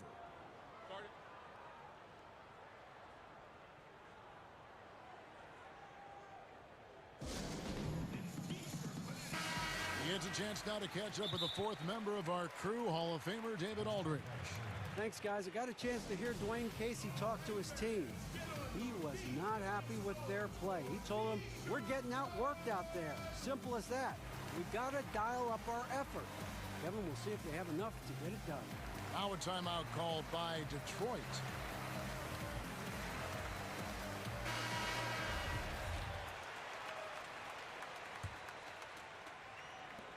And so it's Dallas with it. A moment now to reset the lineups. Brought to us by Gatorade. All fueled up here for the fourth quarter. On the floor right now for the Mavericks, we've got Jalen Brunson. Also, Trey Burke out there. And it's Cauley Stein in at the 5 down low. And it's Joseph with the ball. He'll bring it up for Detroit. 15-point game. Pass to Bay. A 3-ball. Offensive rebound. And that one is hammered home. Impossible to stop the putback when he's got that kind of position. Agreed, Greg. Let him get his hands on it inside and finish it off. How about the activity level, the effort level? This team right now feeding off his energy. Count it. I love the efficiency he's playing with tonight. Not scoring as much as usual, but he's been effective and they're winning. Joseph, the pass to Stewart. Back to Joseph. Inside. Here's Stewart. Cauley Stein defending. Shot clock at 5. Stewart misses. And a big lead for them on both the scoreboard and the backboard thus far. Well, they've won the battle of transition buckets, and those easy points have helped them build this lead. Well, this is their pace. This is exactly how they want to play. A little fast, a little loose. Pass to Stewart.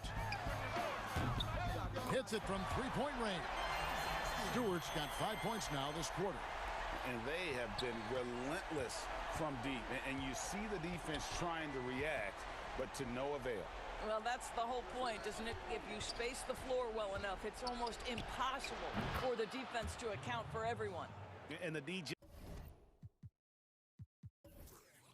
just a step slow reacting to the step back. Pistons trail by 16. And we have an intentional foul there, GA. Wish I could say why. That one's pretty strange. I mean, no idea what got into his head right there. A shot by Ellington, no good. And close to making the defense pay for the lax coverage that time. No good from Finney-Smith. Jacks up a 3. And Ellington is good for 3. And really, as the three-pointers keep dropping, you get the sense that the frustration is mounting for the defense. Here's Burke. And off the left side of the rim, and it swirls in for him. And the Mavericks lead by 15.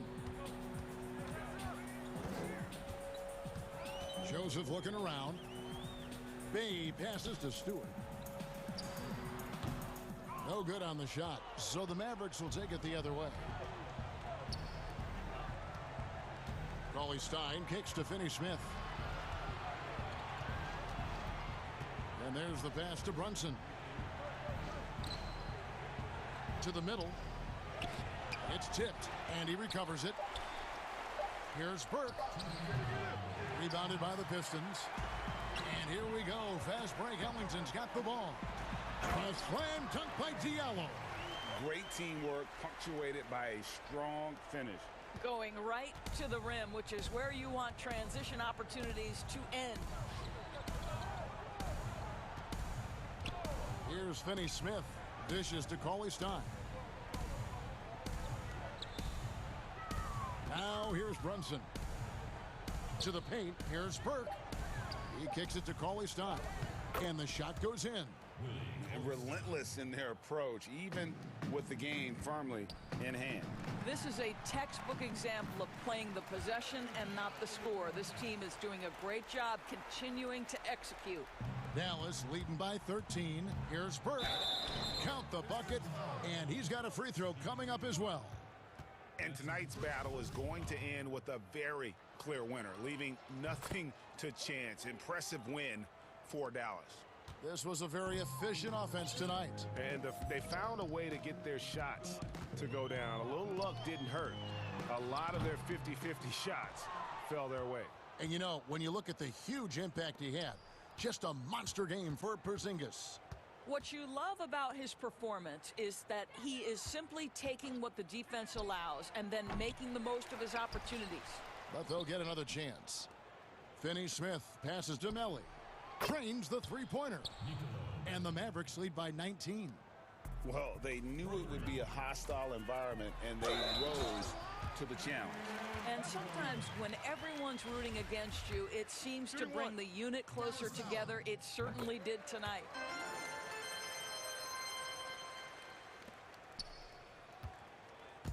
One thing we've seen from these guys is excellent passing. No doubt about it. It's fun to watch the way they're operating as a team right now. They are all in sync. And once they smelled blood in the water, you could see the killer instinct take over. And you want to save your best for last. Tonight, they've done that and then some. Bay gets the bucket.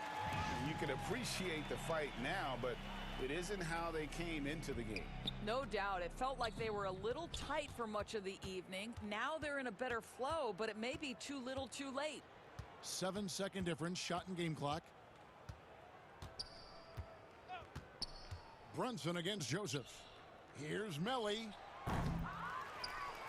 Here's Cauley-Stein, laid in with a nice touch off the glass.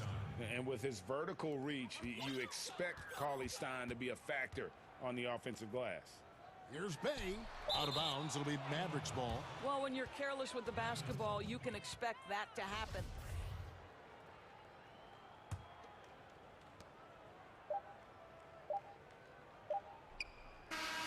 So we see the Mavericks taking the win here. This one was overwhelmed. Thank you, David. Great interview once again. And that'll do it.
for Detroit. Diallo out there with Wayne Ellington. Then there's Jeremy Grant. Then it's Dennis Smith. And it's Bay in at the 2-guard spot. And for Los Angeles, Kawhi Leonard is out there with Batum. Then it's Patrick Beverley. And there's Jackson, and it's Ibaka in at the center, filling out the middle. Not an easy basket for Jackson. He doesn't shoot a really high percentage, but he does make a lot of tough hoops. Here's Bay. Yes, and it's Smith with the assist that time. And he's not going to miss that sort of an opportunity from deep. And here's Beverley. He brings it up for Los Angeles. To the inside. Ibaka, no luck. That's the kind of D you need when he's got the ball near the hoop. They were all over. A slam dunk by Diallo. Well, Smith looking now to dish to the guys who are wide open. Outside Jackson. His second shot goes in, off to a good start, 2 for 2. Uncovered at the rim, finding cracks in the defense here early on. Just really smart basketball and exploiting whatever holes that he's seeing right now in the defensive squad. Smith surveying the D. 1 up, 1 down, 2 points with his first shot this game.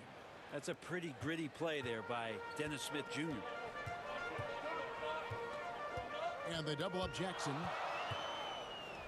And Smith with a clear path to the hoop. Here's Diallo. I mean, even from over here, you can see that one pretty clearly. The Pistons shooting their first free throws of the game on this trip to the line. And talking about last season, this team hit just 74% of their free throws. I'm sure they were hoping for better than that. Just around a minute and a half into the first quarter. Outside Jackson. Out to Ibaka. The pass to Leonard. Misses the 3.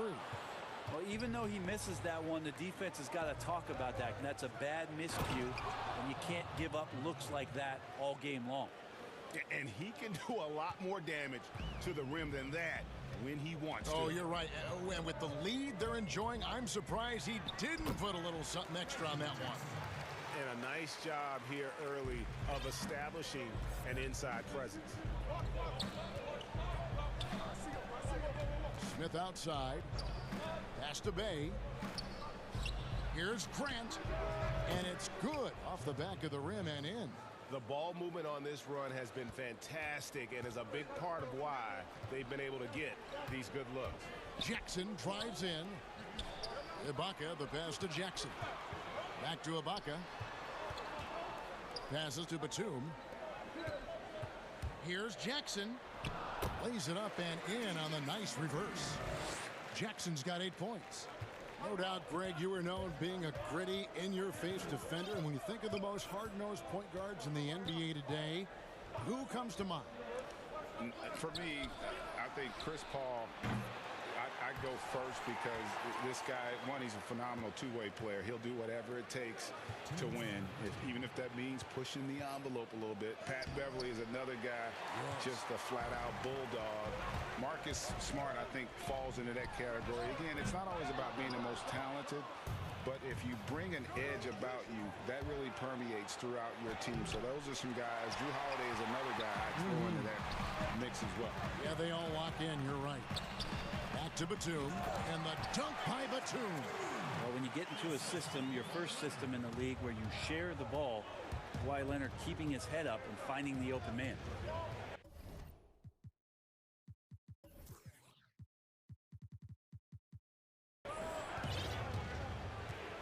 To Diallo.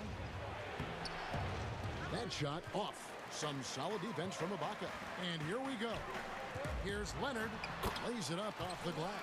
The strength and that body that Kawhi has, he finishes through contact as well as anyone in the league. Beverley against Smith. And the pass to Bay. Fires from deep. It's good. The assist that time from Smith. Smith's got his 4th assist in this one. That's a high percentage look when the D doesn't fight over the screen. And the coach over there just asking for one simple thing, and that's some effort. Got burned on that one. Here's Diallo. Finished off the break. 8 points for him. wasted no time settling into their offense. And so it's Jackson who brings it up for the Clippers. 6-point game. Ibaka outside. And here we go. A slam dunk by Diallo. And Grant with a nice heads-up play, willing to make the next pass.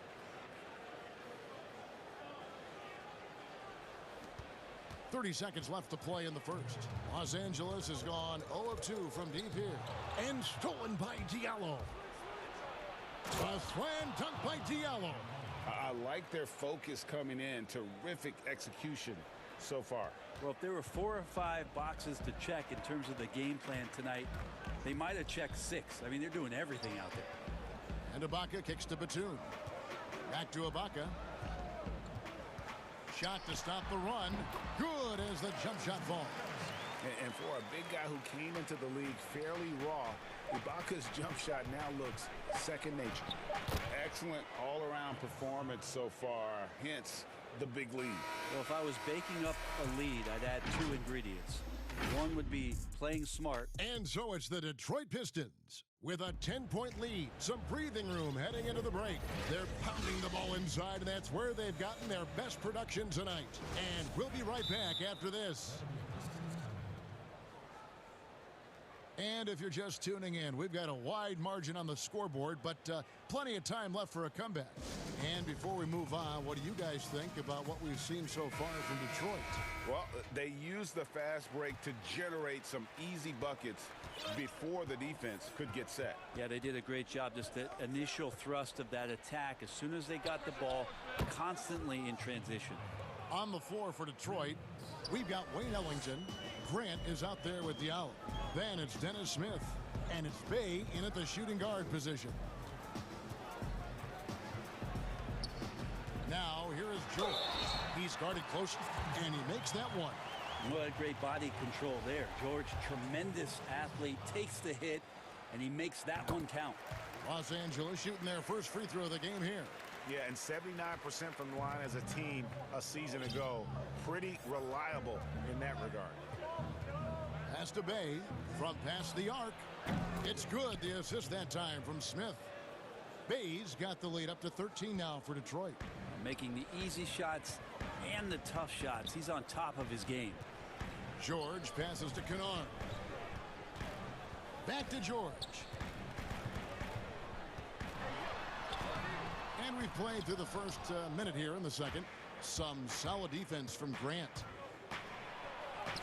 His shot is good, making him a perfect 2 for 2 from the floor. Well, we've seen that movie a few times, haven't we? An easy bucket in the paint. Rondo passes to Cousins. Can't cash in from close range. Pistons leading by 15. Jumps up. Shot good by Diallo. Diallo's got 14. I love the aggressiveness. He's been on fire the entire first half and continues to strike while the iron's hot. George looking over the floor to the middle. Cousins finds George, and they get it. Bucket is good. George has got 5 points in the quarter. His range goes out a lot further, but didn't need to on that possession. Smith against Rondo. Smith the pass to Bay. Here's Grant. Again, the Pistons score. Assists like that have typified their effort today. Terrific ball movement. Out to Morris. Passes it to Cousins. In the corner, George with it. Good on the bucket. He has 7. So good, so experienced. Paul George can convert the toughest of buckets. Now a timeout called by Detroit. And Kevin, he saw his guys just a little sluggish out there. Oftentimes a timeout like this allows you to kind of just reset.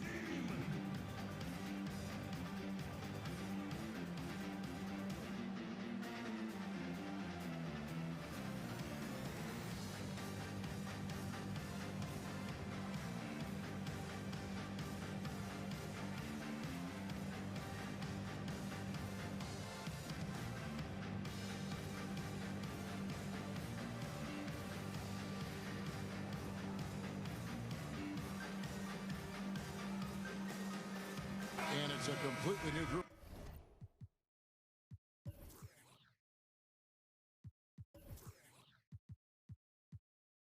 For Los Angeles. Pistons leading by 15. And for those of you just joining us, we're almost 2.5 minutes into the second quarter. Yeah, easy call. The Pistons shooting their third and fourth free throw attempts of the game. And he knocks down the first one. At the line for 2. And Joseph drops them both. For Los Angeles, they've gone 3 of their first 5 shots to drop here in the second quarter. Outside Jackson. Ibaka, wide open, he fires. Again, Los Angeles. And you want more of this from Jackson. The more unselfish he is, the better the team. And Joseph kicks to Magruder. Plumlee in the high post. Back to Magruder. And that one drops. That's about focus, and Rodney Magruder had it on that play. Clippers trail by 17. Pass to Ibaka. Beyond the arc. Knocks down the 3 ball. Ibaka's got 5 points in the quarter. And boy, has he come alive. Since the start of the second quarter, he has been on fire. The wide open look for Plumlee. And the Pistons getting another bucket right there. Not the classic jump shooter. Plumlee has cleaned up some mechanics, and he showed it there. Here's Beverly. Plumlee with the rebound. You're not going to see that very often. The defense in the vicinity, but still, he's not one to blow layups. Just playing with poise and confidence, and they continue to put points on the board. Yeah, just really pouring it on right now, trying to take away the opposition's motivation to keep competing in this one. And he gets the basket. Officials blowing the whistle, so a chance at the line for one more. Yeah, way too much standing around in this quarter. They should look to get it inside for more high percentage chances. Stewart's checked in for Plumlee. And Bones, he stands just 6'1", but Patrick Beverly rebounds like a forward. The fact that he's going to bring it mentally, GA, I mean, that's the huge advantage. I think if you're in the opposing locker room and you know you're going to get on the floor, Patrick Beverly is going to be right in your jock for every minute that you're going to be competing against him. It's easy to forget about Jackson's bunnies, but he's more than happy to remind you. Joseph, the pass to Stewart. Fouled on the shot and picks up 2 points, so 1 free throw coming up. And even though they're down, I like the way they're pounding the ball inside. It's leading to a lot of points in the paint. Detroit shooting their 5th free throw of the game here.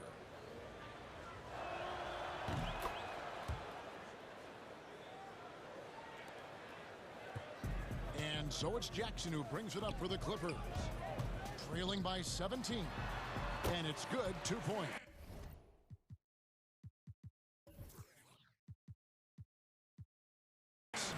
Ibaka's got 7 now in this quarter. Yeah, that first quarter was a bit shaky. Good to see a player who doesn't let a slow start get to him. 3-second difference between shot clock and game clock. Bay. Here's Stewart. Goes back up. And foul on the shot, so he'll get a chance at the line.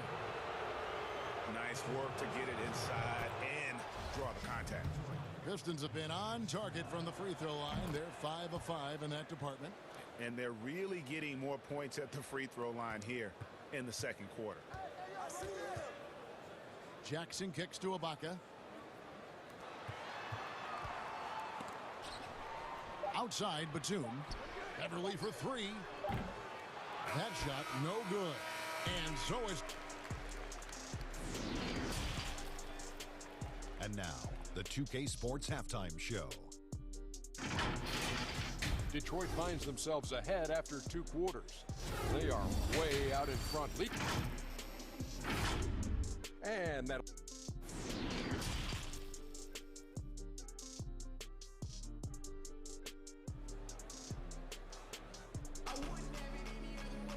And And after a very lopsided first half, we'll see if things play out a little more evenly here in the second. Pistons leading by 17. Third quarter action getting rolling right now, brought to you by Gatorade, all fueled up and ready to go. Here's who's on the floor. Taking a look at Los Angeles. Jackson is out there with Patrick Beverly. Then there's Batum, then it's Ibaka, and it's Leonard in at the 3 slot. It's a great move, and he catches the defense completely off guard. Well, just ripping through right there as he finds the open spot and gets right through there. High basketball IQ play. Now the pass to Batum. Connects from 3-point.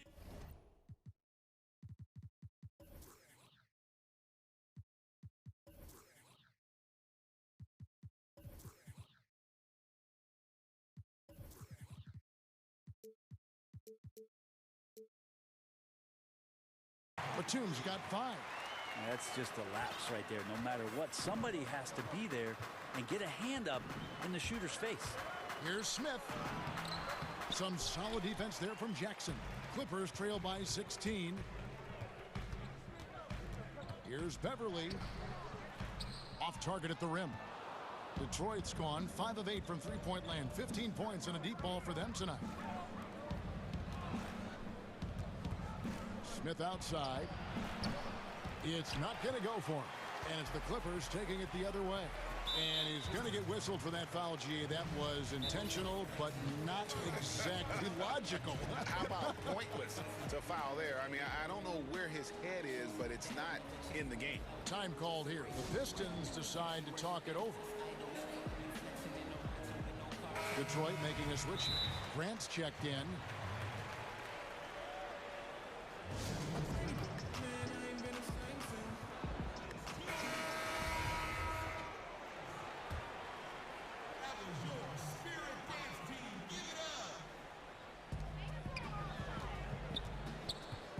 Leonard inside. Diallo's there. Jackson has the open look. That's good, and it's Leonard with the assist. Leonard's got 3 assists in the game. Smith against Beverly. Pass to Bay. Dishes to Grant. Over Ibaka. Bay passes to Grant. 5 to shoot. And the dunk by Grant. Grant's always looking for those seams, so when he finds one, he'll rip right into it, like his aggressiveness there. And Beverly kicks to Ibaka, and the ball travels out of bounds. It was last touched by Ibaka. Yeah, that's a tough one. An experienced player in the pro game shouldn't be making that pass. And on our sideline, our reporter, David Aldridge. Thank you, Kevin. The NBA continues to build international academies to develop prospects from other countries. Already, academy graduates are playing Division I college basketball. And before long, NBA players should start emerging from that pipeline. He continues to reach out to find overlooked youngsters who have a gift and give them the opportunity. Guys? Outstanding, David. Thank you. Here's Leonard. The rebound by Grant. Grant's got his 5th rebound in this one. And with the success. There he goes! You don't want to be jumping on a play like that. No. Wow, he was up there, Kevin. Ooh, that's an old-fashioned rim rapper. Just a remarkable gem. These fans' jaws are on the ground right now. Well, not much you can do to stop that. Leonard showing once again his physical prowess at the 10. And it's now covering up for the type of off performance he's having. In terms of scoring, this has not been his best night. Yeah, the D with very little pressure on their perimeter shooters. 3 of the last 5 baskets they've allowed have been from beyond. Here's Grant, and the dunk by Grant. Well, he is a straight line driver, Jeremy Grant, right to the rim. And the Clippers call time here. And they're allowing too many points in the paint. Coach is going to let them hear about it. Yeah, coach knows that. They know that. In the timeout, they're going to hear about it, make the adjustment.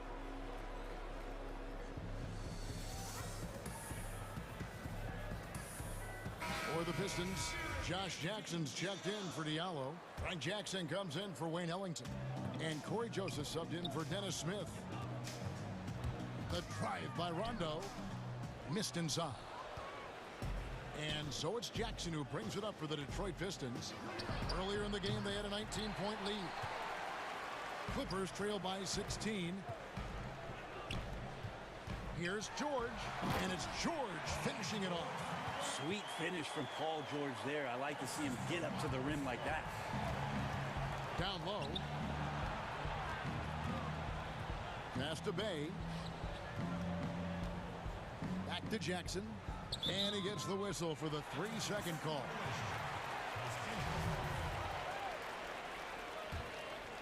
LA's gotten a success rate of just over 50% from three-point tonight.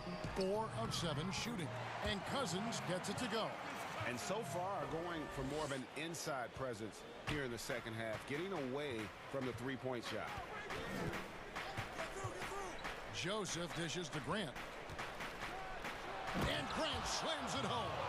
And Jeremy Grant is one of those guys that's capable of highlight dunks on a nightly basis. That time, vicious finish. Here's George, and George with the stuff.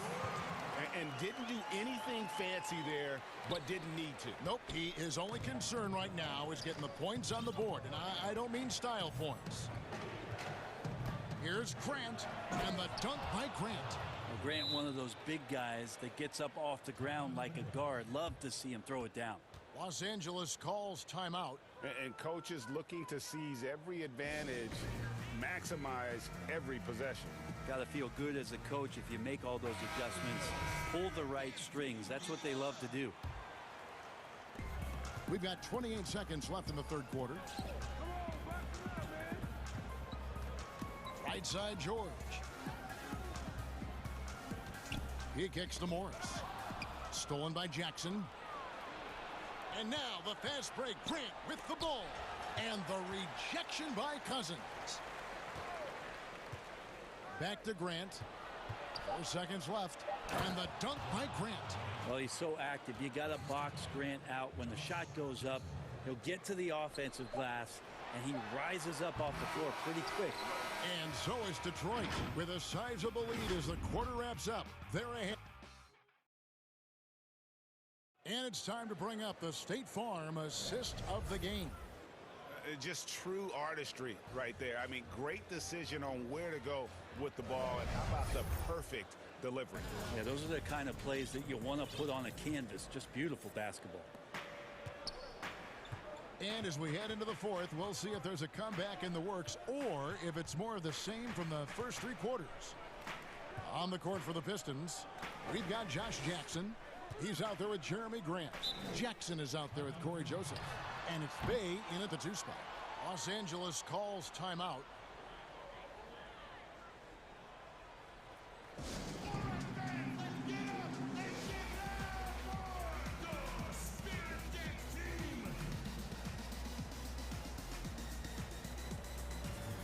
Big group substitution here for the Clippers.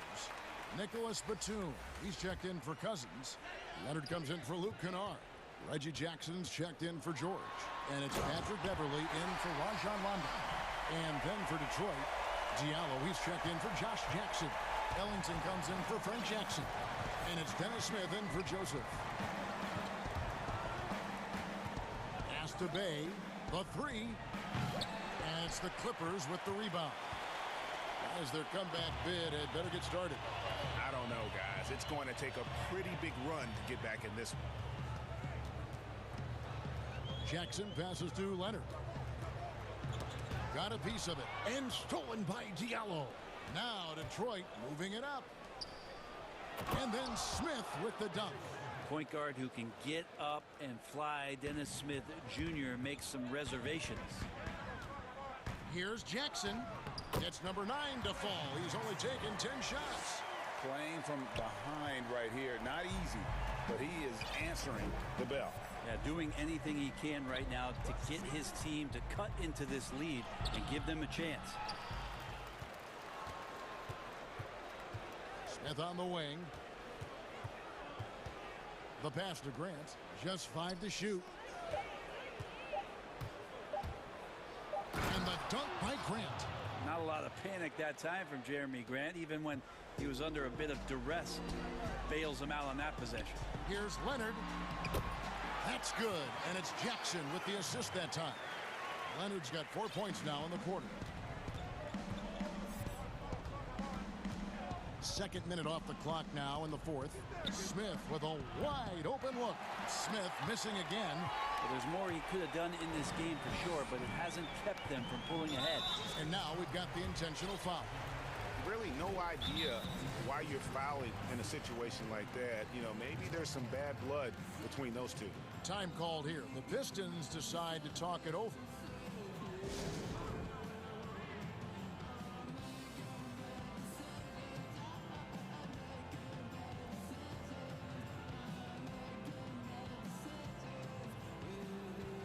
And Los Angeles with some changes. Serge Ibaka, he's checked in for Batum. And Georgia subbed in for Reggie Jackson. On the sideline, let's catch up with Hall of Famer David Aldridge. Thanks, guys. I got a chance to hear Dwayne Casey talk to his team. He told them this is a game of runs. It's a game of momentum. We may have the lead now, but I'm telling you guys, it can evaporate in a hurry. Let's close this thing out. Kevin? Thank you, David.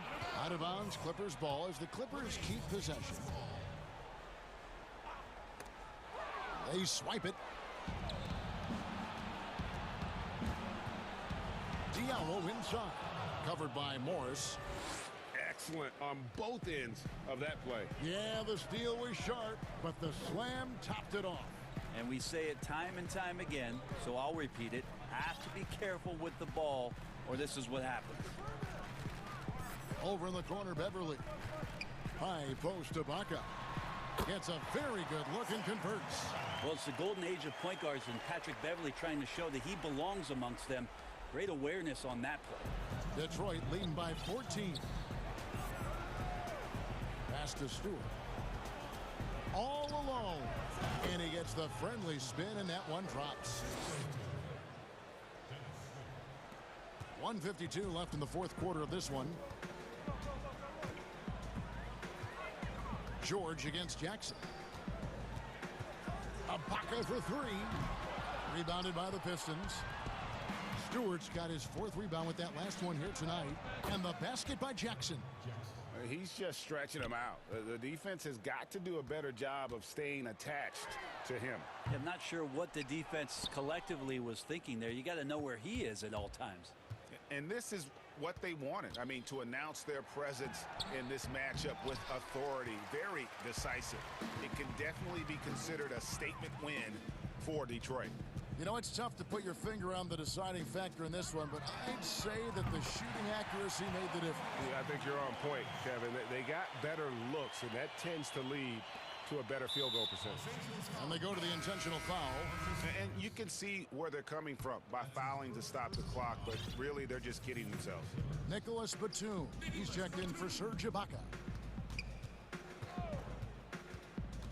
Passes to Ellington. Inside, Stewart. Oh, that's blocked. Right side, Leonard. And it's the Clippers scoring again.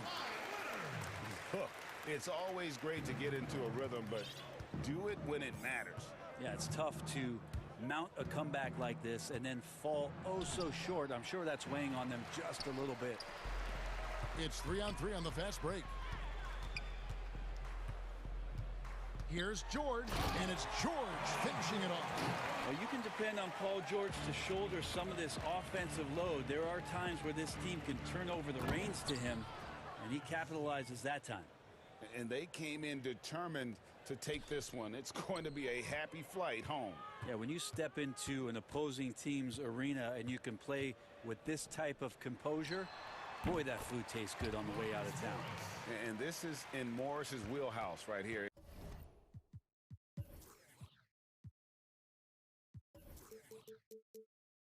Extremely fluid with the catch and release. Pass to Stewart. And another three for Detroit. And once they smelled blood in the water, you could see the killer instinct take over. Yeah, up until that point, a competitive game, but once they broke through that barrier, it was all them. Complete control. And so they foul intentionally. Really no idea why you're fouling in a situation like that. You know, maybe there's some bad blood between those two. I think Patrick Beverley, for the entirety of his NBA career, is really going to embrace the role of being the villain. Has no problem with it whatsoever. Now a timeout called by Detroit. They're up by 13. Just 2 seconds left in the fourth. And now we present our New Balance Player of the Game. And in terms of his shooting, this has been one of the more accurate performances you'll ever see. I mean, he's been in constant motion, creating a lot of good looks for himself. But still, even when you're wide open, you expect to miss some of the time. And that has not been the case here tonight. This guy has...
Five for the Raptors.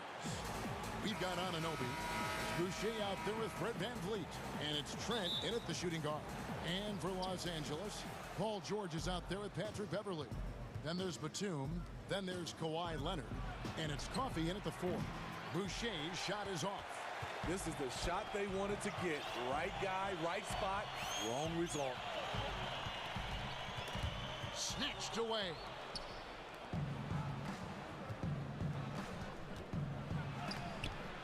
He can't get it to go. So Los Angeles will take it the other way. Passes it to Coffey. George against Van Vliet. Count that bucket. Plenty of experience, Greg, on the floor tonight. How does that shape what we're about to see, do you think? You know, Kevin, this is one of those games where guys are going to be smart out on the floor.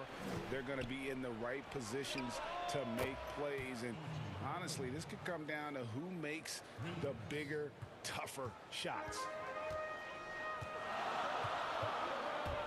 And George, here we go. And George with the stuff. Smooth off the bounce with the strength to finish through contact. Paul George showing us how it's done. Wide open look, and he wills that one in, sinking right through off the back iron. And he's not going to miss many of those, especially that wide open. And early on, if you're him, you just want to see the ball go through the net and get into some kind of rhythm. And their post play has been really solid right off the bat. Anunoby kicks to Van Vliet. Trent passes to Boucher. Some nice ball movement here by the Raptors. Oh, offensive interference.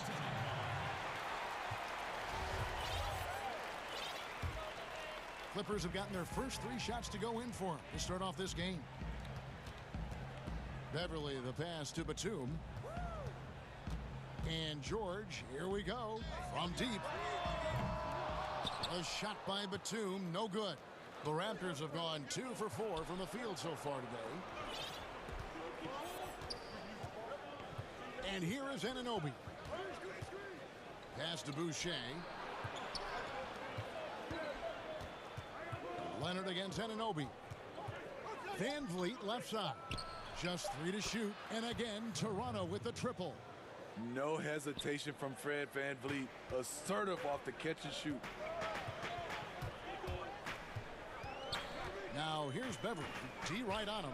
Right side George. Outside Batum. It's good from long range.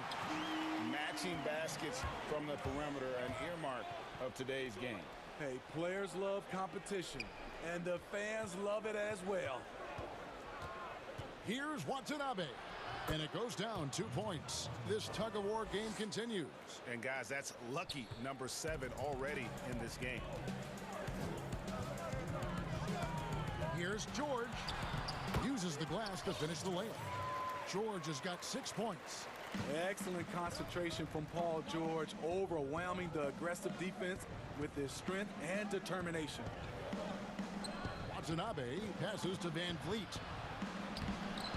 Score the basket, his second of 2 attempts. You don't see the finger roll that much anymore, but when you do, it's always a treat.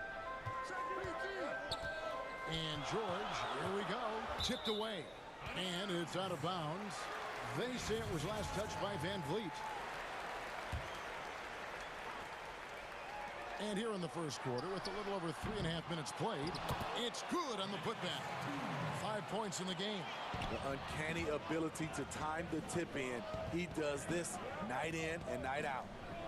Anunoby finds Boucher. Pass to Watanabe. And they call the foul, so he's got the and one chance here to make it a 3-point play. That's a well-timed, well-coordinated play. Comes right off the pick for the lay-in.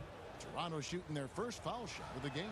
And they had a lot of success a season ago as a team, hitting about 80% of their free throws.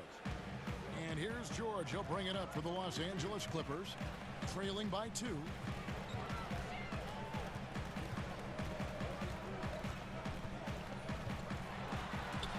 Got a hand on it. Fast break. Here come the Raptors. The pass to Watanabe. Right wing. Anunoby, good.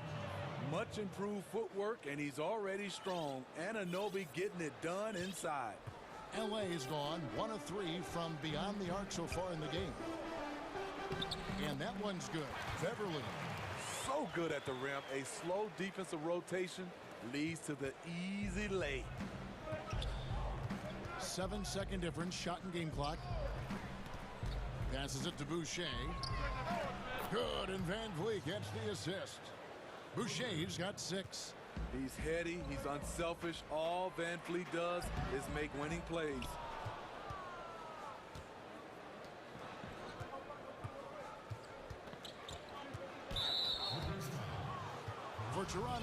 made their only other free throw attempt today in an earlier trip to the line.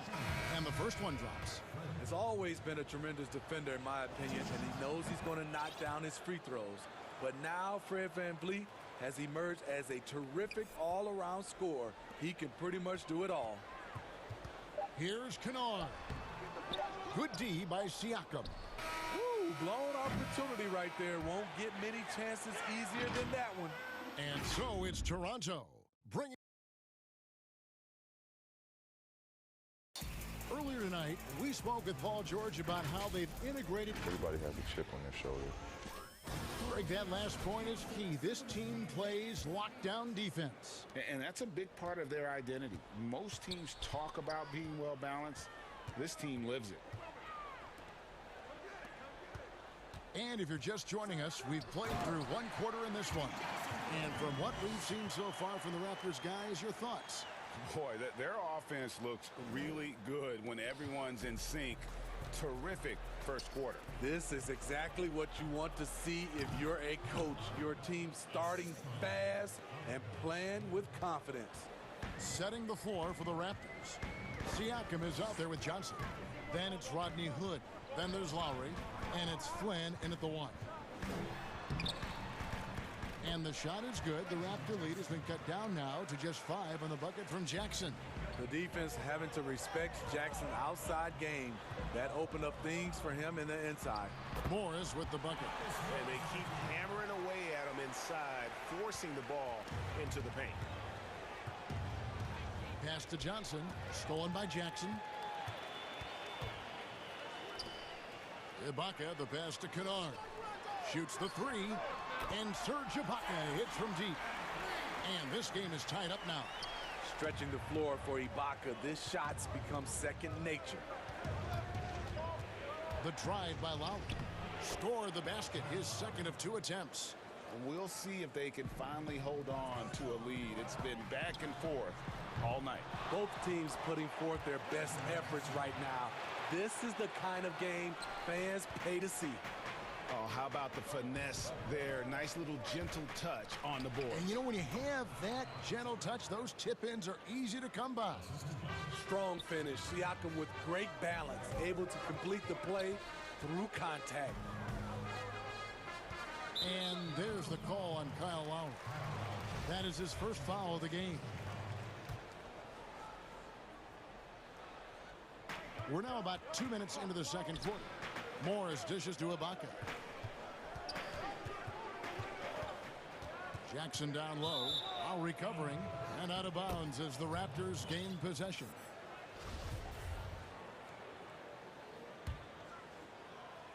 Here is Flynn. Still getting warmed up offensively. No scoring yet from him.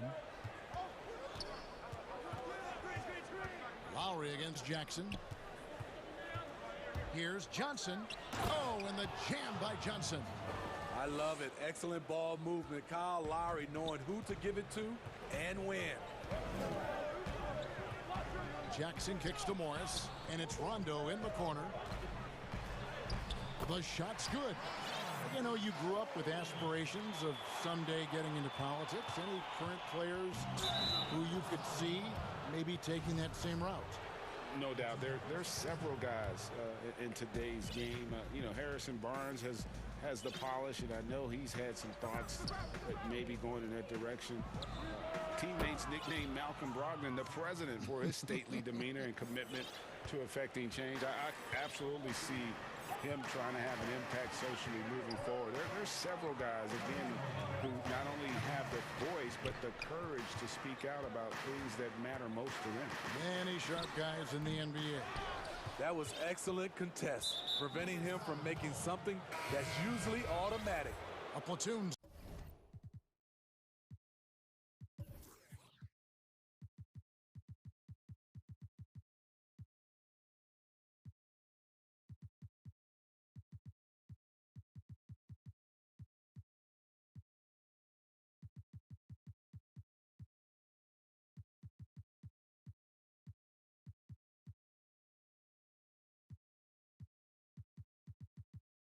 Swap here for the Clippers.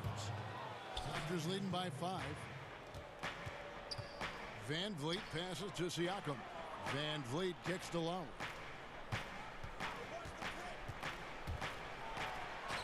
And the layup's good off the glass. Lowry's got 6. Coming off a scoreless first quarter, he's found a little rhythm here. And George, here we go. It's deflected. Van Vliet with it. George picks him up. Takes it out to Siakam. George against Van Vliet. Back to Siakam. From downtown, the Clippers grab the miss. And you don't want to give up that kind of look too often. Batum, good. And they're shooting really well from long range this quarter. They should keep looking to the three-point shot for some extra offense. Pass to Boucher. Lowry looking around. Back to Boucher. 5 on the clock. Shoots from 12. Good, and Van Vliet gets the assist. He's got 8. The court awareness from Fred. He knows angles so well. Beverly, the pass to Coffey. Outside, Batum. Here's Leonard, and it's denied. Sent back by Siakam. Raptors moving the ball around. Back to Boucher. Triple from the wing. And now it's a 9-point Raptor lead. And that pick takes the D totally out of the equation. Oh, the power on that prudent. So explosive with the dunk. Kawhi Leonard gets up quick to slam it down. And there's the pass to Lowry. And so it's the Toronto Raptors. Thanks, David. And we'll be back shortly following halftime to get the third quarter underway. The 2K Sports Halftime Show. Hello again. It's Toronto with the advantage at the half. They have a nice 7-point lead. Check.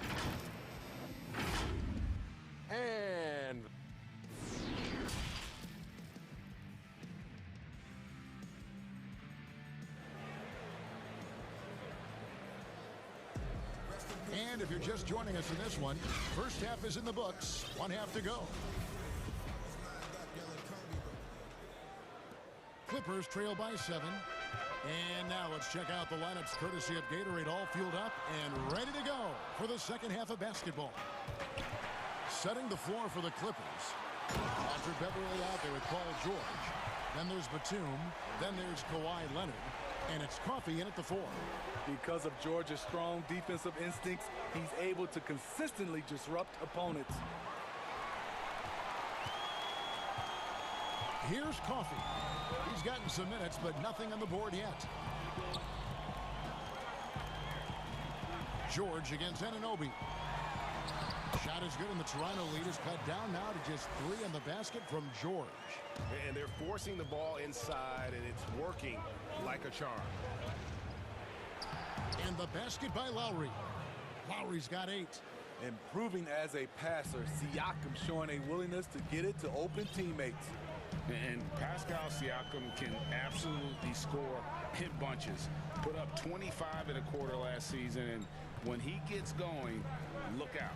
GA, when Pascal Siakam is on, it seems like he's involved in every play. Must stay consistent. But you know what? He's a special player who can carry a team to win on any given night. Siakam kicks to Boucher. Lowry against Beverly. Lowry passes to Boucher. It's deflected. At the point guard position, Patrick Beverly is a great shot blocker. And the Clippers decide to take their first timeout here. And Smitty, you know what Pat Beverly is going to bring every night. A fearless, ferocious, at times almost sociopathic level of intensity. And this guy just does not take a possession off. You know, he's one of those guys I would have to question even playing with him. He plays so hard. I know I hate playing against him. Both teams will make substitutions. Here's Jackson, and the dunk by Jackson. I'll I'll tell you, Jackson's first step is dynamite. A big asset off the dribble. And an intentional foul right there. Yeah, not sure what that was about. I mean, talk about a brain cramp. And the Raptors going out now with a whole new group. Here's Flynn. It's stolen by Ibaka and stolen by Siakam. Flynn the pass to Johnson. It's stolen by Morris. Outside Jackson. And the Clippers call time here. As the teams head into this timeout, a chance for the coaches now to map out some plays for the next few minutes and a chance for the players to rehydrate with some Gatorade. That's important if they want to make sure they don't wear down later in the game. Absolutely. Over the course of a game, you have to stay hydrated. Flynn against Rondo. On the wing, Jackson for the lead. That shot missing, so the Raptors will take it the other way. Flynn kicks to Siakam. Over Ibaka, and Siakam gets it to go on the assist by Flynn. This speaks to Siakam's all-around game. You're going to give me the mid-range jumper? I'll take it. Here's Rondo, and the layup falls.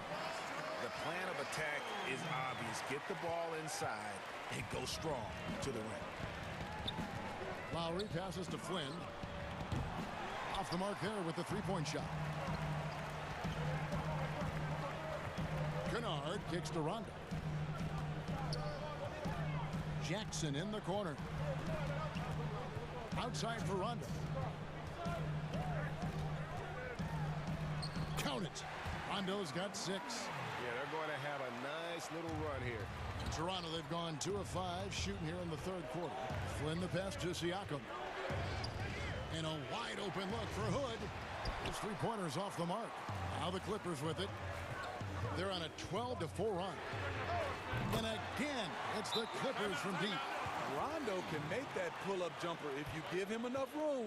So timeout called here, the first for Toronto. Greg, if you're a small market team, how do you convince stars that you've drafted and developed to stay and re-sign?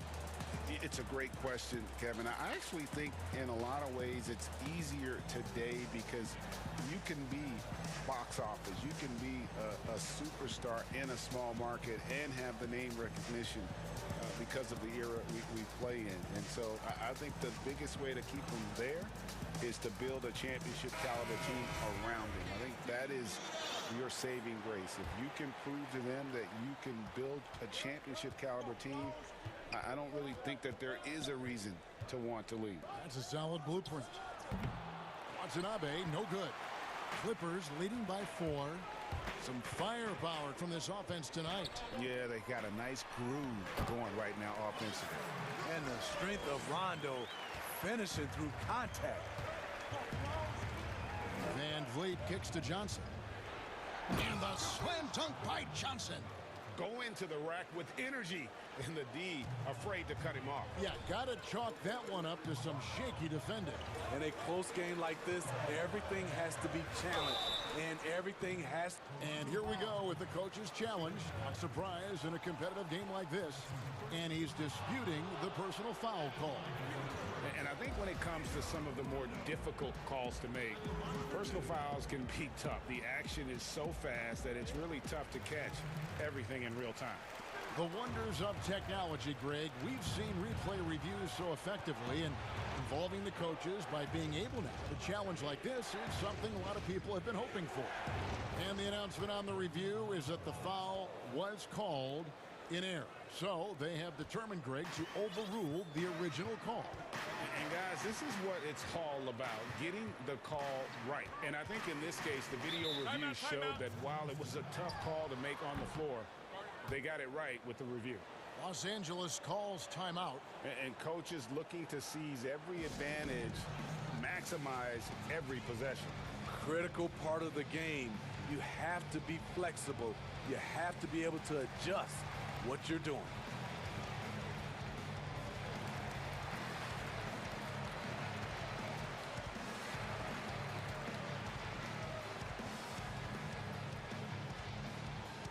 And Toronto making a change here. Boucher is checked in.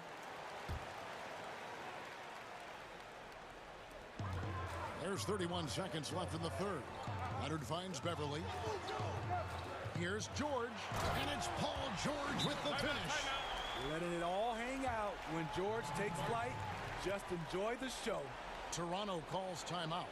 Yeah, just looking to tighten up their defense in the paint. They've got to be better.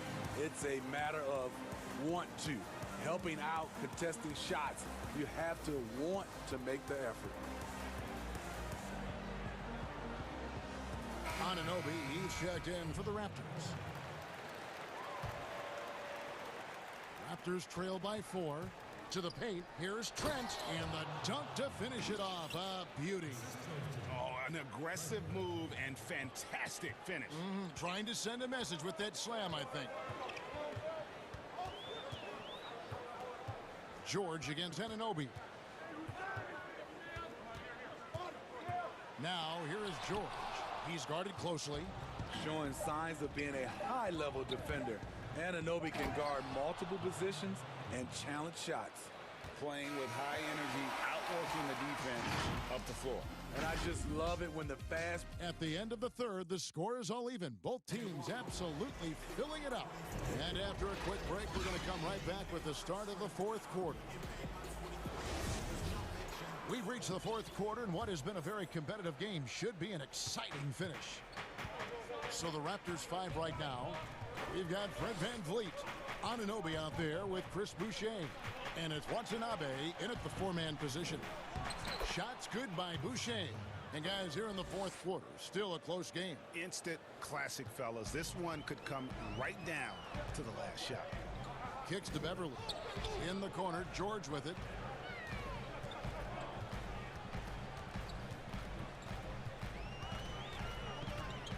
Inside, Batum. Nice pass. Led him to the rack perfectly for the layup. Batum's got the game tied up here for Los Angeles. And so VanVleet will bring it up for the Raptors. Passes it to Boucher. Back to VanVleet. Raptors moving the ball around. Anunoby kicks to Boucher. 6 to shoot. Toronto needs to get off a shot. That one goes in, and the Raptors lead by 2.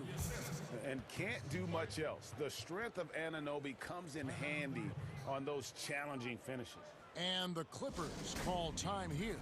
OG Anunoby out of Indiana. He was the 23rd pick in the 2017 draft. Another great draft selection that day. Slipped due to injuries concerns, but he's been great. Serge Ibaka, he's checked in for Nicholas Batum.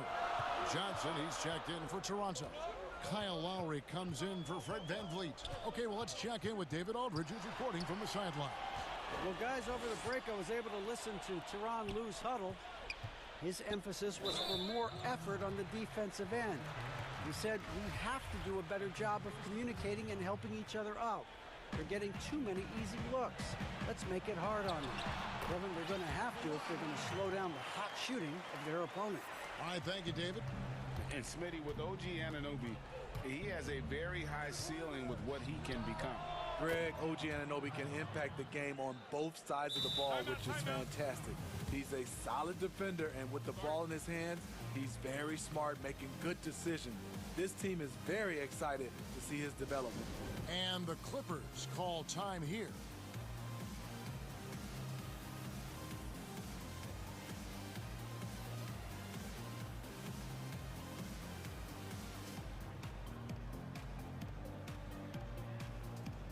And the Raptors making a change here. VanVleet's checked in. Clippers trail by 3. Beverly, the pass to Jackson. And the dunk by Jackson. Every organization needs team-first guys like Patrick Beverly. That's a terrific pass. To the inside, Leonard with the steal. Beverly dishes to Leonard. Fouled in the act of shooting. Gets the bucket anyway, so a three-point play chance for him. He's been a big factor in their offense tonight, making shot after shot. Toronto calls timeout.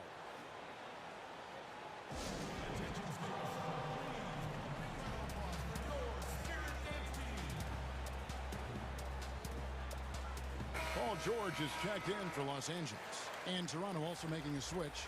Siakam is checked in for Johnson.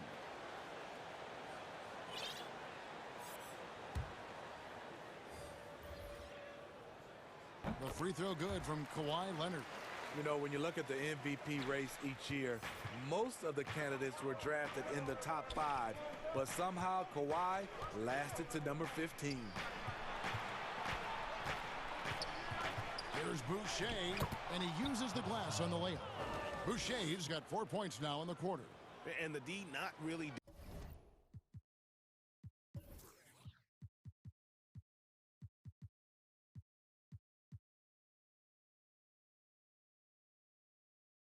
doing its job there. A little slow to react to the ball getting into the paint.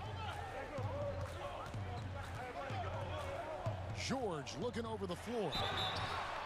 Shooting foul as the whistle blows. He'll shoot 2 free throws. The defense on George a little too tight there, but to have any chance against him, you have to challenge him. Both shots good from the strike. And you really can't say enough about his composure in the big moments, as cool as they come. Here's Anunoby. Van Vliet kicks to Anunoby. Lowry passes to Boucher.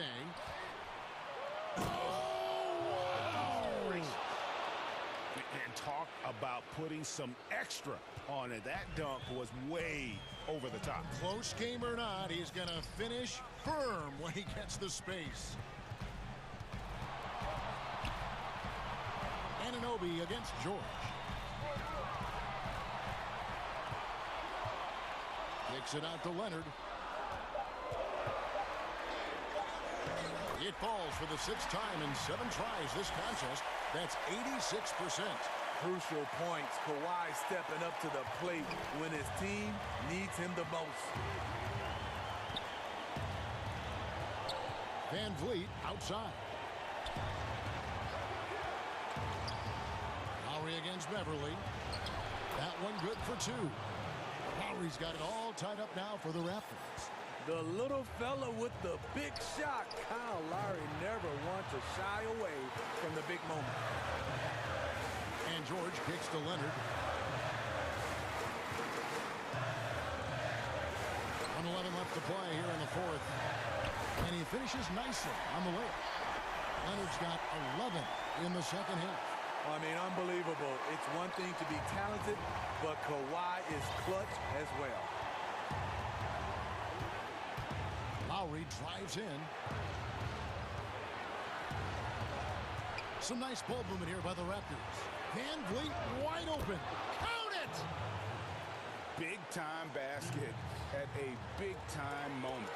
This is why we all watch. The NBA is about these moments. Count it!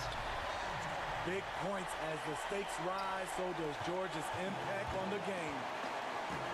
Down low, there's Boucher.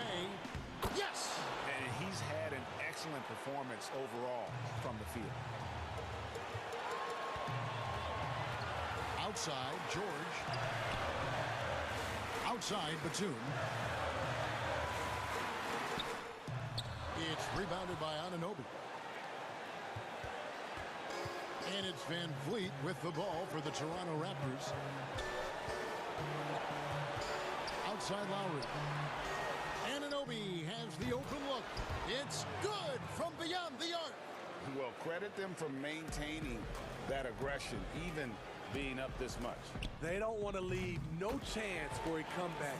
Just focus on playing the right way. And that's a clutch bucket by Morris, showing the team they can count on him down the stretch. And so the big win by Toronto in a tight game. This win, such a tremendous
In Smart, the guards. Brown out there with Parker, and it's Williams at the center filling out the middle. And for the Raptors, we've got Fred VanVleet. OG Anunoby is out there with Chris Boucher. And it's Watanabe in at the four-man position. Now here's VanVleet. Played in with a nice touch off the glass. Chris, it doesn't matter if they're two of the best teams in the league or the two worst. When these guys get together, these rivals, it's always fun. Yeah, Kevin, you're so right. When it's a conference rivalry, that's even better. They know each other so well, and that doesn't make them friends. And so it's the Raptors getting on the board first. Walker's shot is off. Anunoby kicks to Boucher. Back to Anunoby. There's the pass to Trent. Here's Watanabe. Boucher with the ball. Just 4 to shoot. Here's Anunoby, and he could not get that one to go. A lot of contact, and he'll go to the line for 2. That's on Jaylen Brown. And the potential Anunoby has is exciting. Has the athleticism, the shooting touch, and the drive to keep improving. So he gets them both. About a minute played so far here in the first. Walker dishes to Brown. Off target with his 3. Fast break Toronto. Here's Trent, and he takes the feed in stride and slams it home. And how about breaking out the Statue of Liberty on that dunk? A nice way to pad that lead a little more. You're right. Here's Walker. And he makes good on the layup. Well, this is the thing about Walker. He will challenge you from the perimeter. He will challenge you inside also. It's been a quick start here for Toronto. 4-point game. VanVleet finds Boucher. Anunoby in the corner. Here's Trent, guarded by Smart. For 3. Boucher's shot is off. For Boston, they've gone 1 of 3 from the field to start this one so far. Pass to Brown. Outside Williams. Back to Brown. 6 on the shot clock. To the middle. Williams kicks to Brown. That drops, and it comes off an assist from Williams. Well, how about the quickness of that release? Brown just draining that catch-and-shoot jumper with ease. VanVleet looking around. Good on the 3-point shot. Trent's got 5 points so far. And an eye for an eye. Both teams working to stretch the floor. Well, these days, so much emphasis on the perimeter game. But you can see why after that sequence. And Fred VanVleet is going to pick up the foul. That's his first foul. And a little over 2.5 minutes gone here in the first. And Walker kicks to Brown. And the Celtics hit again from deep. Now, this is the fire you love seeing. Now, Brown doesn't back down from anyone. He relishes getting his revenge. Anunoby has the open look. Tried to come right back with the 3 of his own, but it's no good. Pass to Parker. Outside, Smart. Here's Brown. He's got 6. And that won't go, missing the go-ahead bucket. And they're running. Here's Anunoby. And foul on the shot. He'll shoot 2 at the free throw line. So I tell you what, he earned his money on that foul. The Raptors have been perfect at the line so far, albeit just 2 for 2. He's perfect from the line this time. That's Walker with the ball, bringing it up for Boston. They trail by 3. 3-pointer. It's good for his second make. He's made 2 of 3 so far. Oh, that's nice shooting from there. That looked pure coming out of Walker's hands. Here's VanVleet. And that one, good. VanVleet's got his second bucket. And they've scored several times already here in the first quarter on the inside. Walker the pass to Brown. Back to Walker. And a miss there on the triple. Toronto's gone 1 of 3 from beyond the arc so far in the game. Raptors moving the ball around. And here's VanVleet from the arc. Drills it from out. Side. VanVleet's got 7 points in the game. Celtics trail by 5. And here's Walker. 5 points in the game. Sinks the triple. Oh, he's got it rolling this quarter, taking it on himself to guide their offense. Van Vliet with it.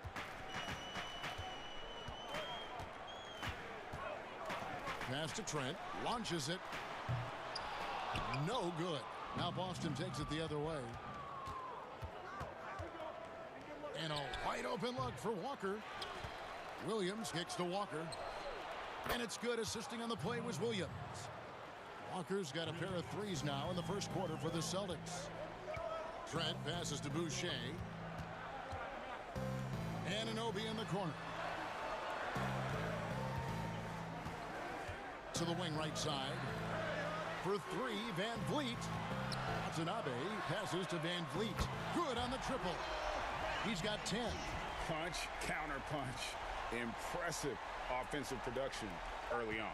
Yeah, and this is what you love to see. Both teams going at it, working to get to their spots and cashing in. Guys, it's been all about Fred Van.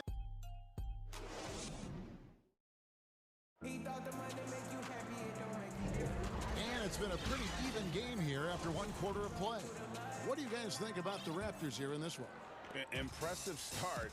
They came in with a well-conceived game plan and have executed. Well, yeah, this is their preferred pace, and it's gotten them out to an early lead. And now, brought to you by Gatorade, all fueled up and ready to go. Let's reset our lineups. On the floor.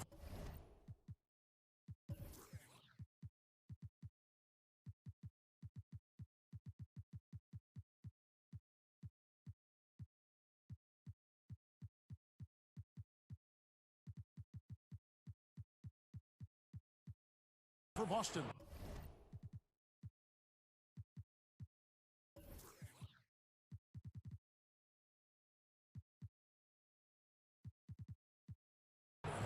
They've got Neesmith. Tatum out there with Thompson. Then it's Evan Fournier. And it's Pritchard in at the point. In the corner. Tatum with it. Now here's Fournier. Just 5 on the clock. The Celtics need to get a shot off. Here's Thompson. 2 free throws coming up, and they call the shooting foul. That one on Johnson. I like how aggressive Thompson is inside. He's easily picking up fouls thanks to his massive size. That free throw good from Thompson. Teams have dynasties. The 90s, Michael Jordan. We've seen it over the many decades. Over the next decade, though, who do you think's going to lead the pack there? Oh, that's a great question. You know, with the way Father Time is treating LeBron, you might have to wait and see because he is still playing at such a high level. But, you know, obviously Giannis has got to be on the short list with the Bucks. For me, I really look at Luka in Dallas. I just feel like with Kristaps Porzingis, that duo could just be deadly with how the game is played. But don't sleep on the Celtics with Tatum and Brown and that group that they have with the front office they have. Man, I think the league overall is going to be in great shape moving forward. It sure seems that way. Here's Pritchard. Out to the right wing. Tries again. And they really haven't been able to get into any kind of an offensive flow this quarter. And that's a gift if I've ever seen one. They've got to communicate much better out there. Lowry against Fournier. Lowry drives in. It's good. Lowry's got 4 points this quarter. And just so crafty around the hoop. Lowry probably 6 feet at best, but man, he can slip inside and score with the best of them. Back to Tatum. Here's Pritchard. Hands it from downtown. Pritchard's got his first 3 points of the game. You know, some scouts thought Tatum had tunnel vision, looking only for his own shot, but he's more about team. Flynn the pass to Lowry. Yes, that goes in. Now that's how you lead your teammate into an easy scoring chance. I love that assist. For 3, Fournier. And it's Toronto with the rebound. And we're about 2 minutes into the second quarter here. Back to Flynn. Left side, Lowry. Kicks it out to Johnson. Fires from deep. And the Raptors hit again from deep. Oh, when Johnson senses the D is laying off of him, he loves going straight up with the shots, catching the D off guard. Just a very efficient shooter. Now the pass to Pritchard. Trying to answer back, but that three is off the mark. And this quarter, he has clearly been off the mark. And Siakam has it in the corner. No good on the three. Oh, they get away with it here, but that's not a shot you should ever be given. And the next one puts him in the bonus. Here's Fournier. He's been patient so far. Nothing on the scoreboard yet. Pass to Pritchard. Launches a three. And they're just trying to duplicate the success they had from three-point range in that first quarter. Inside, Lowry. The lead pass was put in just the right spot. Lowry's got the lead up to 8 now for the Raptors. Here's Pritchard looking to end the run, and he's good on the three ball. Pritchard's got 6 points. I mean, it took him a long time to get into the flow of the game, but the points are starting to come for him. So, timeout called here, the first for Toronto.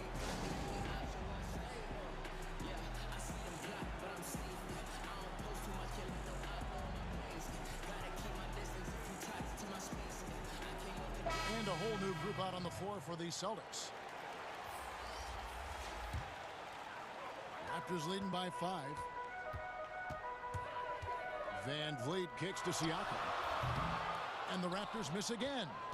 The Celtics shooting a lackluster 38% for the game, struggling so far. Brown feeling it out a bit. We've got 1:23 left to play here in the second quarter. Down to 5 on the shot clock. Knocked away. And that's out of bounds. Toronto will retain possession. Toronto's gone 1 of 3 from way outside since the start of the second quarter. Van Vliet passes to Lowry.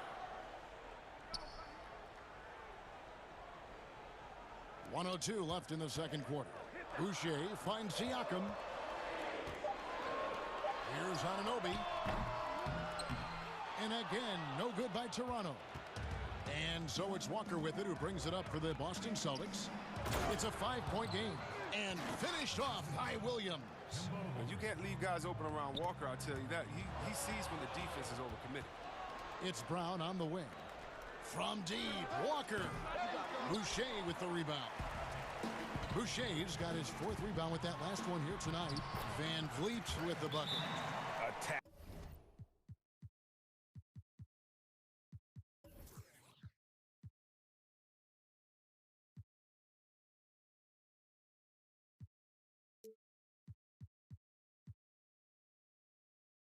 In transition, the most consistent way to generate easy looks.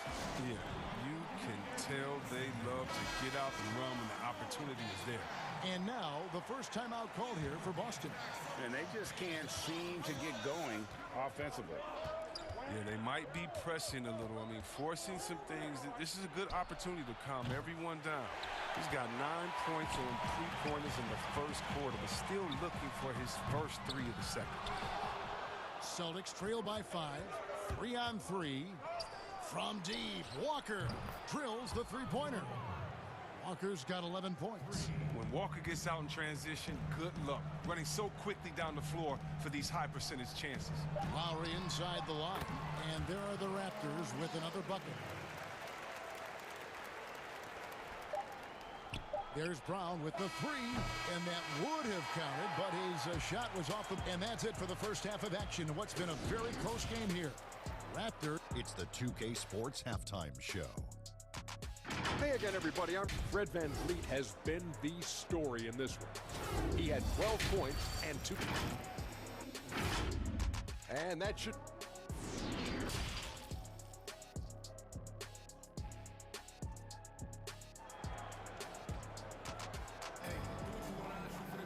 And as we get into this third quarter, as we've seen so far, neither team able to create much separation on the scoreboard yet.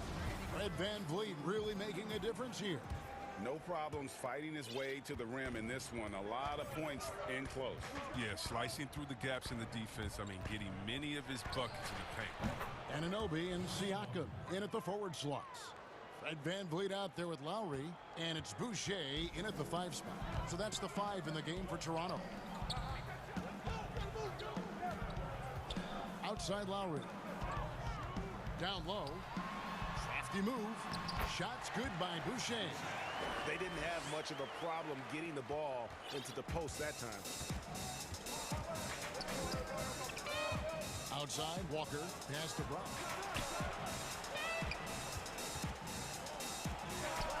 Good. And the nice assist for Williams. Williams has got 3 assists in the game. Walker against Lowry. And for those of you turning in, we're about a minute into the second half. That one goes. Count it. And I like that they're not settling. Getting the ball on the interior. 8 of their last 10 coming that way. And Fred VanVleet is going to pick up a foul. That's foul number 2 for him.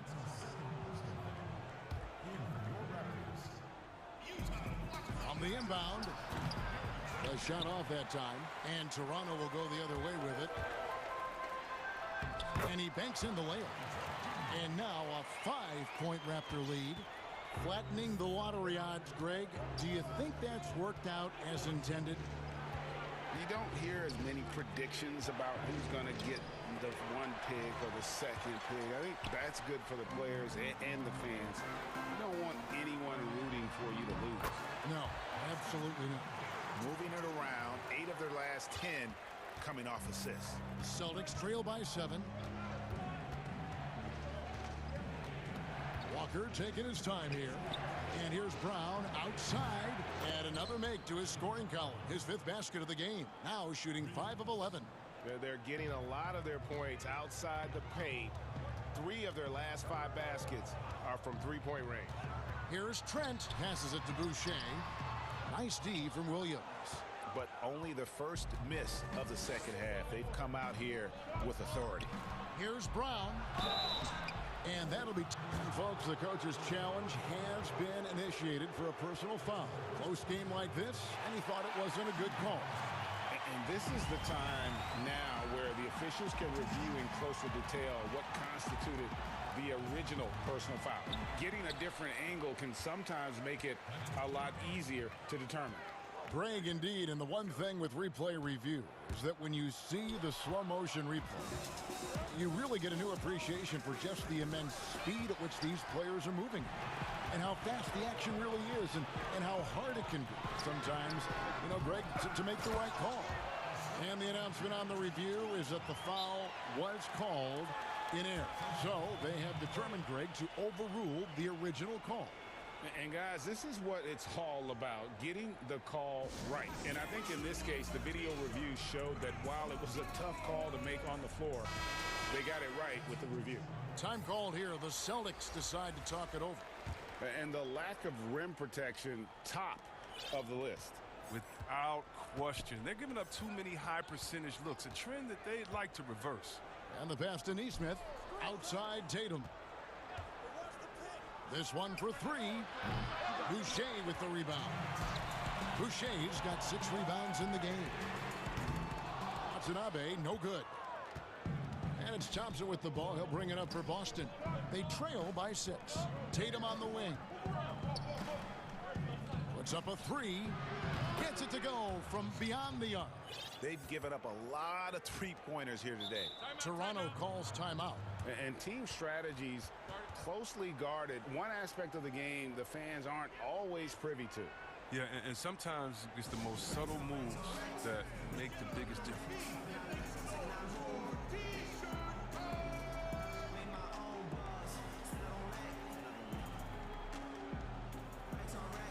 A new group in now for the Raptors.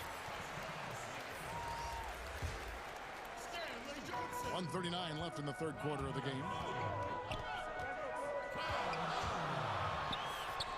Lucky 7 drops in. He's perfect from the floor. 7 for 7. They're doing a really good job of getting the ball inside and attacking the paint. That's an area they have completely dominated. No good from outside. Raptors leading by 5. Good for 3. Fournier pulls it down. Boston's gone 3 of 5 with the long ball since entering the second half. Fires for 3. And no good that time. Now Toronto takes it the other way. Here's Trent. He's guarded by Fournier. To the inside. Johnson. And then Johnson with the jam.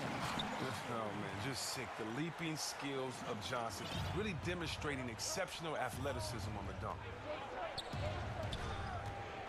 Here's Pritchard. A three-pointer, no good. And you know what? He's just not on his game, no doubt about it. Their deficit isn't totally on him, but he has not been an asset for his team. Toronto shooting their 5th and 6th free throws of the game. And when you look at their numbers from a season ago, 80% as a unit, that's something you'll be happy with. Well, his free throw shooting is something they never need to worry about. He doesn't even know how to go through a cold streak. Pritchard passes to Fournier. Nice ball movement by Boston. And Thompson throws it down. Look, this is what Thompson wants every time. He wants to get near the rim and try to throw it down. Raptors leading by 7. And this will be the last possession of the quarter if they're patient. Yeah, no need to rush right here. Let the clock run a little, then execute your offense. Takes it out to Siakam. Pass to Lowry. And another shot. He's off on that one. Very aggressive defense to prevent the easy lay-in. And so it's Toronto bringing the quarter to a close. The 4th quarter has arrived. So good to have you with us.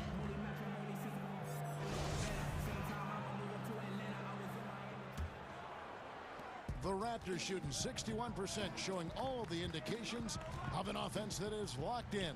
And a look at the 5 for the Celtics to start the 4th quarter. Tatum out there with Neesmith. Then it's Thompson.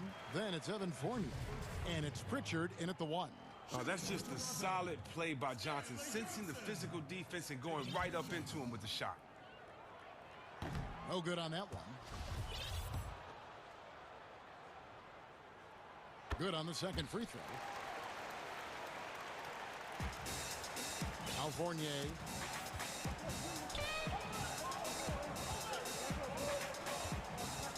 Pass to Pritchard for the 3. It's hauled in by the Raptors. And stolen by Tatum. To the paint. Here's Neesmith. And Neesmith with the slam. Well, if you don't take care of the ball, fellas, that's what can happen. Absolutely, Greg. That makes the turnover even more painful. Yeah, going defense to offense in an instant. Every team now calibrated to do that. Lowry drives in. Back to Siakam. Good on the 13-footer. Siakam's got his first points in this one. And how about the experience of Lowry on full display there? Just finding the open man, and guy's been doing this for now over a decade. Here's Pritchard. Offline with his 3. He had 6 points from long range in the first half, but nothing's falling here since. And it's good for 2. What assertiveness from the veteran Hood. I mean, he's terrific at challenging the defense, just like we saw there. In the corner, Tatum with it. And the ball goes out of bounds. Last touch by Johnson. Great instincts from him to get a hand on that pass and tip it out. Well, just trying to prevent the opposition from getting comfortable. Next time, that one might get picked. Thompson. What hustle from Johnson on defense. He does his best to make life difficult for whoever he is assigned to. Now a timeout called by Boston. Trying to find some answers offensively. Bad shot selection as well as some bad luck. I mean, that's not going to help you score points.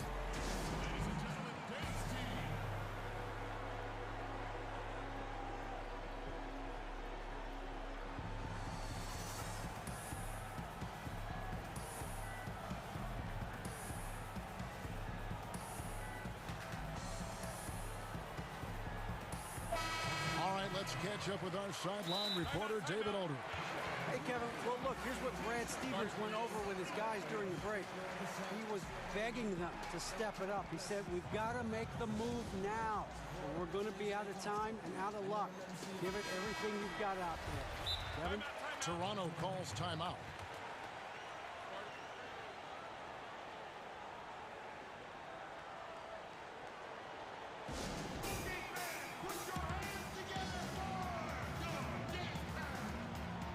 Siakam is checked in for Toronto.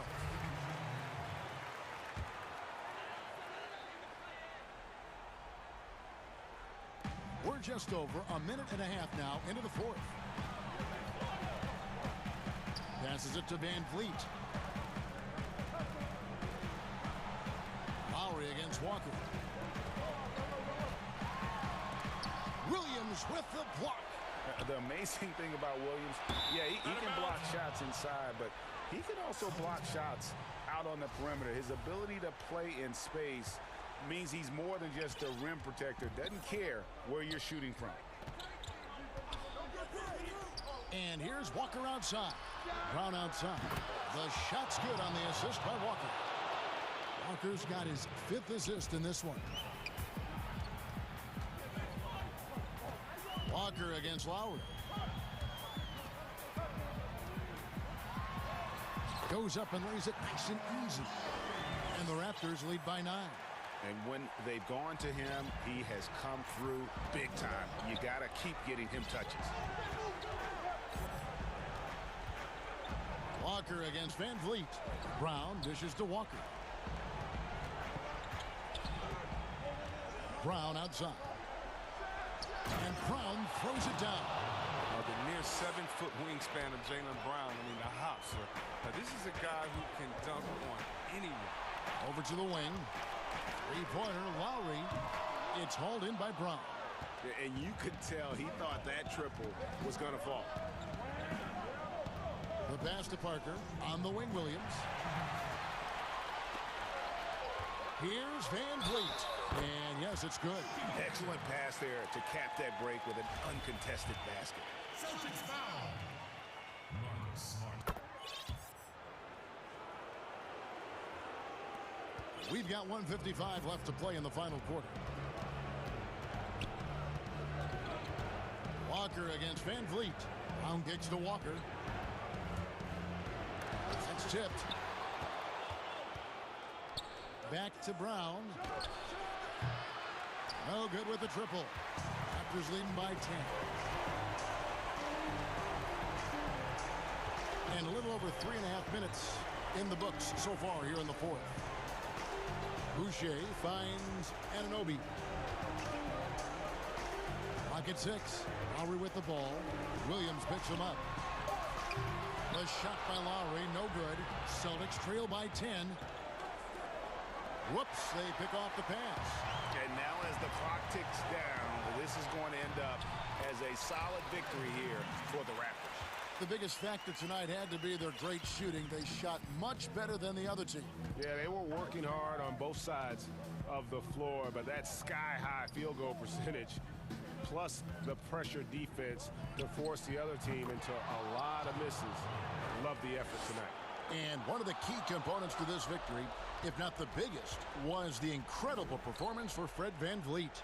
Wow, he owned this game. He never stopped working. He did it all for them, and you can't help but admire that kind of effort.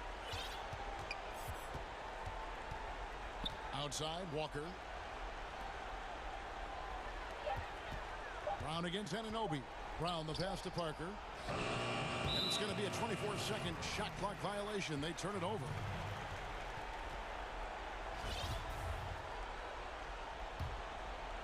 This game looks like they've got it just about wrapped up.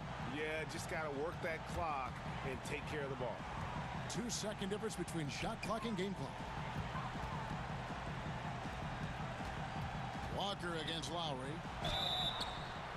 And foul on the shot. He'll shoot 2 at the free throw line. Kemba Walker picks one up. Defense getting too close. Lowry has that instinct to read what's happening. Takes the shot there into the contact. Oh, you got to just have a sense of calm at the line. He has it here, and he just put the game to bed. Back to Brown. Can't get it to fall. And so Toronto takes this, but by a big margin. Some good competition, but the home.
Richardson out there with Luka Doncic.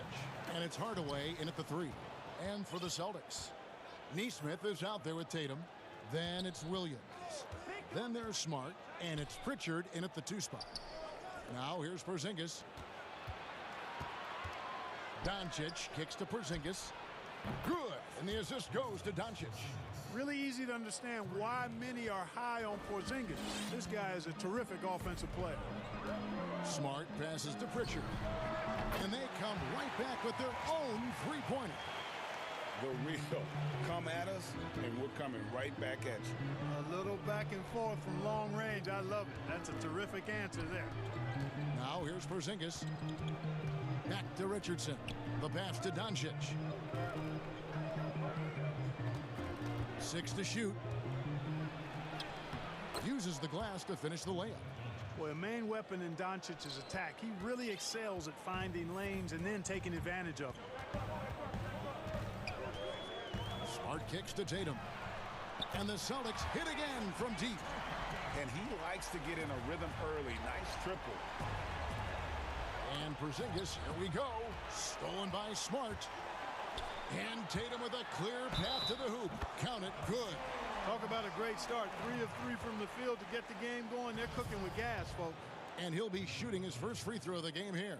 And converted more than 4 out of every 5 free throw attempts last year. So just solid at the line. You know, he really did excel at the stripe. I mean, they couldn't have asked for too much more from him when it came to knocking down free throws. And Hardaway gets it to go. Hardaway Jr. rises and fires with great confidence from there. Smart deciding where to go with it. The three. It's hauled in by Richardson. Dallas has gone 2 of 2 from three-point range here in the first quarter. Kleba finds Porzingis, and Dallas again with the bucket. And early on, they looked great. They've made all 4 of their shots to start this game. The Celtics have gone 3 of 4 from the field to start out the game. Outside, Smart. Pass to Williams, and it's a defensive 3-second violation. The Celtics have made their only other free throw attempt today in an earlier trip to the line. And the technical free throw is good. So it's Boston now. From the arc. Good, and Smart gets the assist. Pritchard's got 7. You know, you're going to have success when you can start out shooting 80% from the game. So early offensively, they've been great. That's the way you like to start. Now, here's Doncic, and Doncic throws it down.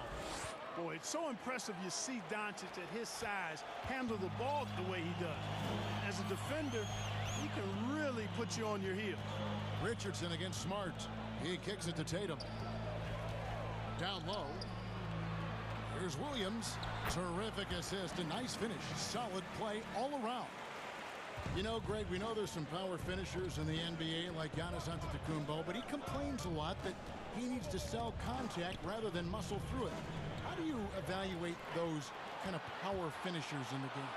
Well, I mean, there's still power will always play a role, especially when you can add in quickness and athleticism. And I think you start right there with Giannis. I mean, he's kind of epitomizes that.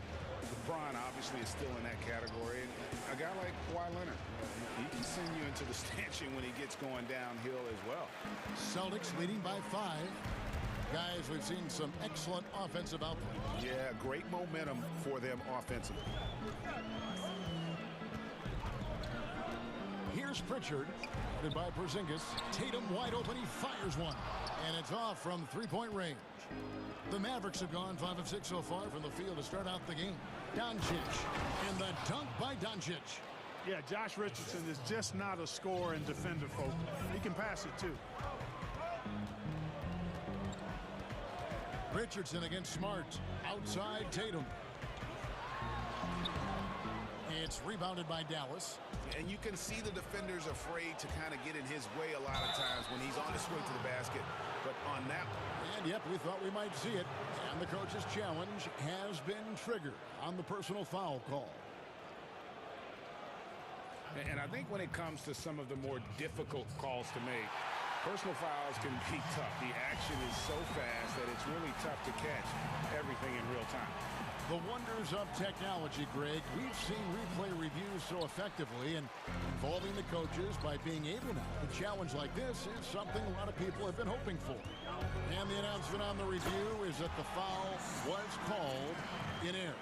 So they have determined, Greg, to overrule the original call.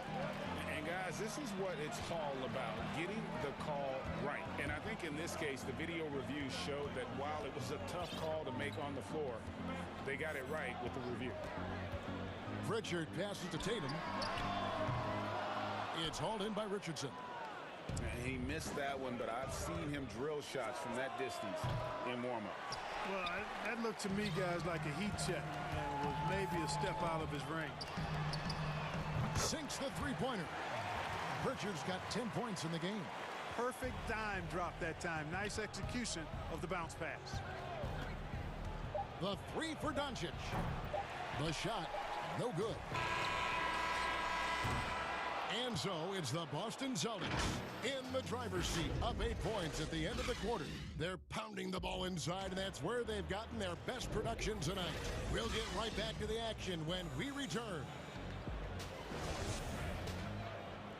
And thanks again for tuning in. If you're just joining us, we've played through 1 quarter of action so far. And a moment here to take a look at the scoring breakdown for the Celtics. Guys, they are dialed in from beyond right now. They didn't waste any time getting into a groove in this game. Also, what passing we've seen from them here early. I mean, there could be a big number in the assist column if this keeps up. In a moment now to reset the lineups, courtesy of Gatorade, all fueled up for the second quarter of basketball. On the floor for Dallas, Kleba is the 4 with Porzingis in the middle. Luka Doncic out there with Richardson, and it's Hardaway in at the small forward. Here's Porzingis. He's got 5. Here's Richardson, and a slam dunk by Richardson. Excellent court awareness from the big man there. Porzingis proving to be a reliable passer. And we're about a minute into the second quarter of play. Outside Tatum. Too long in the paint, and he's hit with a 3-second violation. The Celtics shooting their 3rd free throw shot of the game. And he shows the focus there, nails the technical. So Boston ends up going with a new group.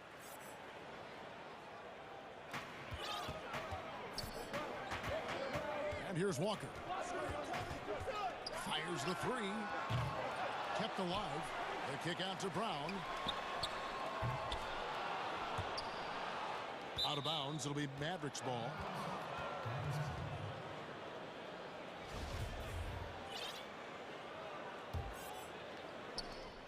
And so Doncic will bring it up for the Mavericks. They've only given up 1 point in the second quarter. That one coming at the line. Boy, a strong, versatile offensive player. Doncic capable of burning you from anywhere on the floor. Yeah, not sure what that was about. I mean, talk about a brain cramp. Yeah, yeah, completely a brain fade. I don't know where that came from. Just lost sense of time and the situation. And it's a completely new group on the floor for the Mavericks. And it's Brown missing. Well defended that time. He's a shooter that the D has to close down on quickly when he's ready to pull the trigger. Here's Melly. No luck that time on the shot that would have put them on top. Walker goes in. Whistle blows. Basket is good. So a chance here for a 3-point play. Well, you look at Walker, and he's a slight guy, but he powers through it all. Terrific, deceptive strength. The Celtics shooting their 4th attempt at the free throw line right here. And when you look at their numbers from a season ago, 80% as a unit, that's something you'll be happy with. Around the free agent race last year, for your money, Greg, who would you have rather taken? Kawhi and PG, Kevin Durant and Kyrie. Wow. I tell you what, it's a tough call. You know, Kawhi's got a couple finals MVPs. KD's got a couple. Kyrie's got a ring. It's a tough call. I mean, PG is more than capable, man. I think it's a toss-up, partner. I agree. Yeah, I'm going to agree with you. Thompson dishes to Brown. It's Fournier on the wing. 5 to shoot. Back to Brown for 3. The kick out to Walker. That's in, coming off the assist from Thompson. Walker's got 5. Walker ready to shoot as soon as he catches the ball there. Great anticipation from the veteran guard. Now here's Burke. He's guarded by Fournier, and Finney-Smith gets it to go. And just no excuse, guys, for leaving a shooter like him open beyond the arc.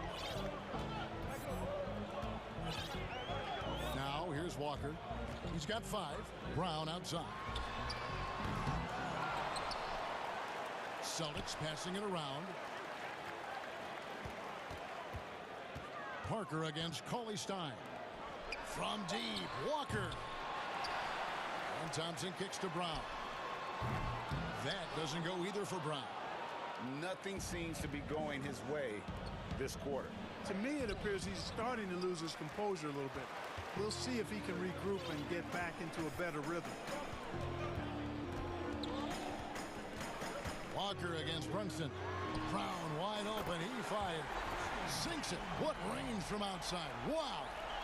And not his quarter, scoring-wise. Just 1 of 7 from the field. Burke. Pulls up. And a little luck that time, but it drops. Boston leading by 5. Walker looking for an opening. Pass to Brown. Parker outside. Thompson passes to Brown. 6 on the shot clock. And it's Thompson with the jam. Boy, Brown not just a super athlete, folks, but he's got excellent skills as well. A tremendous floor general. Mavericks trail by 7. Now 8 seconds separating the 2 clocks. Brunson finds Cauley-Stein. And wait to finish and cut into that lead a little bit. Yeah, but look at the basket guy still shaking. Oh, I tell you what, he loaded up as much power as he could behind that two-hander. Now Walker, he has 5.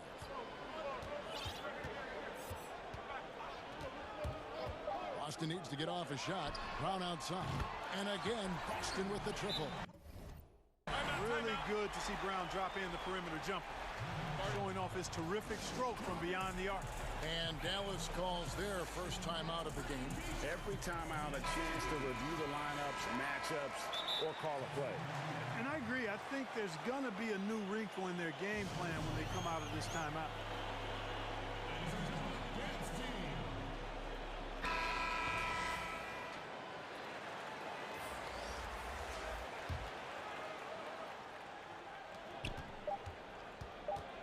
Doncic with it.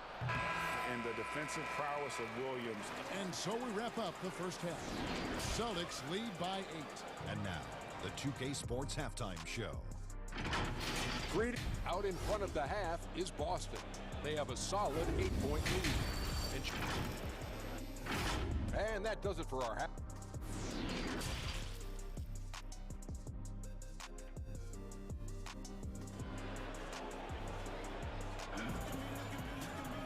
And we hope you've enjoyed the broadcast so far. We're halfway through the game.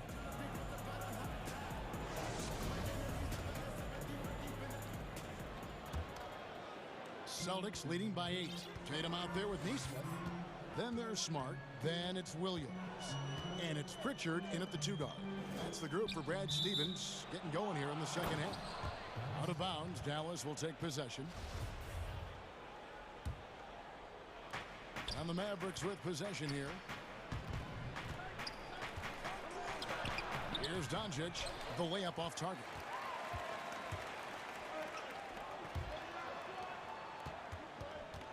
Nesmith, the pass to Williams. Here's Pritchard, guarded by Hardaway. Shot clock at 6. Here's Pritchard, 11 points in the game. Tatum on the wing. Porzingis with the steal, and it's the Mavericks on the break. Boy, an attacker who's not afraid to get a little rugged and physical. I like Hardaway Jr.'s disposition, fellas. The Mavericks shooting their first free throws of the game. Hardaway hits them both. And here's Smart. About 1 minute played here in the second half. Here's Pritchard. The shot comes out, and it's Dallas the other way. And here's Richardson outside. Buries the long-range jumper. Richardson's got 5 now. Boy, Richardson's got a really good all-around offensive game, and he can dial it up from deep, too. Right side, Smart. At the top of the key, Williams. Here's Pritchard, guarded by Doncic. 6 on the shot clock. Here's Williams. Count that one. And the Celtics lead by 5. Good read from Tatum that time. Saw the defense had overcommitted and then made them pay with the sweet dime. Well done. Kleber finds Doncic. To the wing on the left. To the inside. And he drops in the layup off the glass. And guys, the D has to show a little more fight on the interior than they did on that trip. Passes to Tatum. Jacks up a 3. Good, and Smart gets the assist. Smart's got his 5th assist in this one. Boy, set him up nicely that time, guys. And Tatum, like most players, shoots better off a good pass. Richardson kicks to Porzingis. Hardaway passes to Porzingis. No good on the shot, a bit long that time. Well, you know he wants that one back. I mean, more often than not, he'll sink that mid-range jumper. Inside, Tatum, and the dunk by Tatum. And Tatum is really good at bouncing off the defense. Again, playing through contact and knocking down shots, despite getting bumped and thumped on his way to the hoop. And so it's Doncic with it. He brings it up for Dallas. They trail by 9 points. That one falls through. It's his 6th make from the floor this game. Now 6 for 10. Yeah, he's been hooping, but the rest of the team, not so much. Smart against Kleber. To the middle. Here's Williams, and Williams throws it down. An unreal athlete. Williams gets off the floor with such ease to power it down. Richardson gets a wide open look. Nails the wide open jump shot. Richardson's got 7 points. And I like how he draws the attention on the inside and then the nice little kick out in rhythm for the jumper. A 3 ball. A shot by Pritchard, no good. Mavericks trailed by 7.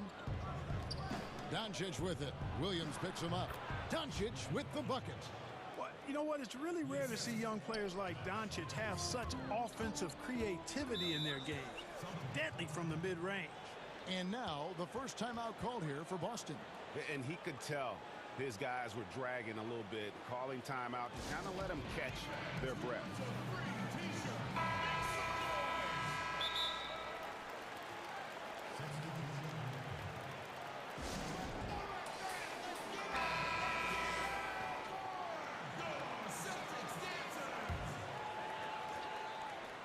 Second half here. We're just over 3.5 minutes into it. Walker against Doncic. Here's Brown. That shot, no good. Nice D from Porzingis. And they have certainly been looking locked in offensively. They sure have. Staying aggressive and playing under control. Parker with the steal. Brown feeling out a bit. Back to Walker. The pass to Brown. They get it back. Parker left side. The Celtics working the ball around now. Another shot. And 2 free throws coming up. Unable to get that one to go with all the contact. And Brown is a guy who is hunting contact. Defenders have to be more cautious around him when they're defending. And Brown drops them both. Mavericks trail by 7. It's stolen by Brown. And here comes Brown, leading the fast break. That one falls. Walker's got 7 points. attacking in transition, the most consistent way to generate easy looks. Yep, exactly. And if there's any opportunity for early offense, you've got to push it and push it every time. Yes, that goes in. And of the last 6 baskets, 5 have come on the interior. This is just smash-mouth physical basketball, guys. Outside, Porzingis. Good. And the assist goes to Doncic. He has 7. Boy, what a brilliant find by Doncic. Outside, Walker. Brown outside. Gets the three-pointer to fall. Brown's got the lead up to 12 now for the Celtics. Boy, just an excellent assist. Nice work from Kemba Walker. Hardaway for 3. No good on the last second attempt there. And so it's the Boston Celtics up by a dozen here at the end of the quarter. They've been putting on a clinic in the paint. Shots are falling with regularity, and they are pounding it down low. We'll take a quick break and then back to the action here. And there have been 2 very different performances from these teams today as we get going in quarter number 4. Mavericks trail by 12. On the floor right now for the Mavericks, Kleber is the 4 with Porzingis in the middle. Richardson is out there with Doncic, and it's Hardaway in at the small forward position. Pass to Brown, beyond the arc, and the Celtics hit again from deep. And this is the game plan for him. He's a big part of their floor spacing. And you know what? It's all about the long distance game for him tonight. He's getting it done from out there. Dallas has gone 5 of 9 when they put up the three-point shot tonight. Here's Doncic. Walker hustling on defense is a sight to behold. I mean, proving he can use his speed and quick thinking to cause problems for the offense. It's good. How many times have we seen a possession like that from them today, ending with a basket coming off a pretty pass? Well, when you look at the assist totals, heck, they've been clearly the better team. Yeah, and that tells the tale here today, guys. Throughout this game, they've been able to get the ball in tight and finish. And a chance to catch up on some numbers here. The scoring breakdown for the Celtics. Guys, the passing we've seen from them has been tremendous. Very unselfish. Yeah, and it doesn't hurt to be on fire from beyond. They have been really good from the three-point line. Now let's go to the sideline and catch up with our Hall of Famer, David Aldridge. Well, I was able to listen in on what Brad Stevens had to say to his team. He told them, look, we're in a good spot. The one thing I want you guys to do, stay in the moment. Don't look ahead. Stay in the moment and compete. Kevin, we'll see if they can keep focused. No doubt about the consistency when it comes to scoring the basketball for him tonight. A real nice lift for their offense. Doncic kicks to Richardson. Porzingis passes to Doncic. There's the 3. Here's Richardson. And contact on the shot, so he'll be shooting free throws here. And, you know, Richardson, simply by being aggressive, puts a lot of pressure on the defense and is able to force the foul. Now a timeout called by Boston.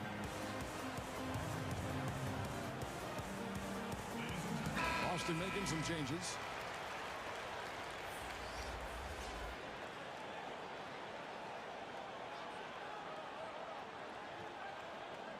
Shoot 2.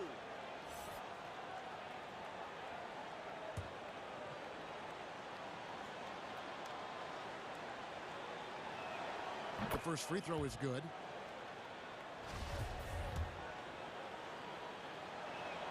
And Richardson drops them both. Just solid. Really one of the very best there is at the free throw line. Celtics leading by 12. Left side, Smart. And here's Tatum for 3. Good, and Smart gets the assist. Smart's got his 7th assist in the game. Pass to Kleber. Here's Porzingis. It's good. Boy, the coaching staff loves seeing this. I mean, Porzingis being active and effective from this area here. For Boston, they've gone a perfect 4 of 4 to start the final quarter. Can't ask for anything more than that. Smart kicks to Tatum. And the Celtics hit again from deep. Yeah, these defenders had better start closing down on shooting. Celtics passing it around.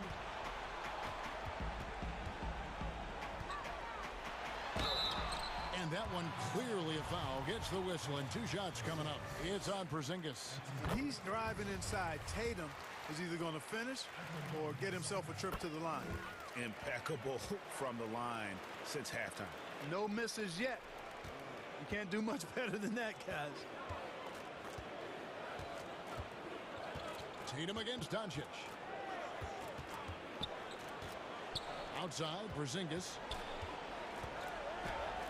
It's in, and he's a very efficient 5 for 6 on the game. And he's really shot the ball well, but it hasn't been contagious. Smart passes to Tatum. Over Kleba. Nice spin off the left rim and in. Tatum's got 10 points now just in this quarter. Oh, I tell you, when Tatum puts it all together, he is so much fun to watch. He's a player with a very bright future. Doncic with the bucket. How about that move? You'll see very few players able to pull off just sensational stuff. Time called here. The Celtics decide to talk it over.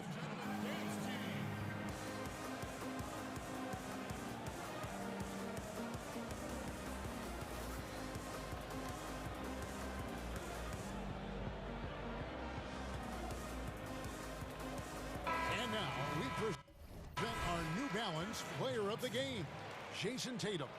And Kevin, his three-point shooting has been a big key. 12 of his points have come from downtown, and those points didn't come cheaply. He's worked hard on the perimeter aspect of his game and got good high-percentage shots. The better he played, the more these fans got revved up. And that continued to play out over the course of his amazing performance. Now, here's Doncic. A bit under 3.5 minutes have passed here in the fourth. Porzingis on the follow. Porzingis doing a nice job using that length to clean up the glass nicely. Pass to Brown. The three. That doesn't go either for Brown. And I thought that was going to drop. It looked good from here. And this is going to end in a lopsided victory. I love the tenacity and aggressiveness as well as the ability to close. You really got to give it up here for Boston. They enjoyed a big boost from the strong play of their bench. The subs came in and did their job. Those points off the bench were key to their victory. And what a tremendous standout performance it was for Jason Tatum. Boy, he was absolutely relentless at the offensive end, guys. Smelled blood and went for it. That one's going to be the final dagger, and these guys can now celebrate. And they deserve it. They deserve to celebrate a dominant performance in what's going to be a blowout win.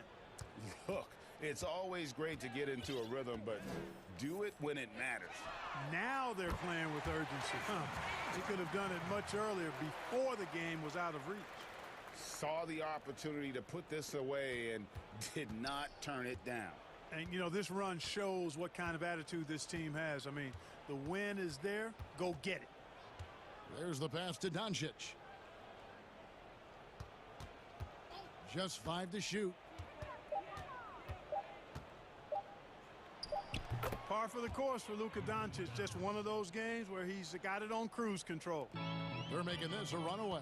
And the only question for me right now is just how big the lead will eventually become. Walker against Doncic. Outside, Walker.